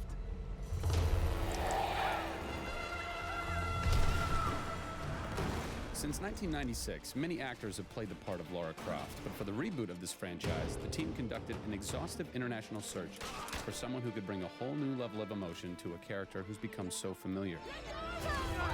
In late 2010, a young English-born actress was chosen to become one of the most recognizable characters in video games. My name is Camilla Luddington. I'm a British actress living in Los Angeles. I am the voice and character of Lara Croft, the British heroine. When I was first approached for it, I really felt overwhelmed at the honor of playing an icon like Lara Croft. I think I screamed in my car, actually, when I heard that I got the role. Lara Croft, one of the most iconic female characters in all of gaming. This is really her origin story, how Lara became the super badass that she is in later years. She is just a young, naive, perhaps 21-year-old who has a thirst for adventure. We're used to seeing Lara Croft as just the cold-hearted, almost killer, and she's a badass and everything, but I think in this, and you see her struggle. You can do this, Lara. Please come and get me. When we went through the process of looking for actresses the world over, I mean, this was Europe, this was LA, we had hundreds and hundreds of actresses that were whittled down, and we ended up with Camilla. She had sort of that rawness that we wanted. Was somebody who not only wanted the part, but was willing to push her character into that emotional area that we wanted. Let's learn a little bit about Camilla. Where are you from? I am from a town in England called Ascot in Berkshire. And it's like those things you wear around your neck. Really didn't do TV or film or anything until I got here in Los Angeles. Really, I had a stage background, which I also think helps though with this, because this is almost feels like performing on a stage. Yes! So here we are. This is performance capture stage. The volume. The volume, they call it. That's interesting. You'll have to explain that to me later. I don't know why. I think maybe it's like a measurement thing, like height and width and depth. I'm gonna go that with yes. Creates volume. Yeah. Math nerd.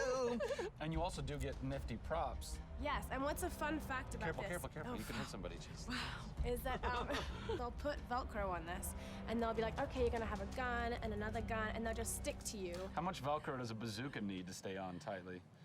A lot. There had to have been a lot of pressure as far as being the new Lara. It was intimidating. Did you go run around in the woods? Did you go hunt boar with a bow and arrow? Well, what's funny is I actually did archery when I was a kid. Really? Yeah, at the time you're thinking, why do I need archery? You know, when am I gonna use a bow and arrow? And now I know why. Interestingly enough. No! Is Lara a video game icon? A sex symbol? I think she's both. Oh! Obviously, she's a game icon, but I also think she's a sex symbol because she fights for what she believes in. She's courageous, and I think those things are sexy. The shorts are gone. That's a bummer. Which I'm sure most guys will think is a bummer. I like her new look. Yes, she's still gorgeous, but now she's a person. Camilla brings truth. She is truly breathing life into Lara Croft. And when Lara is supposed to be going through an emotional scene, you'll see tears streaming down Camilla's face, and it's real. People ran over to her, like, are you okay? Like, she's got mascara running and tears streaming down her cheeks, and she's like, oh, yeah. And you're like, wow. When I got this role at first, I did not even know that I would be crying so much. I just thought I'd be kicking butt. That was the Lara that I thought I'd gotten myself into. This was some of the most emotionally and physically draining work that I'd ever done.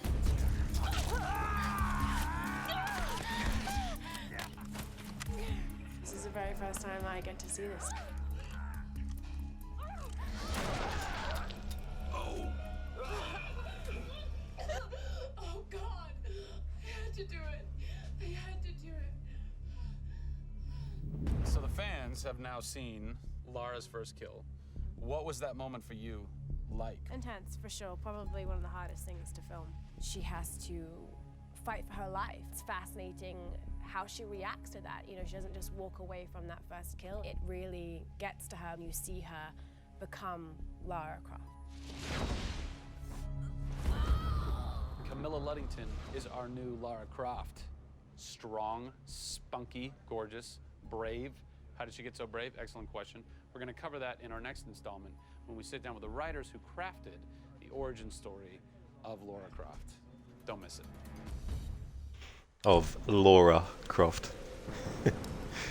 It's like, take the name Kara, but just say Ra. There we go. Yeah, Oliver, so that was Camilla Luddington. She played the role of Lara Croft for the 3 games in the trilogy. The animated series that is a sequel to Shadow of the Tomb Raider, though, Hayley Atwell plays Lara Croft in that one. So, pretty much, I think the last time Camilla plays Lara is Shadow of the Tomb Raider. But you never know. I don't know if she'll come back as the character in a new game, if they're still going with this version of Lara or not. But it could also be someone different, completely different as well. But it's not the first time, of course, that someone else has played Lara. But I thought she did a great job with this version of Lara.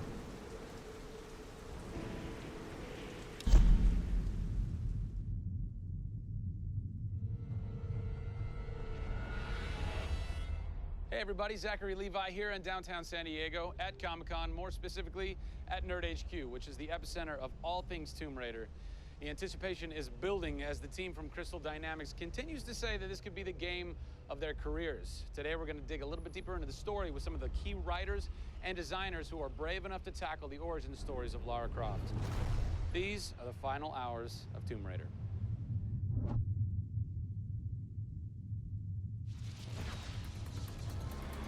We're in downtown San Diego.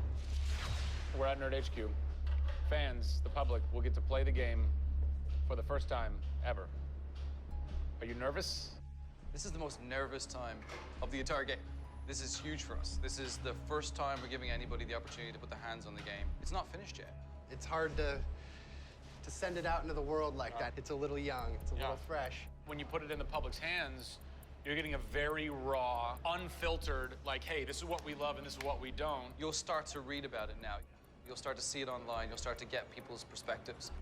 We're making sure that we make it the best thing that we can for the fans, and these are the fans. Why make an origin story? You could just kind of continue with the Lara Croft Tomb Raider saga, but you didn't. Why? We didn't start with the idea of doing an origin story, actually. We started with the idea of doing something fresh. There haven't been very many games that have the opportunity to go back and tell the true origin story. There is very few games like this. In the history of the Tomb Raider franchise, there has not been a female lead writer until now, Rhianna Pratchett. For me, I didn't think of it like we needed a female writer to do that. Rhianna just nailed it. Rhianna Pratchett. Yep. Does it take a woman to know a woman? It probably helps, but I don't kind of think about it as much as everyone else does. So I tend to think of myself as being a writer first. There is some of me in her, absolutely. She's very bookish, she's very in her head. I went to public school, I actually learned archery. Camilla did as well, I heard. We bring up our ladies properly. And I genuinely studied Egyptology. I wanted to be an Egyptologist. No way. I've always been a huge fan of kick-ass females. I mean, I grew up on Terminator and Aliens. You know, fighting aliens in the future. I thought that was what girls did. It's great to be here at Comic-Con. This is my first time. People are really responding to this kind of new Lara. The fans have been great. They've been very supportive. I want to kind of live up to their expectations. I grew up going to fantasy and science fiction conventions. Now here I am looking at a Tomb Raider poster on the side of a building for a Tomb Raider game I have written. Can't quite process that, but it's very cool. Lara's actions affect her character and her emotional state, and so the first kill for us was a big thing.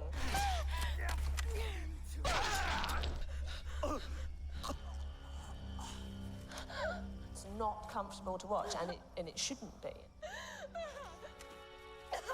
Oh, God! And it is about picking yourself up, despite the fact that you're scared. You can't have bravery without fear. In video games, you're kind of tweaking all the way down to delivery. Yeah. Blessing or curse. Games development can be quite harsh on narrative. You know, you can lose levels or characters. You have to be amazingly flexible. When is the script finally finished?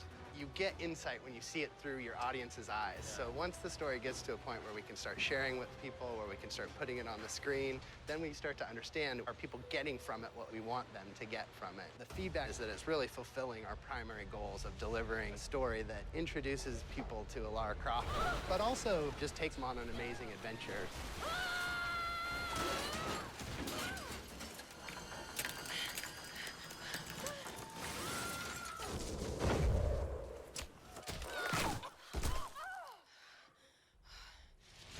John Stafford, you're kind of the dialogue typist, word monkey. The words that you've been speaking for Yes. so long Yes. are So from this everything man. that I've been through that's been extremely emotionally draining and painful, I have him to blame for. So we'll have words later about it. What were the challenges stepping into the heart and mind of a character like Lara Croft, who we've known for quite some time? Yes. Players' expectation is. You want to just jump right in, guns blazing? Controller, I'm awesome. I'm awesome. We want that. That's what video games basically allow gamers Seriously, right? to feel. I am awesome.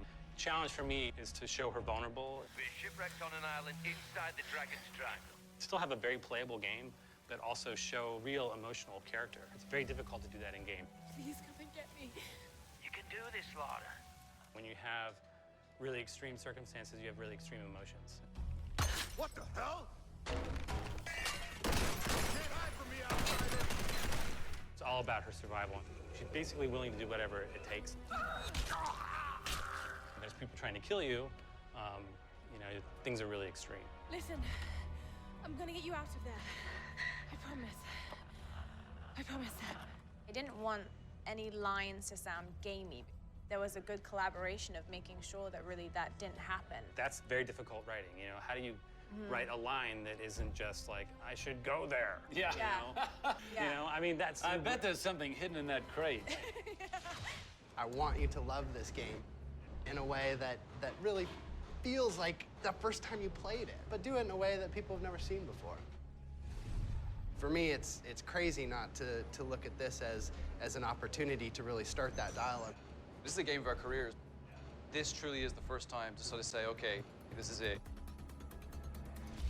Well, now that we know a bit more about what it takes to reimagine an icon from the ground up, we're headed east to go behind the sounds of Lara's journey. A journey that is heightened and shaped by cinematic score and sound design. I hope to see you on the next episode when we talk to who's behind what we're hearing in Tomb Raider. There was a good point about dialogue where it's like a character seeing something and saying to themselves, I need to open this door. Because, people in real life, before they open doors, they always say that, getting that balance between having dialogue that actually sounds natural, but can also give you an idea of where you need to go next and all that kind of stuff. So we're going pretty good for time. These seem like they go for about 10 minutes each, about 10 to 15 minutes. So we'll watch another one, episode 3 out of 6, and then I'll see how we're doing for time. So episode 3 is going to go over the music, composed by Jason Graves, who I was saying earlier in the stream, if you've played games like the original Until Dawn, he did the music for that. If you've played the Dark Pictures series of horror games, he's done the music for those games as well, plus heaps of other stuff. But there's an instrument that he talks about that he had designed for this game, and so when you actually hear it, there might be some instrumentation and sounds from it that you might have heard in his other scores that came out later, like Until Dawn, which the original game Until Dawn came out 2 years after this one did.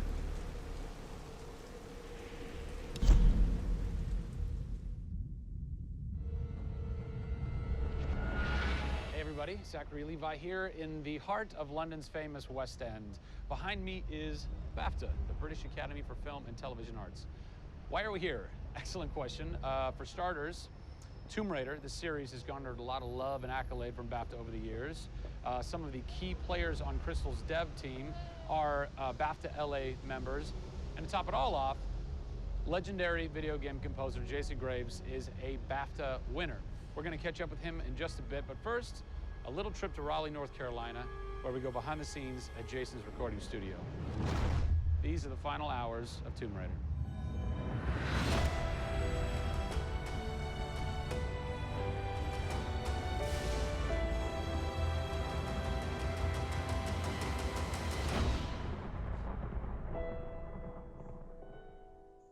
First thing we did was the theme.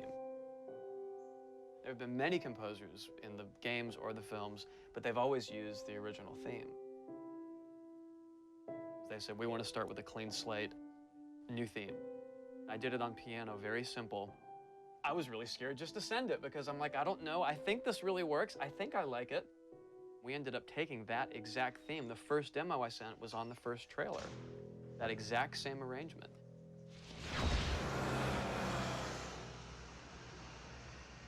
So, Jason, currently you're working on this reimagining of Tomb Raider. When you're taking on a new project, what are the things that attract you to that project? The heritage of a particular game, I think obviously. And don't even get me started on Tomb Raider. I literally almost drove off the road. I was on the phone with the audio director. Like, oh, stoplight! And I had to pull over a little bit to not hit the car behind me. What I loved about Tomb Raider, what really drew me to the project was they had no pre-existing conditions. Because they wanted to get out of what it used to be. They wanted something new. They wanted something fresh. Jason's done hundreds of games at this point. He was an easy choice for us to go with on paper because he has such great experience. I listened through a lot of different material from a lot of different composers. I was really taken by how well he did the intimate stuff.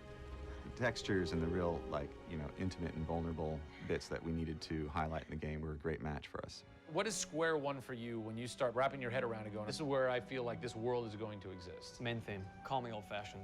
Then it was a matter of finding out what kind of percussion would work. And always going back to the melody and the theme, because that's kind of the heart of the game. The most signature thing that we need to get right is Lara's theme. One of our big goals was that it can be used in any emotional context. What does it sound like? High action.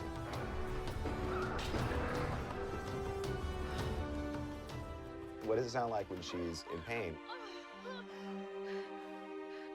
For music, the gameplay and the concept art, especially with the scavengers and kind of the shanty town, corrugated metal, how everything's kind of this amalgam of different stuff that they found on the island. It's like, that's what I want the music to sound like.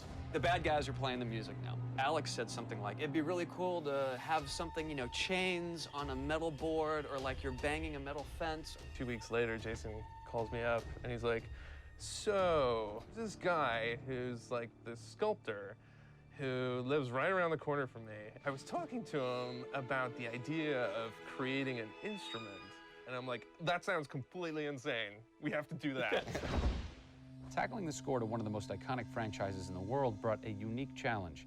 How best to capture the emotional timbre of the characters and island in music? People, I give you the instrument.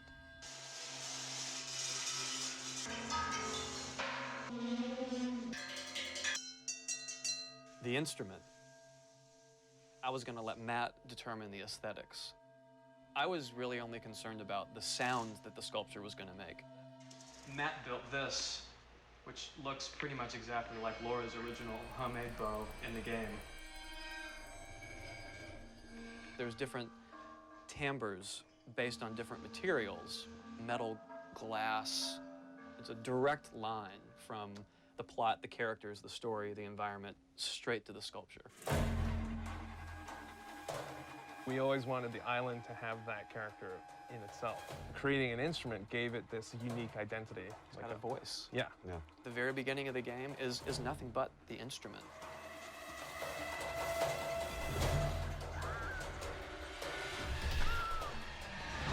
Who do you look at in video games or in film that you go, what they've done has shaped who I am and what I do for a living? They're all dead, unfortunately. What? Yeah, I know. It's classical composers. All classical? Yeah, I'm kind of going directly back to the source. Yeah. Prokofiev's, Tchaikovsky. Even for some of the scary stuff, you've got Penderecki, who's a Polish composer. Actually, he's still alive. It kind of goes back to ballets or opera, which is kind of the precursor to film and video games. They were telling a story. And that's what I love about that music. It tells a story. Even if you don't know the plot, you can listen to it. And film music's the same way. It's tough with games to do things that are subtle. want to make Lara relatable, make her realistic. Another one. She went down over there. Tell her story from the beginning and show how she became the superhero she becomes. One of the first things that I ask any developer is the emotion. Because to me, that's the biggest thing that music can do in a tenth of a second. The music just, it nails the emotion. Wow, that was amazing, huh? I personally don't think I've ever sounded so good in an interview before, although Jason, Jack, and Alex are audio savants, so that would make perfect sense. I cannot wait to jump into this game, not just for the amazing action, but the emotion and mood and tone that they're going to set with their incredible skill. Tune in next time for a special secret announcement that is going to change the way you play Tomb Raider forever. See you soon. Oliver, so that's how they make those creepy sounds. Cool. The melodies of the Ancient Ones commands him. Yeah, it's very creative. You know, it's like, instead of just using instruments that already exist, come up with a sculpture that actually has all these different elements that can be used for music. And it's really cool too, like, as I was saying, if you play some of the Supermassive games that Jason's done music for, you can also hear elements of that instrument that was made for this game being used as well, you know. But yeah, it's interesting how you can make great music even out of things that just make a sound. And it's not always just, you know, a melody and things like that. It's like, how about we get these two items together and just scrape one across the other, and that can create some kind of element of the music that, when combined with other stuff, can do so much.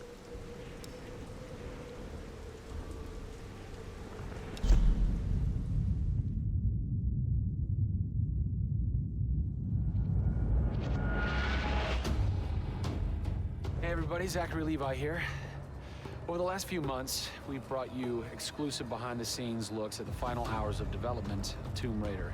You've seen Camilla recording her last few lines, Rihanna musing her last few words, and Jason completing the last few notes of the score. As those key pieces lock into place, it's time to reveal one of the last portions of the game, and a team that's been shrouded in secrecy for 2 years. We're here in the beautiful and freezing Montreal, Canada, to bring you the final hours of Tomb Raider Multiplayer Edition. These are the final hours of Tomb Raider. Welcome to yet another world-class studio in the Square Enix portfolio, Eidos Montreal, home of the multi-award-winning game Deus Ex. Locked away in one of the far corners of the studio is a team of experienced, passionate professionals who have been specially brought together to create the first ever multiplayer component to the Tomb Raider universe. Let's meet the team behind the vision, direction, and decisions, and hopefully get a chance to play a few rounds. Here we are at Eidos Montreal. Before we get into why we're here, Carl, you now have an amazing stash, my friend. What is the impetus behind this? As a studio, we've been participating in Movember. A good friend of mine, JJ Owens, works for Movember in LA. We set up the Gaming Challenge, and we brought studios from all around the world together. I think so far we've raised somewhere in the region of $140,000, $150,000. Well done. Been a big success, although my wife doesn't necessarily always approve. She hates it? Oh, my wife wakes up in the morning. She says that she hates it. She secretly loves it. What were some of the factors that led to a multiplayer facet to this new Tomb Raider? When we started developing sort of our vision for reimagining Tomb Raider, on paper, it was all about single player. And as we started to build that world out, we had the island, we had the Solari and the Scavengers. We started to realize that we had this canvas. Great warring factions, great landscapes. Yeah, we had all these really awesome places where it was all about traversal and single player. When we started looking at that, we thought, wow, well, what about multiplayer? Part of the genesis of that was Lara Croft and the Guardian of Light that kind of cracked open a door to lead you guys into the multiplayer into here at Eidos Montreal. Guardian of Light was a downloadable, a smaller scale project, and that allowed us to sort of take the risks that we wouldn't necessarily take on a full-blown project. Guardian of Light was our Pixar short.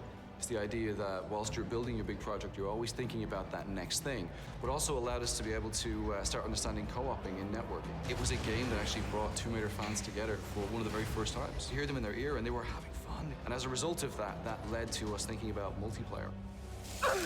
Hopefully our single-player experience we're delivering is a very sort of single-player, solitary, immersive type of experience. But at the same time, we believed tomb raiding together with friends would be fun. Tomb raiding, I think that's the first time I've ever heard that term. I like that. It's fun. You know, axe climbing and zip lining and the traversal that we get in there and the traps. For me, it was very sad to have that catch-22 of it would be great to do this in multiplayer, but we just can't split our resources like that. And that's how Eidos Montreal came about. We had staffed up our team to develop a single player. Everybody was gelling together really well, and it wasn't something that we wanted to just bolt on. We always said if we were going to do it, we're going to do it right. If you could have a fan play the multiplayer for the first time, what do you want them saying? For me, they're kind of different moods. It's not like I do one or the other. It's kind of like sometimes I turn down the lights and just play that single player experience. And other times I want to just jump in and have fun and start killing fools. Joe Curry, producer of multiplayer on Tomb Raider. It's the first time Tomb Raider has ever incorporated multiplayer, and you're in charge of that. Yeah. What's running through your mind when you get that call? Well, first off, exciting, right? I mean, we're all huge fans of Tomb Raider on the team. I mean, we grew up with Lara Croft. But when we spoke to Crystal, like, we want to do multiplayer, and we're thinking, how do you do that? It's always been Lara's story. You've been in charge of creating the first ever Lara Croft Tomb Raider. No pressure. Multiplayer. No pressure, Zach. Thank you. What are some of the main pillars that you brought over from the single player to the multiplayer to make those two worlds cohesive? The element that really stuck out was survival. The group surviving together. Right. But then traversal, the ability to go up and down and kind of everywhere in a level. The weapons, you know, the characters. What did you guys have to tweak in order to create an engaging multiplayer experience that wouldn't necessarily work with the pieces that were in play with the single player experience? One example is the bow. Especially in the reboot, it's so iconic that we had to make it work for multiplayer. You have a certain forgiveness when you play single player. Multiplayer, players expect snappiness. I shoot you, I expect you to go down, or you can just do what I do, which is take out the biggest gun and just run for them and shoot them out. The environment itself can be a threat. The Solari, you know, the guys that are on the island have had a chance to prepare traps. We've got things like an ammo box that looks like an ammo box, but it's really an explosive device. I need ammo, and it looks just like the regular ammo box, and then you're gonzo. We have a lightning rod. You'll get a lightning strike on the rod, and then you'll eliminate your enemy. First and foremost, we want to be humble. We want players to just have a really memorable experience. I had fun doing this. Do you remember when we set that trap? Moments that the players will come back to and talk about experiences that they've had for themselves, not necessarily the game offering them experiences. Absolutely. So, Joe, behind us we have the QA team, or the quality assurance team. They're a part of the development team. They can tell us what we need to fix and what's working and what's not. When do I get to game test? When do I get to get my hands on the game? Soon. We got a surprise for you first, Zach. So, when I was approached to host the final hours of Tomb Raider, essentially the biggest ask, not even ask, tell that I had was, I want to be in the game. I want to have a cameo, I want to have something. So guess what? Boom! Boom! Boom! I'm a playable character in the multiplayer Tomb Raider. How sick is that, Joe? You and your team are awesome. I can play with myself, virtually. Are we ready? Oh, that burns! You suck! Get those transmitters running. Radio transmitter activated! We're getting off this damn island? We send this thing. Beautiful. I would like to try and kick your butt as me in this map right now. Should we try it? All right. Bring it. Let's do it. It's happening right now. Oh, nice! Was that one of my traps? That was one of your traps. Yeah! These booby traps are really fun. I mean, they're really, really fun. Yeah! Don't worry about it. Just because you made the game and I beat him. As you can see from the people and passion here at Eidos Montreal, this isn't just some add-on. They're devoting themselves to making this an experience in keeping with the feeling of single player. Familiar, yet different. Coming up in the final 2 episodes of our series, we go back to the home of Lara Croft. They're taking Tomb Raider to the finish line, and we'll be there for it. Thank you so much, Hipsuit, for being here. I really hope that things go well. Would like to definitely recommend people check out Hipsuit's channel. Has been doing World of Warships. Definitely recommend checking out Hipsuit if you haven't before. Thank you so much for being here. I hope that you have a good rest of your day. Yeah, sorry, Absolution, that went completely over my head with the joke. Welcome on in, Coffee. You thought this was an ad. Oh no, definitely not. But I don't blame you though for thinking it might have been. But yeah, finished the game, so I thought I'd showcase the behind the scenes of well, it's each episode is sort of like counting down until the release day back in 2013. Absolution, you wonder why they blurred the controllers. Probably just in case there was any sort of like copyright claims maybe. I think that's probably why.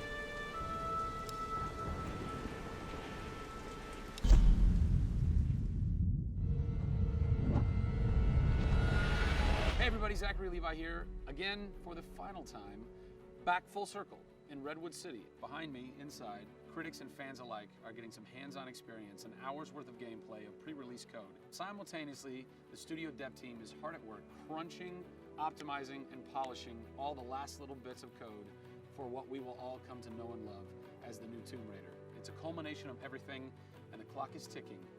These are the final hours of Tomb Raider.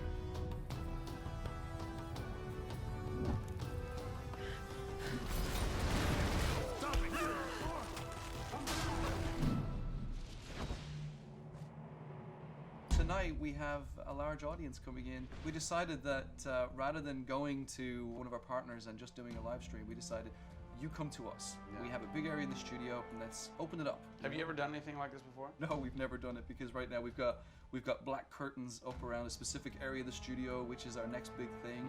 Only a select few people have been allowed to come in, and everybody's heavily NDA'd. And now we're going to bring, 80 plus people into the studio. Well, it's exciting, to bring those type of people into the studio. They're the fans. They're the people who love it, and we want people to be a part of their experience. On one half of the studio, all that is going on like crazy, but basically in half the studio, you guys are just pounding, working out every last glitch, every last bug, making sure that it's all just perfect, done and perfect, exactly. For your certs on Friday. Yeah. What happens when a game fails, cert? Then things start getting like, sweaty around here. You're dicing with death right there. We might be missing a release date. That's how big a day this Friday is. Yeah, it's huge. If we submit and they come back and say, hey, there's maybe 35 things that we'd like to change, then as a studio, we'll change them. We'll improve them. Or there's small things that they say, hey, this experience might be better if you just fix this little thing. Then of course the team are literally sitting there waiting for that to happen. And there has been games I've worked on where we've submitted and within 24 hours it would get kicked back and they'd say, hey, you guys are crazy, you shouldn't have submitted it. So there are 80 people in the office right now. You're 4.5 days away from delivering this thing, and they're strewn about. What are they all doing?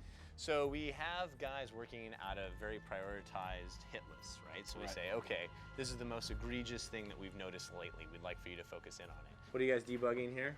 Looking at some menu transitions. Oh yeah, we want to make sure everything feels snappy all the time. Menu transitions. If I had a nickel for every time. One of the toughest things with Lara as a character is her hair. You try to simulate hair in a video game, and it's not always exactly the way it would be in real life. But that's something that's, I think the fans really point that out, and they want Lara to look as good and as believable as possible. So even in the home stretches, we're trying to sweeten it and make you believe it. So I spend a ton of time playing the game. So while everybody else is busting their butts trying to make it work, you're having fun. That's basically what you're saying. There's about 80 people that are all still busily working in this last week before the game goes to cert. Absolutely. One of those groups is called the what group? The OMS group. And what does OMS stand for? OMS is an acronym for Oh My Shit.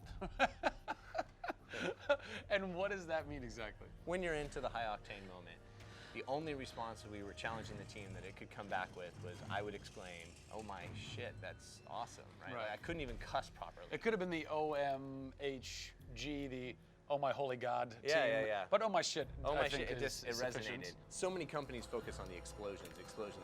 And we love explosions. I mean, there's plenty of them in the game. But it's also about sometimes that implosion moment, that time where you actually feel like you're part of that. We have an early example in the scavenger den, very early in the game, where the camera is about 6 inches from the back of her head as she's in this claustrophobic moment as the ceiling gets lower and lower and the water gets higher and higher and her torch, you're worried, is it gonna go out? And as you suck in for that moment, if it's resonating with people, as we've seen it resonate here, you actually watch people who are claustrophobic kind of lean back in their chair a little and kind of react, and that's exactly what an OMS team is about.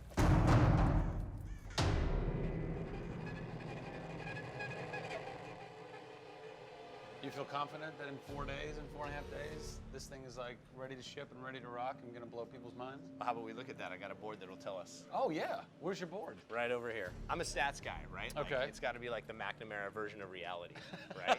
So, and getting things done, like it's very NORAD-like with the update on where we are with bug count. So we have the number of days that we want to count down for, the priorities of what people are given against, and then an overview of how many things are remaining to be resolved per person. Carrie's got her work cut out for her. Come on, Carrie. Yeah. Ultimately, we have to figure out how do we hit the quality on a predictable timeline. So right now, we're trending towards being able to hit that in 12 days. But you need to deliver in 4.5. Correct.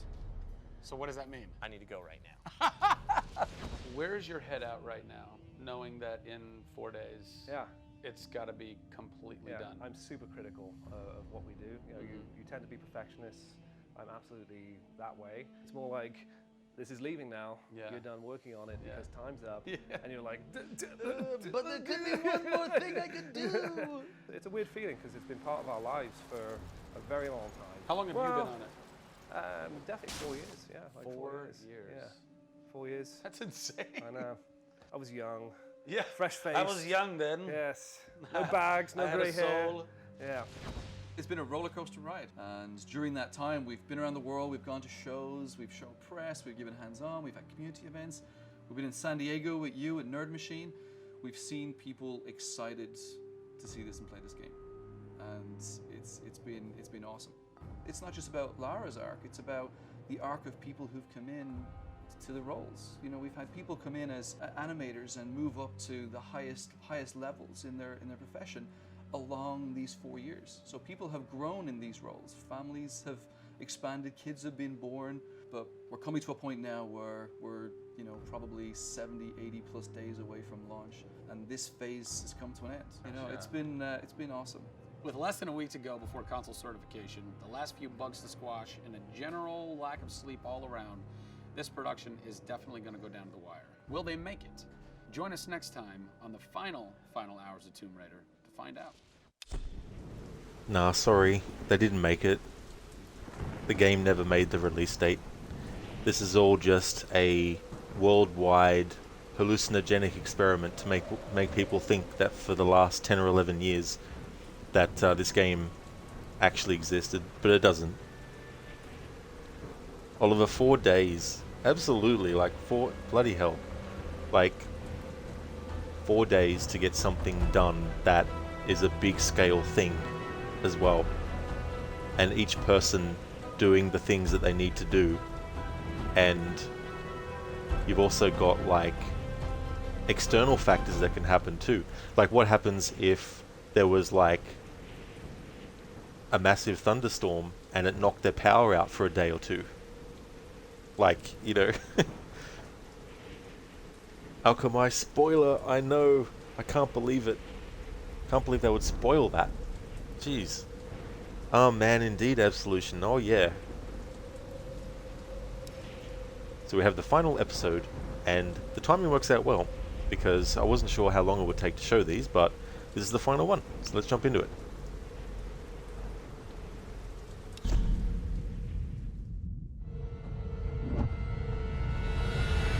Over the last few months, we've followed the very talented Tomb Raider team through some of the most ambitious and innovative game development the industry has ever seen. In the next few days, they submit the final code for certification. If they pass, game ships on time and everyone gets some much-deserved sleep. If they fail, well, let's not talk about that. I'm Zachary Levi, and these are the final hours of Tomb Raider.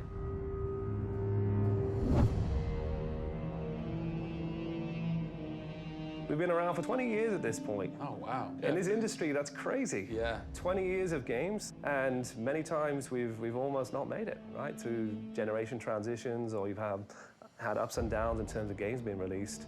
And for us to still be here, making games and being competitive, it's amazing. Is this pretty typical for you guys to be in the last week and really all you've got left are these little bugs to do? Maybe it's a few hundred still left to go. The team's cranking them out.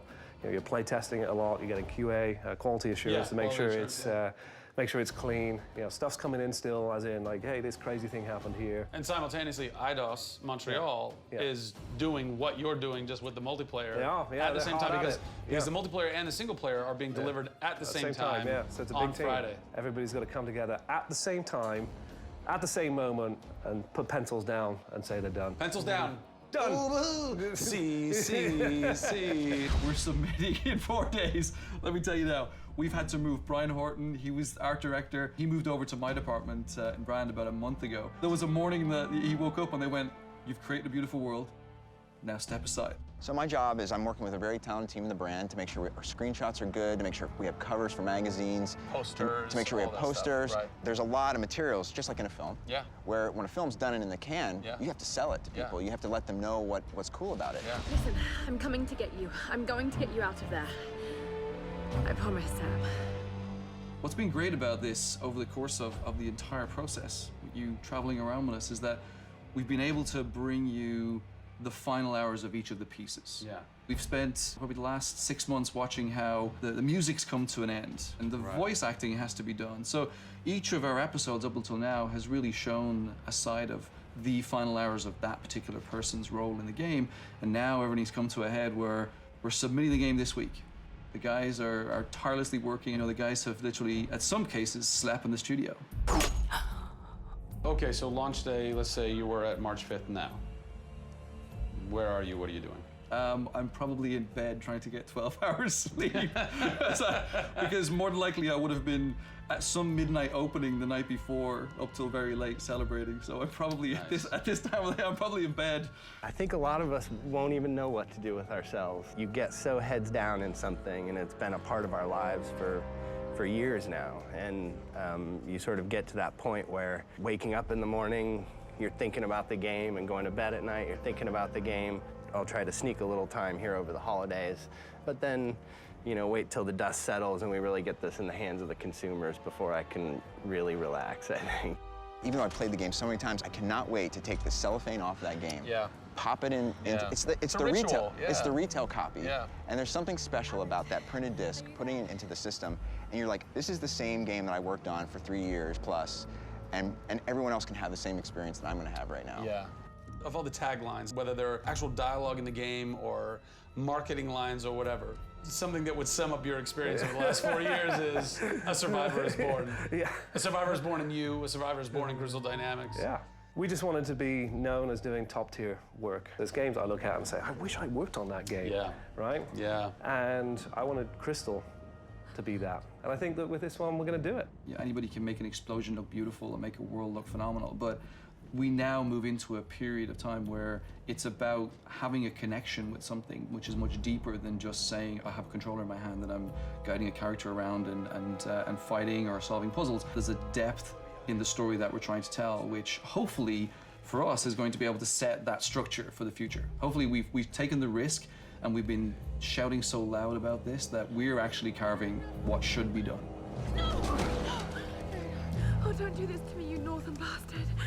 Are you excited? You nervous? I'm both excited and nervous, because we've been masters of our own destiny up until this point, and now we're going to continue that right through to launch. And what's great is that from the very first presentation I gave with Daryl about here's the vision of the game, all the way through to the very first game sitting on a shelf on March 5th, we've been there for the ride. We've been on that journey. And then all of a sudden you reach March 5th and you're no longer there's millions of copies of your game out there, and they're in people's hands, and you're thinking, like, how are they playing it? Are they having fun? What are they saying? What are they going to do? As soon as they put the controller down, what's the next thing for them? Do they want to tell people? What do you want their response to be? I hope those people see that the story we've built and the foundation we've built is one that will last a long time. Doing something that's special is just incredibly tough, no matter what it is. You've got to really want it. You have to be passionate. You have to care about it. Everybody realizes that this is the game of their career, and everybody wants to put as much time and energy into this as possible. We have a studio full of passionate people who have put their lives into making this thing happen. This is not just a game that we're just going to ship on March 5th and people will go, great, I've got another game to my credits. This is one where the team are going to look back and go, that was a journey. It's been an honor to be able to work on Tomb Raider, and long may it continue. I see this getting bigger and better over the next few years.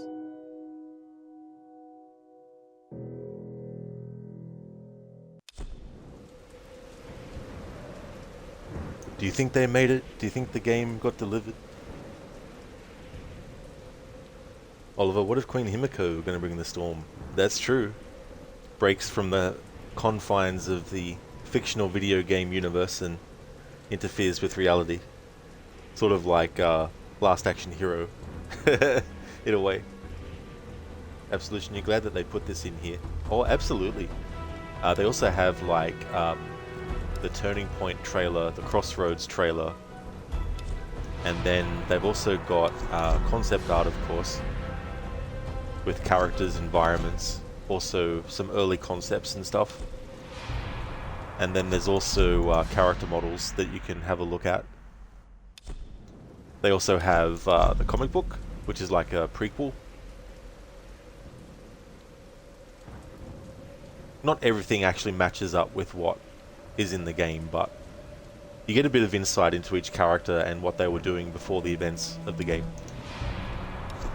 And then there's an art book as well.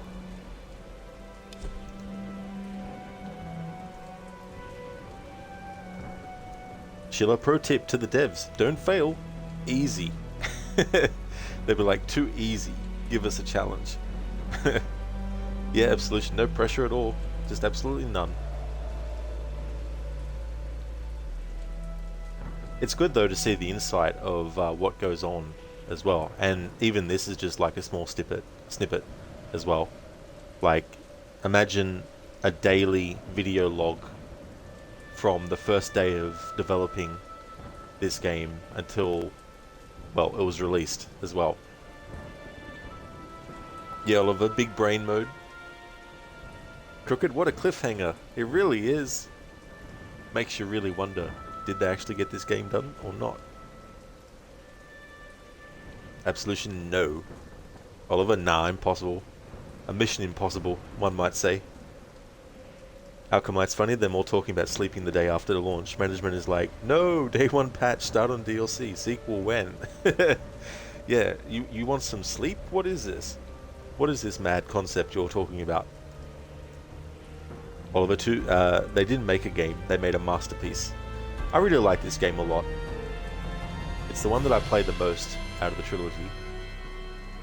And it's not just because it's obviously the first of the trilogy, but whenever I feel like doing a playthrough, I've just, put it on and played. And it was good to do some playthroughs celebrating its 10th anniversary as well, a few years back. Well, a couple of years back now. So there we go, that is the game done. And that is the behind the scenes.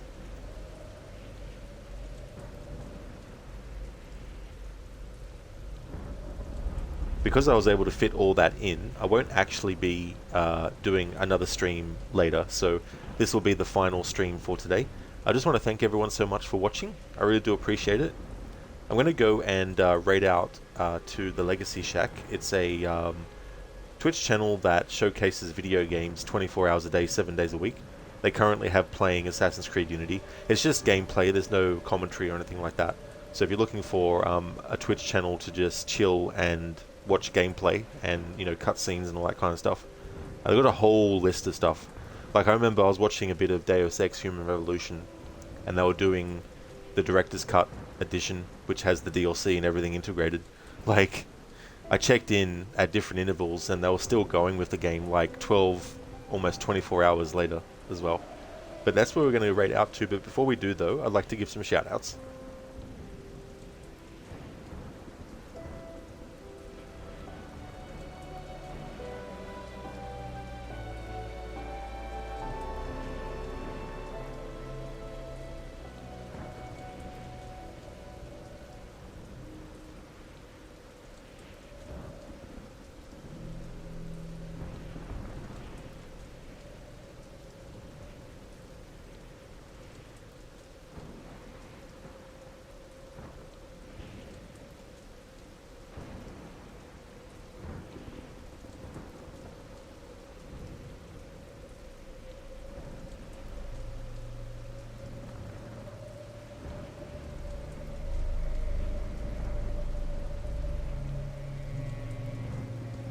So I'd like to definitely recommend people check out the following streamers: Absolution, who does IRL streams at the moment, AC, who's been doing some Fallout 4, Hipsuit, who's been doing World of Warships, Crocodiles, who is finishing off Kingdom Come Deliverance by watching the rest of the story.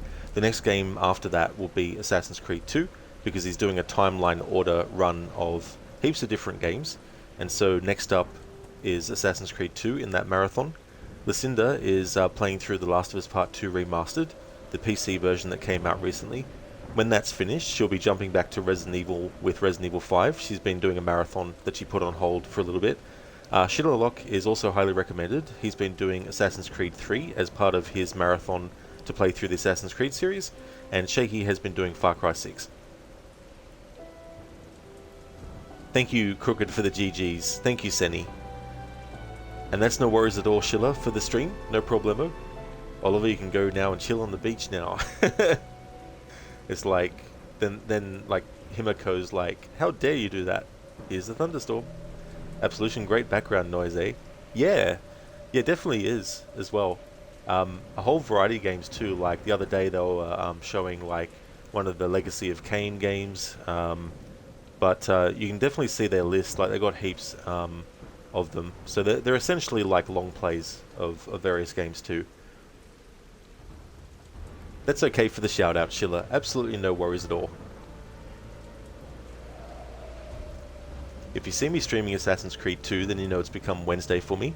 The current schedule, this game was just a spur of the moment playthrough, but Mondays is Doom, Tuesdays is usually a stream day off, but I've sort of been bouncing around. Sometimes I'll do a couple of days, like a couple of Tuesdays off stream, but then I might, like today, decide, hey, I actually feel like streaming something.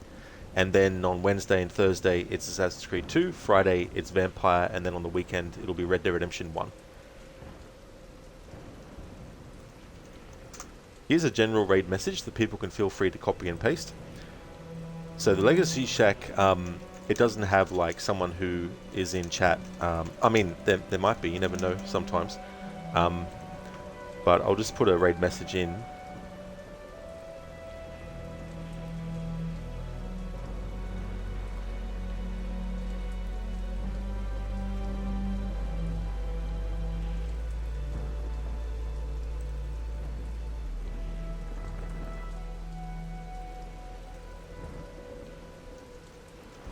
There we go, boom.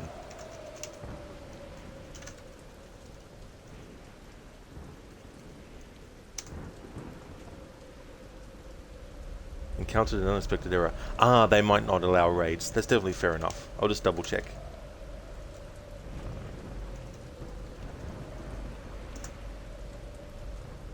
Oh, they do. I just didn't put the in front of it. Thank you once again, everyone, for watching. I really hope that everyone has a great rest of your day, and catch you in the next one.